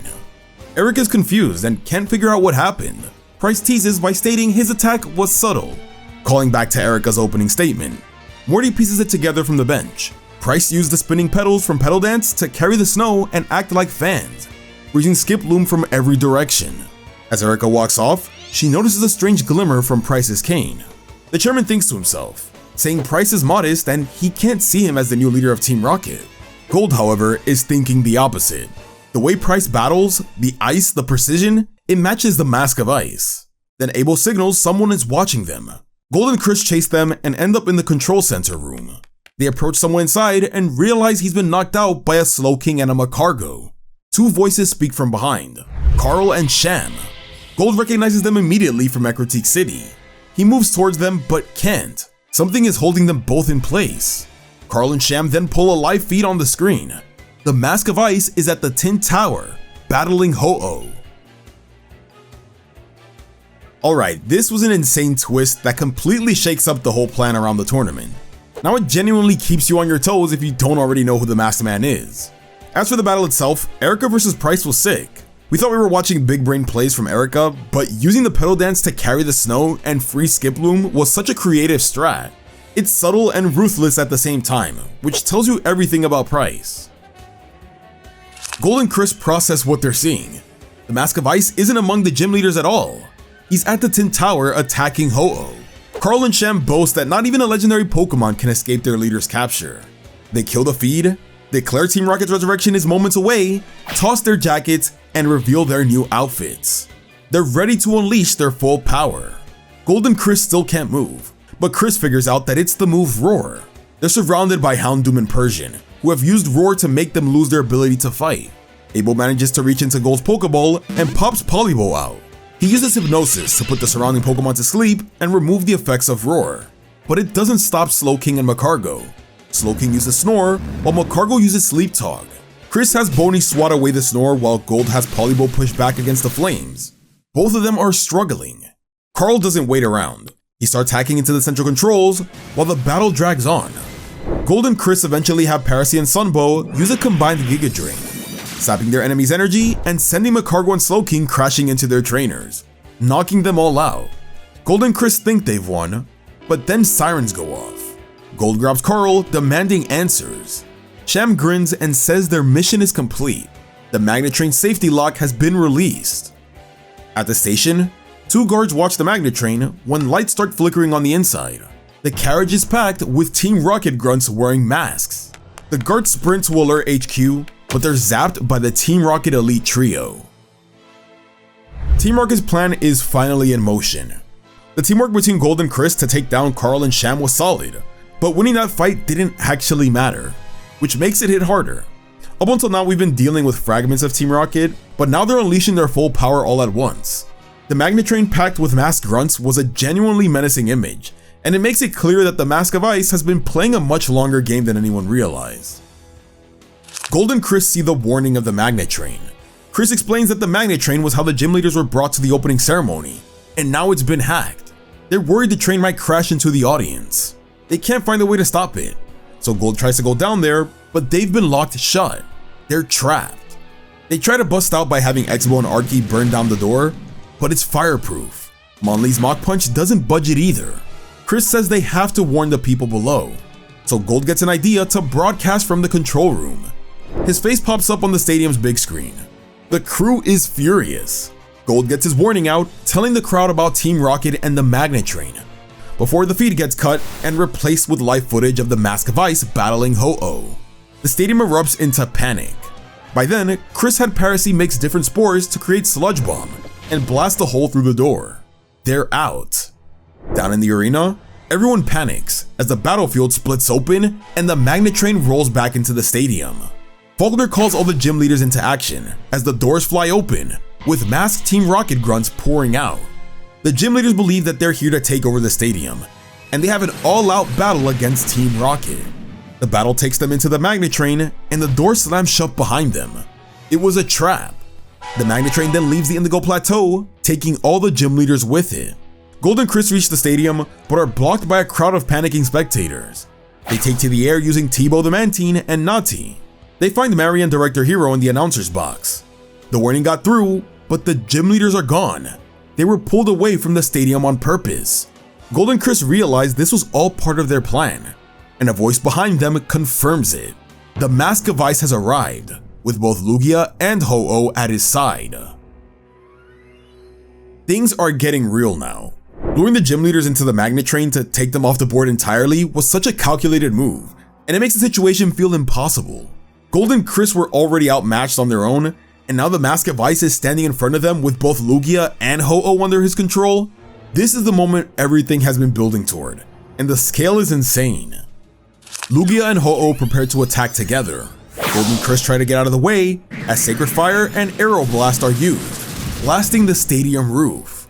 Gold and Chris are knocked down, but get up, while Suitable holds back the debris. They're stunned by the damage.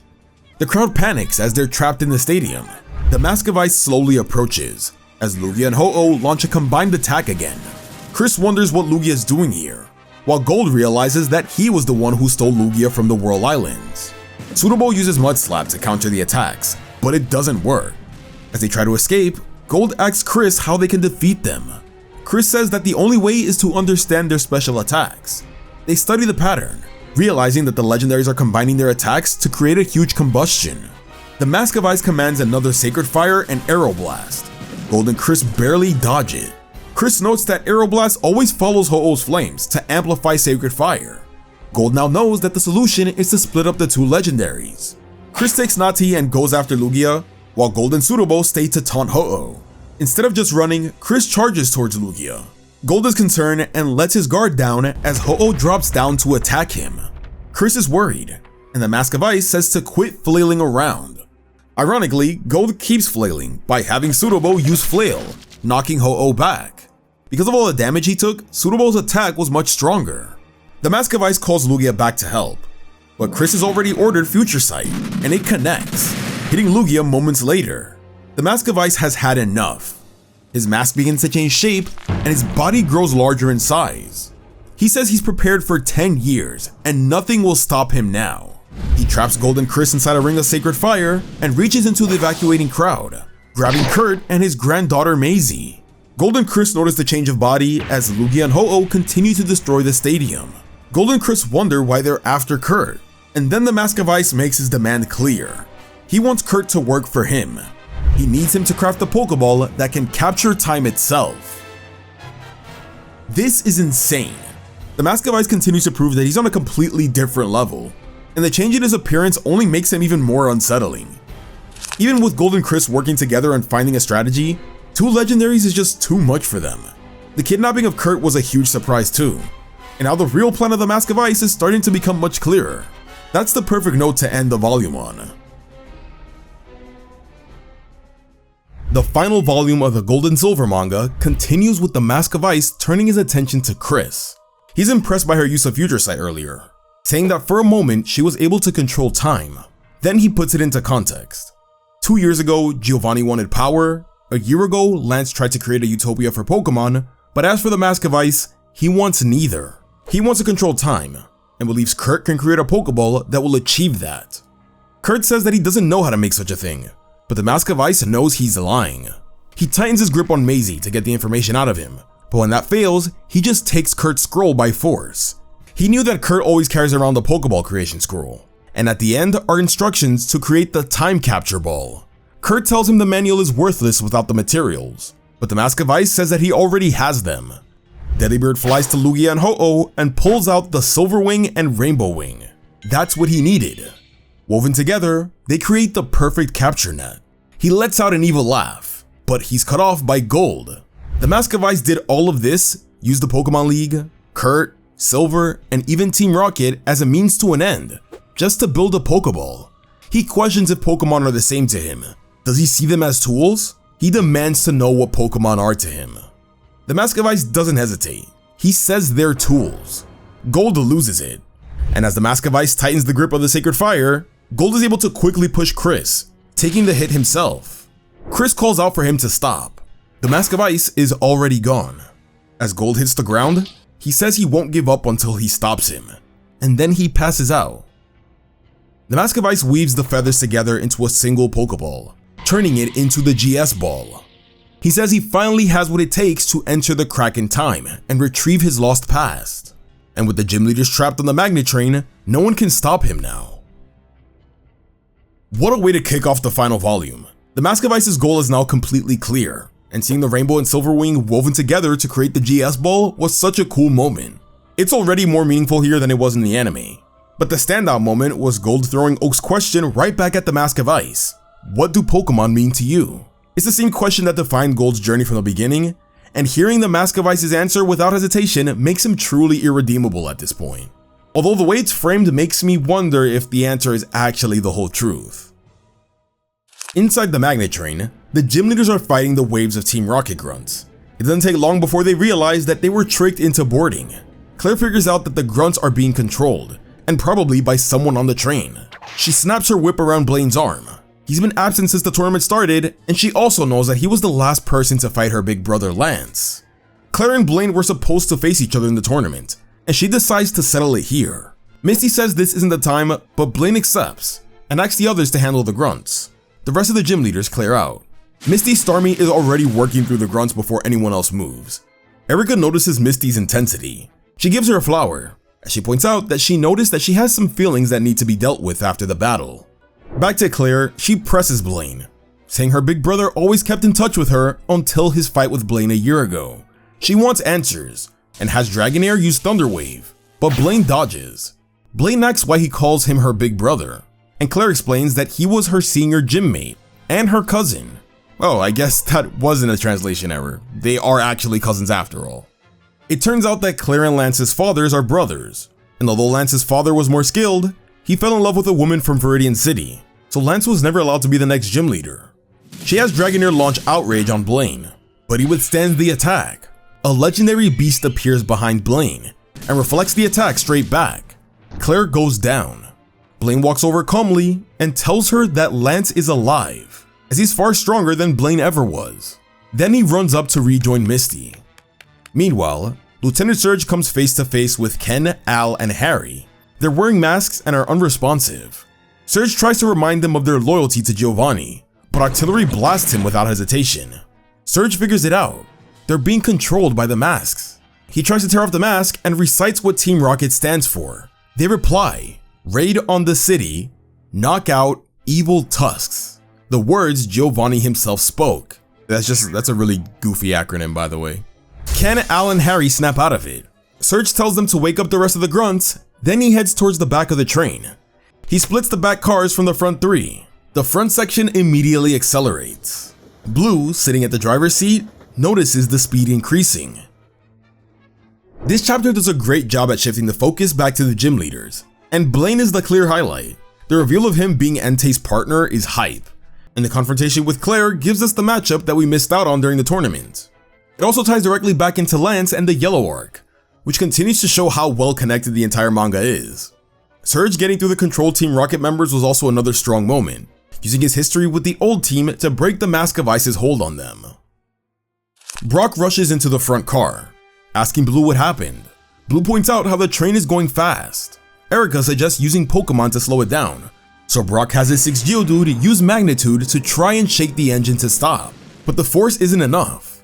The system goes back online, and the track ahead is at a dead end.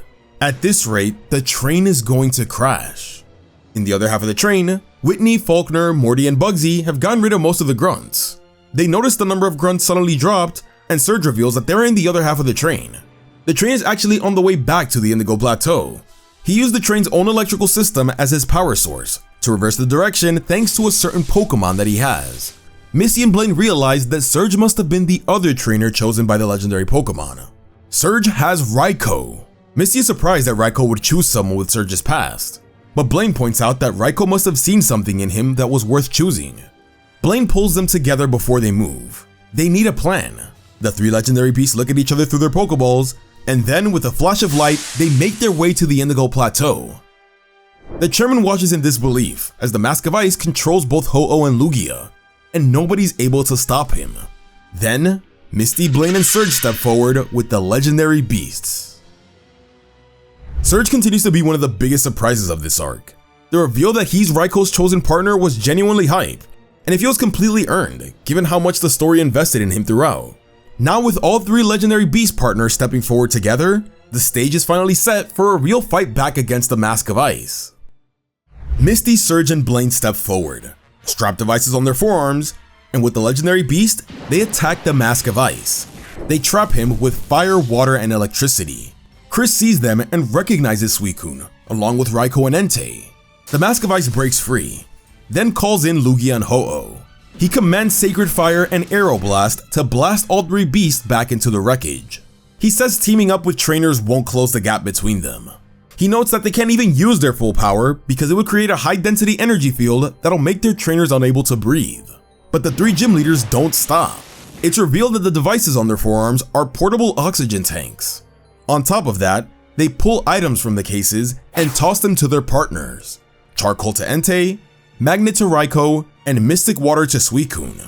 The items glow, and the beasts unleash a powerful combined attack that slowly pushes Lugia and Ho-Oh back. The gym leaders state that these items are meant to enhance the powers of fire, electric, and water type moves respectively. The Mask of Ice then grabs Misty, knocking her off Suicune. She tries to hold him back and orders Suicune's rain dance. The rain weakens Sacred Fire enough to push Ho-Oh back. Misty then tells the Mask of Ice what Suicune shared with her. 9 years ago, he captured Ho-Oh and used it to kidnap children, training them as tools for his goal to control time. Raikou, Suicune, and Entei have been trying to stop him ever since. The Mask of Ice confirms this, saying the beasts were trying to save their master Ho-Oh. Misty continues by saying that he sealed them in the burned tower. The Mask of Ice doesn't deny any of it. The three beasts try to reach Ho-Oh directly, urging it to turn against the man controlling it. Ho-Oh attacks Suicune instead. The Mask of Ice tries to remove Misty. She won't let go though. She made a promise to Suicune and she's keeping it. Suicune then steps in and begins to trap the Mask of Ice in its crystal wall. Back in New Bark Town, Elma and Joey have lost radio contact with the Indigo Plateau. Elma's worried, but Joey isn't.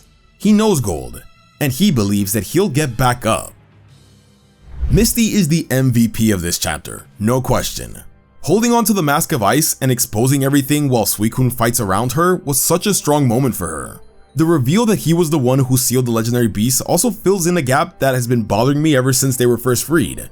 It was never fully explained how they ended up being trapped in the first place, and now it all kinda clicks. And bringing back the crystal wall after seeing it being used so many times throughout this arc was such a great callback. Only this time it's being turned back against the man who caused all of this. The crystal walls seal shut, with the Mask of Ice's lower body trapped inside. Misty starts to celebrate. Suicune formed a protective wall around him so he literally wouldn't be chopped in half. Then Surge comes down and prepares to unmask him. However, the Mask of Ice breaks through. His upper body comes out of the wall and grabs Surge by the throat. Entei then blasts a hole clean through his waist. But he keeps moving, attacking Raikou and Entei. Blaine questions how he's moving after all that. Misty tries to send Suicune, but it collapses. The Mask of Ice laughs as a ghastly comes out of his lower half. It used Curse on Suicune. The only one who can erase the crystal wall is Suicune, but now that it's weakened, Misty is now trapped. The Mask of Ice's lower half strikes Misty with a kick, knocking her out.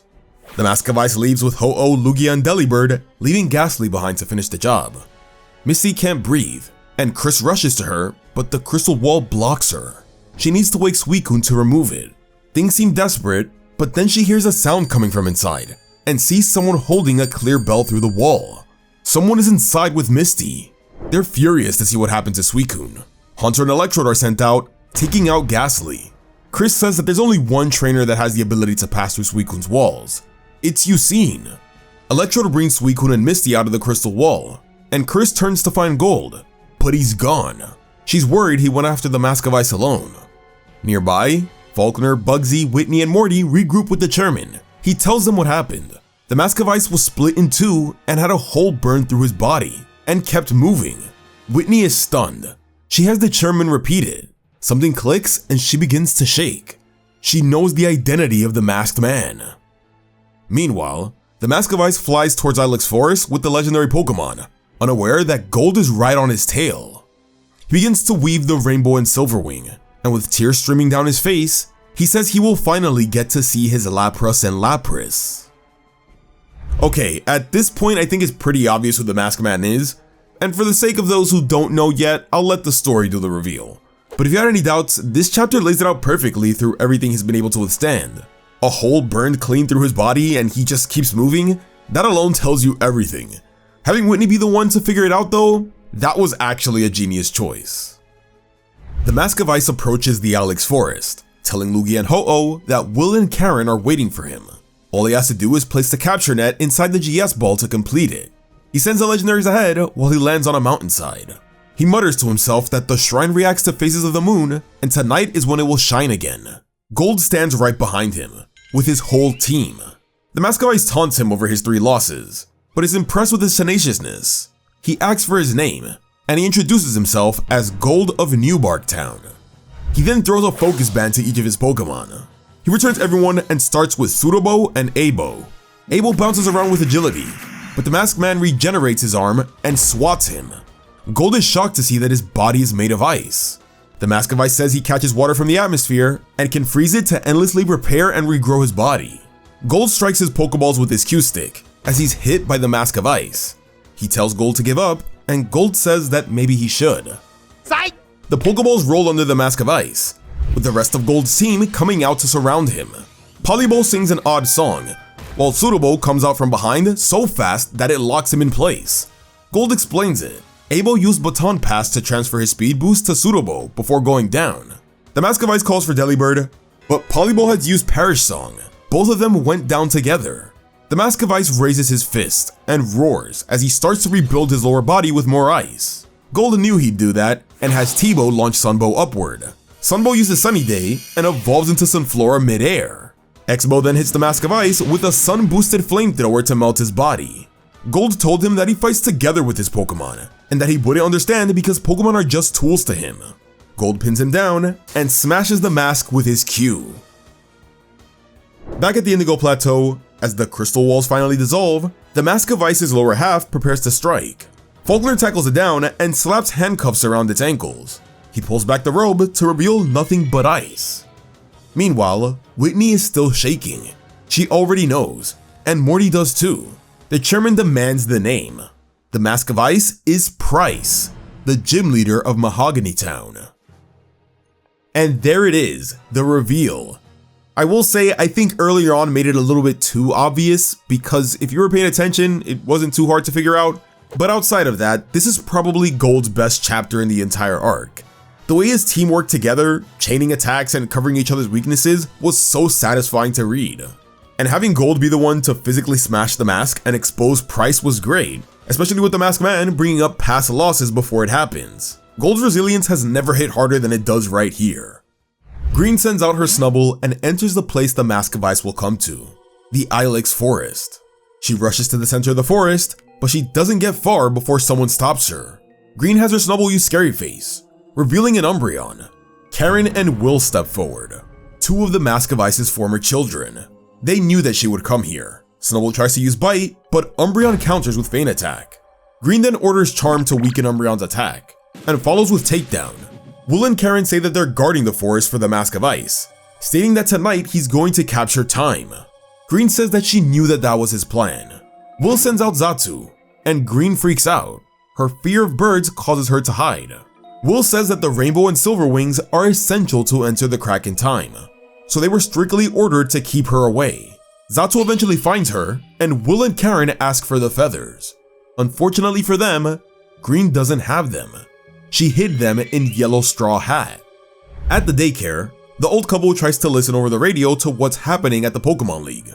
Suddenly, Team Rocket grunts break in. Yellow tries to use Pika and Choo-Choo, but they're too busy protecting the egg. She instead sends out Kitty, Ratty, and Omni to protect the daycare couple and Wilton. To avoid Team Rocket, Pika and Choo-Choo grab onto a bunch of balloons and float up out of reach. Yellow has Dodie take the old couple to escape. However, a grunt corners her and tries to cut her straw hat. As Yellow flees, the Rainbow and Silver wings are revealed. Back in the Ilex Forest, Will and Karen close in on Green. They tell her that their men have been sent out to every possible hiding place and brag about their training under the Mask of Ice after Green had run away. Then Ho-Oh arrives, and Green panics. Will and Karen force Green to look at the Pokemon that traumatized her.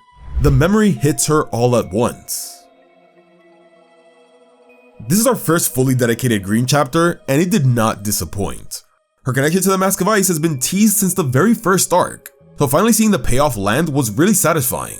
Will and Karen being a part of Neo Team Rocket was also a great touch too, continuing the manga's trend of using gym leaders and Elite Four members as villains with actual history behind them.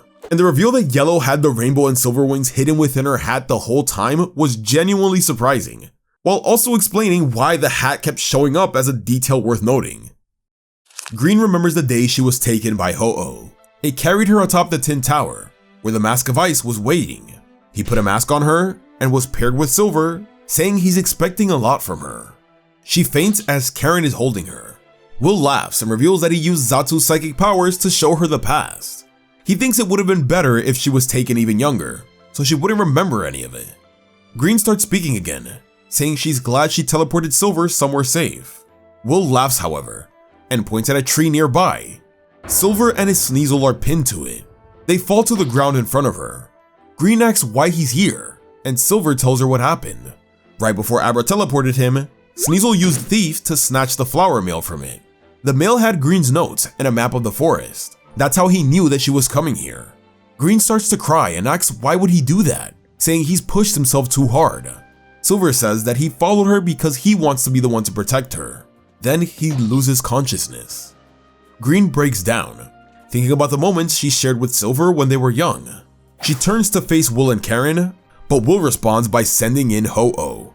Ho-Oh descends, makes eye contact with Green, but she doesn't flinch as it swoops past her. Will and Karen are shocked. Green says that she should thank them. She reveals that after the fight against the Elite Four, she disappeared because there was something she had to overcome. She overcame her fear of birds. She then lifts up 3 Pokeballs, and as Ho-Oh approaches, Green sends out Articuno, Zapdos, and Moltres. She climbs onto Moltres and heads straight to the Ilex Forest Shrine. Will and Karen can't let her reach it. Will takes Lugia, Karen takes Ho-Oh, and they chase her. To Will's surprise, Silver is grabbing onto Lugia's tail. He's not done yet. Behind them all, the Ilex Forest Shrine begins to glow. What an insane chapter. Green revealing that she overcame her fear of birds was such a powerful moment, and the way they chose to show it off by having her send out the 3 legendary birds was the biggest possible flex they could have given her. But beyond the hype, this chapter also does a great job at deepening the bond between Green and Silver. Getting another look at their time under the Mask of Ice and their escape together gives Green's resolve real weight. She's not just fighting back out of anger, she's fighting for everything they went through together. The front cars of the Magnet Train accelerate toward the dead end. While Chuck, Jasmine, Janine, Sabrina, and Claire are still fighting through grunts in the back, Blue, Brock, and Erica are in the driver's cab, with no way to stop it. There's 1 minute left before impact. Suddenly, someone appears on the tracks and releases a Pokemon. A Snorlax rushes forward and plants itself in front of the train. The train grinds to a stop right at the dead end. The gym leaders look out and see Red, fully healed, standing on the tracks with Soar, Charizard, Blasty, and V. He apologizes for being late and says that Sabrina Spoon led him here. Erica goes to tell Misty, but then realizes that she's been separated on the other half of the train. Red plans to go back to the league. Chuck tells Blue that he and the others will handle the remaining grunts, and Blue joins Red, sending out his Rhydon to burrow underground towards the Indigo Plateau, avoiding any traps that the enemy might have set above ground. Before they go, Erica lends Red her Pokegear since he doesn't have one. As Rhydon digs, Red notices the Spoon of Destiny pointing somewhere else. It's not pointing towards the Indigo Plateau. Blue follows without hesitation and changes direction. Using the Pokegear, they realize they're headed towards the Ilex Forest. Before they continue though, they sense someone had followed them through the tunnel. Red is finally on the scene and things are really picking up. Snore making that last second save was of course hype, but what's more interesting is where the Spoon of Destiny is actually pointing.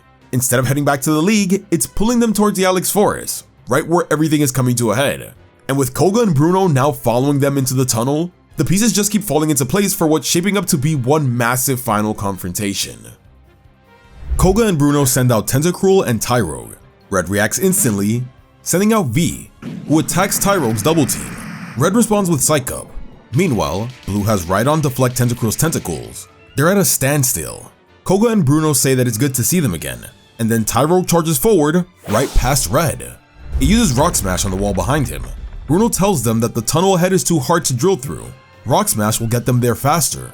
They're not here to fight, they're here to help. Red and Blue are in shock. Koga explains that they're done working for other people, and that from now on, they fight their own battles. It turns out Koga escaped during the Cerise Island battle thanks to the help of Bruno. He says there was a satisfaction he got during the battle against the Elite Four that he could only get by improving. He said it was the first time he fought for himself, and Bruno felt the same. The two have been training together ever since. They wanted a rematch with Red and Blue, which is why they were at the League as they expected them to be there. But the Mask of Ice attacked. They tell them to fight their battle and win, and then they'll have a rematch. Before they split off, Bruno stops and asks either of them if they heard of a Pokemon called Celebi. They haven't. Bruno tells them it's a Pokemon that can travel through time, which is said to live in Ilex Forest. He has a feeling that Pokemon is at the center of this. With that, Rhydon continues digging until the Spoon of Destiny points upward. They surface right in front of the shining Ilex Shrine. Suddenly, their Pokédexes start beeping. Green is close. Red mentions how on his way to Mount Silver, she loaned him Blasty. He worried how she'd get around without it, but Green said that she doesn't need Blasty to fly anymore. He wonders what that meant, and Blue looks up and gets his answer. Green is on Moltres, with Articuno and Zapdos behind her, going head to head with Ho-Oh and Lugia. This was a really satisfying chapter for Koga and Bruno. These are two characters who spent most of their time serving someone else's agenda, but through their battles with Red and Blue, they found something they couldn't get anywhere else. That kind of arc hit's different. It also sets up their role in Johto in a way that feels natural. On top of that, getting the hard confirmation that Celebi is the Mask of Ice's real target adds so much clarity to everything. It was being hinted at for a while, but now that it's confirmed, his entire plan finally makes complete sense. All that's left is to figure out why though. As Green battles Lugia and Ho-Oh, she spots Red and Blue below and swoops down. She tells them to get on. Red takes Articuno and Blue takes Zapdos. All three legendary birds combine their attacks on Ho-Oh. Sacred Fire struggles to hold back, but then Lugia steps in with Aeroblast and pushes them off. Ho-Oh gets in between them, uses Sacred Fire, while Red and Blue barely dodge. Red greets Articuno and wonders what's it doing fighting beside Green. Blue tells him that they're facing Lugia and Ho-Oh, and they're clearly trying to keep people out of the forest so that the Masked Man can get Celebi. They realize Green is trying to stop them. Red and Blue soar above and go for Ho-Oh, but it counters with another Sacred Fire, burning Red a little. Blue says they need to put some distance between them. He notes that it's easy to fly around them, but that's what they want, to waste time. Green notices that Karen's gone. She's not on Ho-Oh. She's actually under her Moltres. She gets on and has her Umbreon attack. Green counters with Snubble. Karen has Umbreon use Moonlight, then it knocks Green and Snubble. She barely hangs onto Moltres' tail. How is her hand not burned, by the way? Meanwhile, Silver throws hands with Will on top of Lugia. Will is surprised that Silver is still standing. He sends out Xatu, but Sneasel counters. Will thinks that Silver is too serious, but Silver says that he grew up the same way, so he should know why he feels this way. Will laughs. He reveals that he and Karen weren't kidnapped, they chose this. They followed the Mask of Ice willingly because they were bored. Pokemon battles were too easy for them, and they wanted a challenge. This is all just a game to them. Will thinks this will make Silver angry, but he says he's actually happy. He always believed that Will and Karen were actually victims like him, but now that he knows the truth, he doesn't have to hold back anymore. He tackles Will off Lugia. Xatu dives to catch him, but Silver's entire team bursts out and uses Beat Up. Will tries to counter, but Feraligatr holds Xatu by the neck. Silver says that this might be fun in games to Will, but for him, this is a fight for his destiny. He lived for nothing, but he trained with his Pokemon so that he could master this. Feraligatr finishes Xatu with Return. Seeing how serious Silver is, Will contacts Karen and decides to leave. Silver drops to his knees, saying they have to end this. Meanwhile, Yellow arrives in the Alex forest, wondering if Pika and Choo Choo are safe. That was such a great moment for Silver.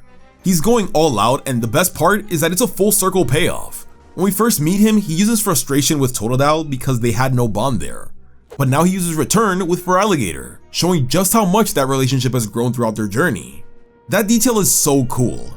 The 3 original Pokédex holders teaming up with the legendary birds was also great, especially Red riding Articuno, which pays off all the way back to the first arc where he saved it from Team Rocket.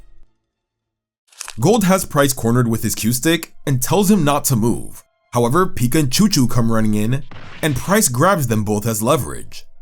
Back at the Indigo Plateau, Morty finds Price's cane and opens it. Inside is a transceiver and a monitor showing the Tin Tower. The Masked Man they saw earlier was an ice dummy Price controlled through the cane. Whitney adds the final piece. Every tap on the ground was Morse code, letting Price command his Pokemon from a distance the whole time. Gold is forced to drop his Q. Price attacks him, saying he normally would kill Gold for seeing his face, but it doesn't matter. He's leaving for a different time where no one can follow. He tosses Gold and the Pikachu aside. Gold protects them and the egg while Price keeps attacking. Then he finally completes the GS ball and enters the crack in time. Gold is left wounded on the ground. Wilton and the daycare couple find him. When Gold gets up, they hand him a letter from Professor Oak. Gold reads through it, learning that Oak had assigned titles to each of the Pokédex holders based on their unique abilities. Red is the fighter, Blue the trainer, Yellow the healer, Chris the catcher, and after speaking with Green and learning of her past with Silver, he assigned Green the evolver and Silver as the trader. Gold reaches the end and finds nothing about himself. He panics, wondering if Oak is telling him to give up. He begs the letter to tell him what his ability is. Then, the egg starts to move. As this is happening, Wilton finds the rest of the note, revealing Gold is the hatcher. The egg hatches into a Pichu, shocking everyone since Gold just received it. Pichu jumps onto his head, releases a burst of electricity, and launches them both into the crack of time after Price. At the Indigo Plateau, everyone is spent. Suicune is hurt too, but refuses to stop. Misty tells it to choose a new partner, and Suicune walks to Chris and places her earring in her hand. Misty reflects on how her Pokemon always grow stronger with new partners and says that they've all made her proud.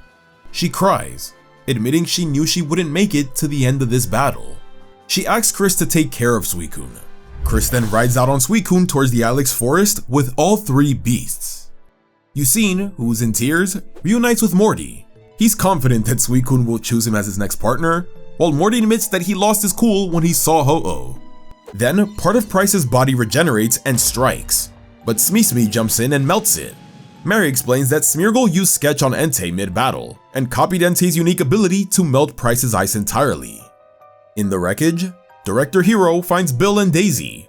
As they try to get out, the fax machine starts printing. It's messages from trainers across the region who heard the broadcast and want to help.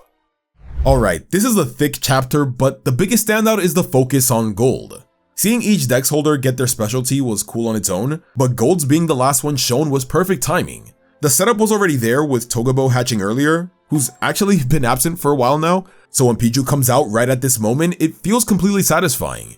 And then there's Misty, who deserves a serious shout out too. Being willing to pass Suicune to someone who can take it further takes a different kind of strength, and the fact that she's at peace with it says a lot about her character. It's a great passing of the torch moment, and it leads directly into what we've been waiting for since the 3rd volume, Chris and Suicune finally together. Bill notes that the transfer system still won't work despite his best efforts, though nothing appears to be wrong with the system. Then something clicks. Bill rushes to the control room despite his injuries. He finds the Pokemon transfer system and starts investigating. No signs of hacking, but the energy display has been tampered with. It was fake. Team Rocket has been siphoning off the system's energy the whole time. Bill desperately searches for another power source left in the stadium. Everything is dead. But then, the energy level spikes. It's Raiko's leftover electricity, absorbed straight into the system. Bill immediately contacts Hero and tells him to broadcast it everywhere. The transfer system is back online. The message spreads across Johto and Kanto. Trainers everywhere hear it, and Bill presses the button to send hundreds of Pokemon to Azalea Town's Pokemon Center. The battle continues in Ilex Forest, with Green losing her grip on Moltres. Blue catches her on Zapdos. Red says that they need to get closer to Ho-Oh and Lugia, but the attacks keep them back. Blue notes how the legendaries are under the control of the Mask of Ice and need to free them. Just then, they see the wave of Pokemon approaching. The Pokemon swarm around Ho-Oh and Lugia, climbing onto them, trying to stop the fighting. Ho-Oh and Lugia feel the passion of every trainer being carried through their Pokemon. Their feelings are enough to influence Lugia and Ho-Oh, freeing them from the evil control. They stop their attack and have calmed down. Then, they both head back into the sky. Now the path to the shrine is clear. Red tells Green to return the birds, and then he returns Blasty and Charizard to their original trainers. The three head towards the shrine together. Will watches everything fall apart and tries to run, but someone stops him. As the legendary beasts soon approach, Pryce shows himself in front of Will. He's furious and steps on Will for failing his mission. He senses movement in the bushes and tells everyone to come out. Silver leaps out with Feraligatr, then Red, Blue, and Green. Crystal arrives with the legendary beasts, then Yellow comes out too, with X-Bow, Pika, and Choo-Choo right beside her. The Pokédex holders stand before Pryce. Silver tells him it's over, and they all attack at once. Chris looks around, however, and wonders where Gold is. We are truly in the endgame now. I was genuinely surprised to see that the transfer system plot thread came all the way back here and paid off this way. Having trainers across both regions send their Pokemon to stop Pryce was such an awesome moment. And even if you don't try too hard to think about the logic, seeing the collective goodness of everyone be the reason that Lugia and Ho-Oh break free just felt right. Now all 6 Dex holders are standing together for the first time, and all that's left is to finish Pryce, something Gold hasn't been able to do yet. Pryce raises ice shields that block every hit, then he reshapes them into humanoid ice dolls. He sends them forward and they have an all-out battle against the Pokemon. The ice dolls tear through their Pokemon and pin the Dex holders down one by one. Pryce notes that he's stronger than expected. He holds up the GS ball, believing it's giving him new strength. The shrine responds to it and opens. Inside is the Pokemon Bruno talked about, the time travel Pokemon Celebi. Pryce throws the GS ball and catches it. Using Celebi, he tells it to take him back in time. The wheels of his wheelchair reveal a clock and a thermometer. As the clock runs backwards, the temperature plummets towards absolute zero. Ice begins forming over everyone. Chris asks for Gold, and Pryce says that he did well. Gold had entered the crack in time and nearly blinded him with Flash. Entei frees Silver and Chris with its flames, and suddenly, Chris's Pokédex starts blinking, but it's not beeping. It's not sure if Gold is here or not. Pryce reveals that he played the same trick that he once did to the legendary beasts. He trapped them in an ice wall inside the crack in time. Pryce then jumps into the shrine. Silver tries to pull Gold out, but his hand distorts. Gold says that this reality will pull anyone apart who enters unprepared. The reason Pryce is able to move inside is because he has the feathers that he used to make the GS ball. Yellow then comes to the realization that when she met the legendary beasts, she had entered the crack in time, but she wonders how she was able to get in there. Gold calls out from inside the mirror, realizing that Yellow has the Rainbow and Silver Wing. Yellow struggles to take it out of her hat. She has to take the hat off. She looks at Red and hesitates, while Gold threatens to have X-Bow take it off. Yellow gives in, deciding to take it off herself. Red and Chris have a shocked expression. Raikou then catches Gold as he comes out of the shrine and thanks Yellow, realizing that she was a girl all along. With the Silver and Rainbow Wing in hand, Gold jumps onto Raikou and prepares to enter the shrine. Silver follows on Entei and Chris follows on Suicune. The three then ride into the crack in time. Alright, we're not done with this chapter yet, but I have to stop here because there's just so much to unpack. This chapter does something really impressive by tying together threads that honestly weren't fully clear before. The alternate dimension thing that the legendary beasts were sealed in, something that was touched on earlier but never completely explained, turns out to be the crack in time. And the reason Yellow was specifically able to pass through it is because she had the Rainbow and Silver Wing the whole time. That is just peak writing. Everything connects. But honestly, the moment of this section in the chapter is Yellow finally being forced to take off her hat in front of Red. His reaction is priceless. And the fact that Gold, Silver, and Chris all thought that she was a boy too was even better. Everyone is finally caught up. As Gold, Silver, and Chris travel through time, They see their own memories throughout their adventures. They eventually reach Price's past, where he watches two Lapras fall to their deaths in an avalanche. An egg in his pocket hatches into their baby, searching for its parents that are gone. Price breaks down and apologizes, saying he used terrible judgment. Price appears in front of Gold and introduces his Lapras, Glace. What kind of name is that? He's changing time to bring back its parents, Lapras and Lapras. Chris demands to know if all the evil was for something that small. Price fires back that it's been his only reason for living. He then swipes the Rainbow and Silverwing, causing the group to distort. Price confesses to Gold. He lied. Pokemon aren't tools, everyone else is. He then has Celebi take him back to that fateful day. Outside the shrine, Red is still processing Yellow's reveal. Green says now's not the time for that, as Blue tries to melt the ice with Charizard, but it won't work. They notice, however, that only Entei's flames are able to fully melt Price's ice.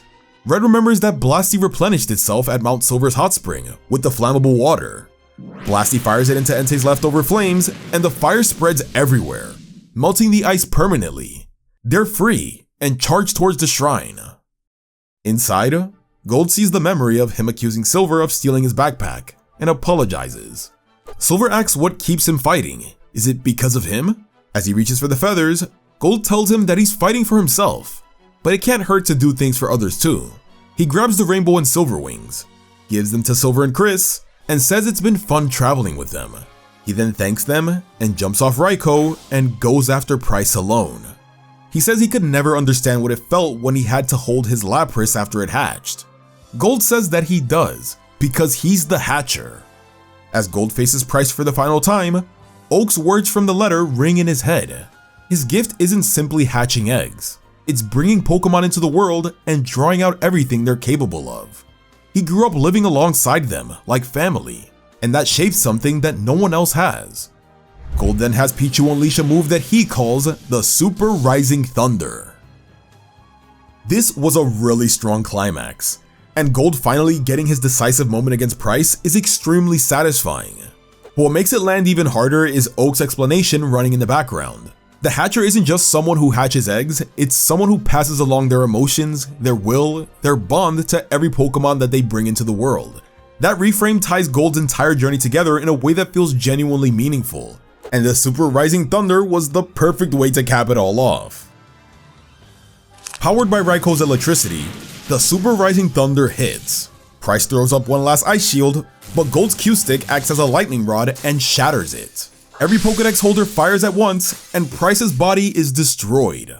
Price says he'll just regenerate, except Gold was aiming for the GS ball. It's cracked, and Celebi is released. Without it, Price will be torn apart by the time stream, just like Gold. Then, Glace bursts out of its Pokeball, flies into the light, and reunites with its parents. As Gold loses consciousness, Price begins to hear a song. Celebi is showing him something. Back to the daycare couple, they reveal the truth to Wilton. They pull out an old photo. They knew Agatha, Professor Oak, Kurt, and hidden behind the frame of that picture was a younger Price. They were all friends once. But after losing his Lapras at the ice field, Price shut everyone out. The group wrote him a song called The Boy and His Lapras to reach him, but it never worked. In the time stream, Celebi shows Price that very moment, his old friends singing it together. This time, he finally hears it. The ice around his heart melts. He looks at Gold and he envies his youth. He still has so much time left with his Pokemon. He tells him to cherish it. Then he lets go of his wheelchair and falls deeper into the crack in time. The Kanto Dex holders watch Silver, Chris, and the legendary beast emerge from the shrine. Yellow spots Pichu and gives it its name. Pichu, the child of Pika and Choo-Choo. She asks who hatched it, and Silver tells her that it was Gold, who didn't make it out. Everyone is shocked. Then Blue grabs Silver by the arm. He's bringing him in for the stolen Pokédex and Totodile. Chris tries to protect him, but Silver stops her. He says his whole life was built around revenge, and that the battle is over now. He has no regrets. As Blue prepares to take him away, a voice cuts in, telling Blue to check the wanted poster that looks nothing like Silver. Gold is sitting atop the shrine, saying Blue's got the wrong guy. Chris and Silver are surprised, while Gold is annoyed that they actually thought he wouldn't come back. He thanks Yellow, then finds out that she's actually older than him too. Wilton and the daycare couple arrive with the rest of Gold's team. Green notes that Sunbow evolved because of the rocks in the area that radiate the same kind of energy like a sunstone. Gold turns around and pats her on the butt, and Silver beats the crap out of him for touching his sister. Based Silver. Karen and Will watch from above, unsure what to do without Price. Bruno and Koga approach them. They're all strays now and might as well work together. Karen agrees, as long as it stays interesting. At the league, Misty calls Erica, but Red picks up instead. Misty gets teary-eyed and goes quiet. Yellow notices how flustered Red is and gets flustered herself. Green smirks and suggests that the three of them should just live together. Everyone is mortified. Gold reads the room, calls his mom, and tells her he's gonna go train with Red, pulling him out of that awkward situation. Turns out Gold is serious about training. He wants to surpass Silver, so the two head to Mount Silver. What follows is the epilogue. The Pokemon League is cancelled with no champion declared. Kanto wins the exhibition tournament after Claire confirms her loss to Blaine. Bill begins incorporating Price's time research into the transfer system. The legendary beasts roam, and with the Silver and Rainbow Wing lost, the Ilex Forest Shrine stays closed. Later, Professor Oak oversleeps. Chris is his new assistant now, taking Daisy's place. She's completed the Pokédex, getting the legendary bird's data from Green. Oak is thrilled, then quietly decides not to tell her that over 100 new Pokemon have been discovered. He writes to Goldenrod City, joins DJ Mary and Director Hero for the broadcast, and during the show, a child steps forward who wants to become a trainer. Oak smiles and hands over a brand new Pokédex. The ending with Gold and Red heading to Mount Silver together was the perfect note to go out on. It's a direct nod to the final battle in the Gold and Silver games, and it lands exactly the way it should. But before that, Price's send-off deserves recognition too. Celebi showing him his old friends singing that song, and him finally hearing it after all these years, was genuinely touching. It doesn't excuse everything he did, but it does give him a human ending rather than just a villain's defeat. And in true Pokemon Adventures fashion, the epilogue doesn't just wrap things up cleanly, it sets the stage for what's coming next. A new region, new Pokemon, and a brand new Pokédex handed to a child ready to start their journey. But before we get there, we've still got 2 more special chapters left in the Gold and Silver arc, and trust me, you're gonna want to stick around for those. Gold and Red are training on Mount Silver, and Pika blasts Gold clean off a ledge. Red pulls him back up. Gold explains that Red's team is on a completely different level. Then he spots someone lurking in the bushes. Peeboo the Pichu zaps them. It's Director Hero from Goldenrod Radio. He wants to do a 4-hour special covering Red's heroics across Kanto and Johto. Gold is immediately annoyed. He didn't come all the way to Mount Silver to share his training time with the radio broadcast. Red doesn't mind, but Gold does. While they argue, Gold notices that Peeboo's playing casually with Pika, with no tension at all. Red explains how Peeboo was born from the egg that Pika and Choo-Choo helped take care of, so Pika sees something special in it. On top of that, Pika has been trying to teach Peeboo something. Gold tells Peeboo to show him what they've learned. Something bursts out of the bushes and snatches Peeboo. Gold rushes after it, and takes a direct hit to the stomach. Red runs over and notices something strange. Gold's gut took the punch, there's also a slash on his left leg. 2 different attacks. Pika takes off after the attacker, and Gold tells Red to go. Red leaves Hero to watch Gold and sends out the rest of his team to protect the area. He heads deeper into the forest and tries to piece it together. It seems like 3 completely different attacks, moving too fast to track. They sense something, and Pika is riled up, but Red reminds them that they have to figure out their opponent first. Red and Pika duck down as they get attacked. Red sees that was another punching attack, but also notices a cut that was made, much like a Pokemon's blade. Red and Pika dodge another attack, while Red notices it's a whip attack. Red is shocked as what kind of Pokemon would do all of these attacks. Red figures it out and tells Pika that the attacks were Dynamic Punch, Razor Leaf, and Vine Whip. Red makes it clear that those were 2 Pokemon, the Pokemon similar to the ones on his team, Poliwrath and Venusaur. This special is a really cool epilogue. Gold and Red haven't had much one-on-one time as I would have liked throughout the arc, so getting a full chapter dedicated to their dynamic on Mount Silver is great. What's interesting though is that despite Gold being the true hero of the Gold and Silver arc, this chapter shifts the spotlight to Red and Pika specifically, and those wild Pokemon using moves that mirror Red's own team is a really intriguing setup. Whatever comes next, it looks like Red and Pika are about to be tested in a way that hits a little closer to home. Red forces the wild Poliwrath and Venusaur out, with Peebu held hostage. Pika and Red tense up. Fighting Pokemon similar to their own team isn't easy. Pika loses his cool and rushes in anyway, barely dodging both attacks. Red holds him back and takes a breath. Poliwrath throws Dynamic Punch, while Venusaur covers with Razor Leaf, a survival tactic built for living among Mount Silver's strongest wild Pokemon. Red glances at Pika and notices him looking down. He knows he should have figured it out sooner instead of just rushing in on emotion. Red laughs and returns him into his Pokeball. He's got a plan. Red approaches the wild Pokemon slowly and doesn't speak. Venusaur raises its vines, then stops. Red realizes that it only attacks things that are moving too much or make noise. Inside the Pokeball, Pika charges up everything it has. Then Red sends him out. Pika hits Poliwrath with Thunderbolt and Iron Tail on Venusaur. Peebu is freed, and Pika catches it. Red gives Pika a thumbs up.